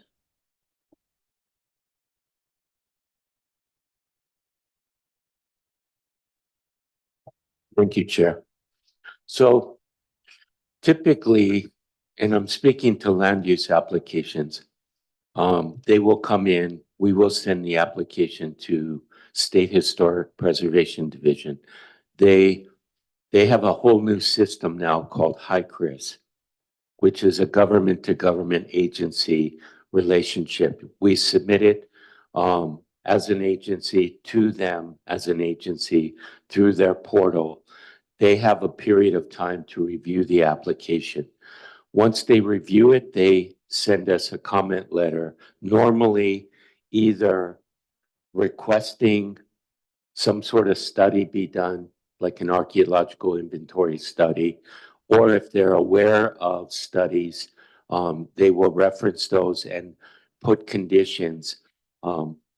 Once a study is done, it identifies sites or burial sites or other features, then they request that we put in conditions within the land use application regarding either data recovery, mitigation plans, or preservation plans, or burial treatment plans, whatever it may entail.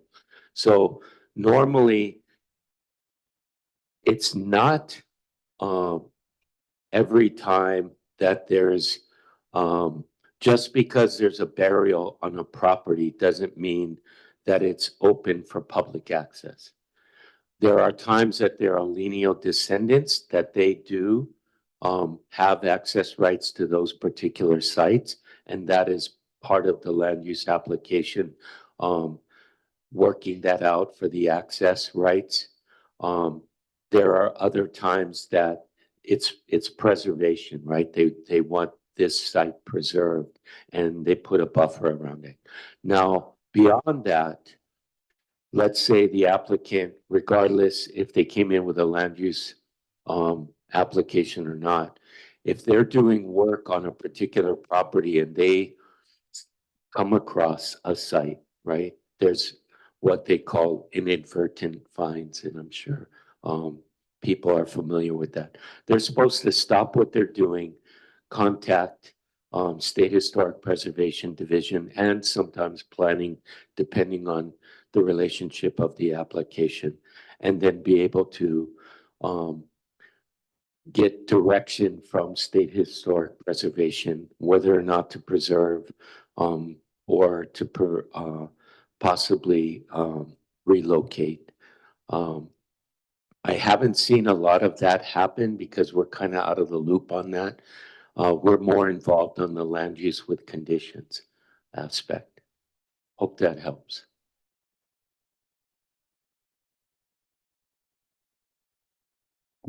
Any more comments or concerns on the motion? Go ahead. Oh, yeah, you sorry, first. Commissioner DeFranco, go ahead, Arlene. I just had a question because I know in place right now, there's a lot already in place to protect anything that when somebody comes across it, inadvertently comes across burials or sacred sites when they're clearing their land. So let's just, I just wanted to ask a question. So let's say that you have a neighbor that is clearing their land and you know there's a burial site there. I know that you have to get grading permits, right, to move anything, right? And does that go through Public Works? Who does that go through? Chair. Yep, go ahead, Director Darrow. Thank you. A grading permit, if required, will go through the Department of Public Works, and they do the same process. They will submit the grading. They need to have the permit signed off by State Historic Preservation Division. And again, the same process. If they feel like they need further information, they will request it before they'll sign off on the grading permit. So, Commissioner Rodriguez. just a quick question. So, if they're actively, destroying the burial sites, who do you contact? Because, I know the state moves pretty slow and, sometimes, who do you call, the police, or what do you do? Yeah, go ahead. Thank you. This would fall under HRS 6E, which is the State Historic Preservation Division. So you would Oh. contact them. Sometimes. Commissioner Paixão Duarte. Thank you. May I ask Vice Chair Leeward to please restate the motion? Just like to hear it one more time, please. So the motion would be to amend policy 17.1, so it would read, ensure Native Hawaiian access rights are clearly expressed in county code, policies, and procedures, while also protecting sacred sites and burials. So basically, what I wanted is to have it put out there in black and white that we are protecting these. I mean, you can get implications from other parts, but I didn't, and I could have missed it. I mean, it's a big document. If I missed it, please let me know, but I wanted it to be out there in black and white. Chair, okay. Yep, go ahead, Commissioner Paixão Duarte. Thank you. Vice Chair, would you consider an addition to your motion? So everything that you said and maybe adding and in accordance to applicable state law. And then we can cite it, but I think it's section 7 of the constitutional Hawaii Revised State Statute 7.1, protections for Native Hawaiian rights in the body. Yeah. And I think there are other, but I don't have all the legal references. I would need assistance counsel if we can cite the actual references. But my suggestion is for consideration for the motion maker in accordance to section. Relevant statutory references of state historic preservation. Yes. Yes, that is fine with me. Thank you. And I will second it. Okay, so the motion was made. So there was a motion on the floor and it was amended by the two same motion makers. So Vice Chair Noborikawa amended her motion, and who seconded it? Okay, and Commissioner DeFranco seconded it. So any comments or concerns about the amended motion to add on the the language. I don't remember exactly what the language was. What, did you get that, Mile? Yes, I think the language would be just adding in accordance with the applicable state law. Did you want to specifically spell out historic preservation law? And the State Historic Preservation Act. Statutes, would be explicitly in accordance with relevant state law and state historic preservation. Because there are other provisions out, not in state historic preservation. I'm sorry, there are other what? Other provisions as well that can apply. Okay. Okay, fellow commissioners, any comments or questions with the language of the motion? Director Darrow wants to make a comment. Go ahead. It's just a thought. This and Bethany had touched upon it earlier. The section that we're including this language is within our public access section. There is a section that was referenced earlier on page 46 that really might be the more appropriate area to place this language. I'm not saying it's not appropriate where you're putting it. It's always good to have language regarding protection and preservation, but you may want to consider that language in 3.11 on page 46 as part of that particular policy for this particular direction that the commission is going. Thank you.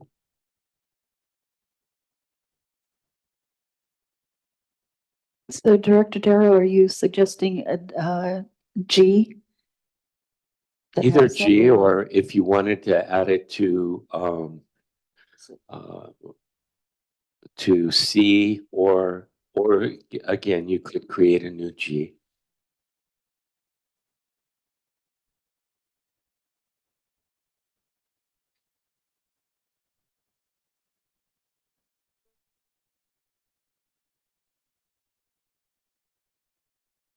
Okay, so I'm going to think about it and possibly add it on Monday to the section. It's getting late and people have to leave. Thank you for the suggestion. Okay, so the original motion was to add in the language on page 111. Motion was made by Vice Chair Noborikawa, seconded by Commissioner DeFranco. Any more comments or questions? If not, we'll call for the question, and I believe some of our fellow commissioners will have to leave. So is there any comments or questions on the motion? No? Okay, go ahead, Ms. Jackson. Thank you, Chair. Okay, so the motion is on page 111, policy 17.1, to add at the end of the sentence, while also protecting sacred sites and burials in accordance with applicable state law and historic preservation law. Yes. Accurate? Okay. Vice Chair Noborikawa. Aye. Commissioner DeFranco. Aye. Commissioner Dela Cruz. Aye. Commissioner Paishon Duarte. Aye. Commissioner Rodriguez. Yes. And Chair Al. Aye. Motion carries 6 with 1 excused. Thank you, everyone. So at this time, 2 commissioners will have to leave. So I think we should just end our meeting and we just do a continuance to next week, Monday. I believe we will have everyone here. Okay, so can I get a motion for continuance, please? I move for a motion to continue our meeting till Monday, February 24th. I second it. Okay, so motion was made to continue our meeting by Vice Chair Noborikawa, seconded by Commissioner DeFranco. And just want to let everyone know that tomorrow's meeting is canceled due to lack of quorum. And we will convene, as stated in the motion, next week, Monday at 9:30. And I believe that is our last general plan meeting. So let's call for the question. Thank you, Chair. The motion is to continue to Monday, February 24th. Vice Chair Noborikawa, Aye. Commissioner DeFranco, Aye. Aye. Commissioner Dela Cruz, Aye. Commissioner Paishon Duarte, Aye. Commissioner Rodriguez, Yes. and Chair Al. Aye. Okay, motion carries. All right, everyone, thank you very much. Hilo people, please drive back safely. Thank you, staff, for coming. Everybody have a great weekend, and we'll do the same thing, same time, same place, next week, Monday. Thank you. Mahalo, everyone.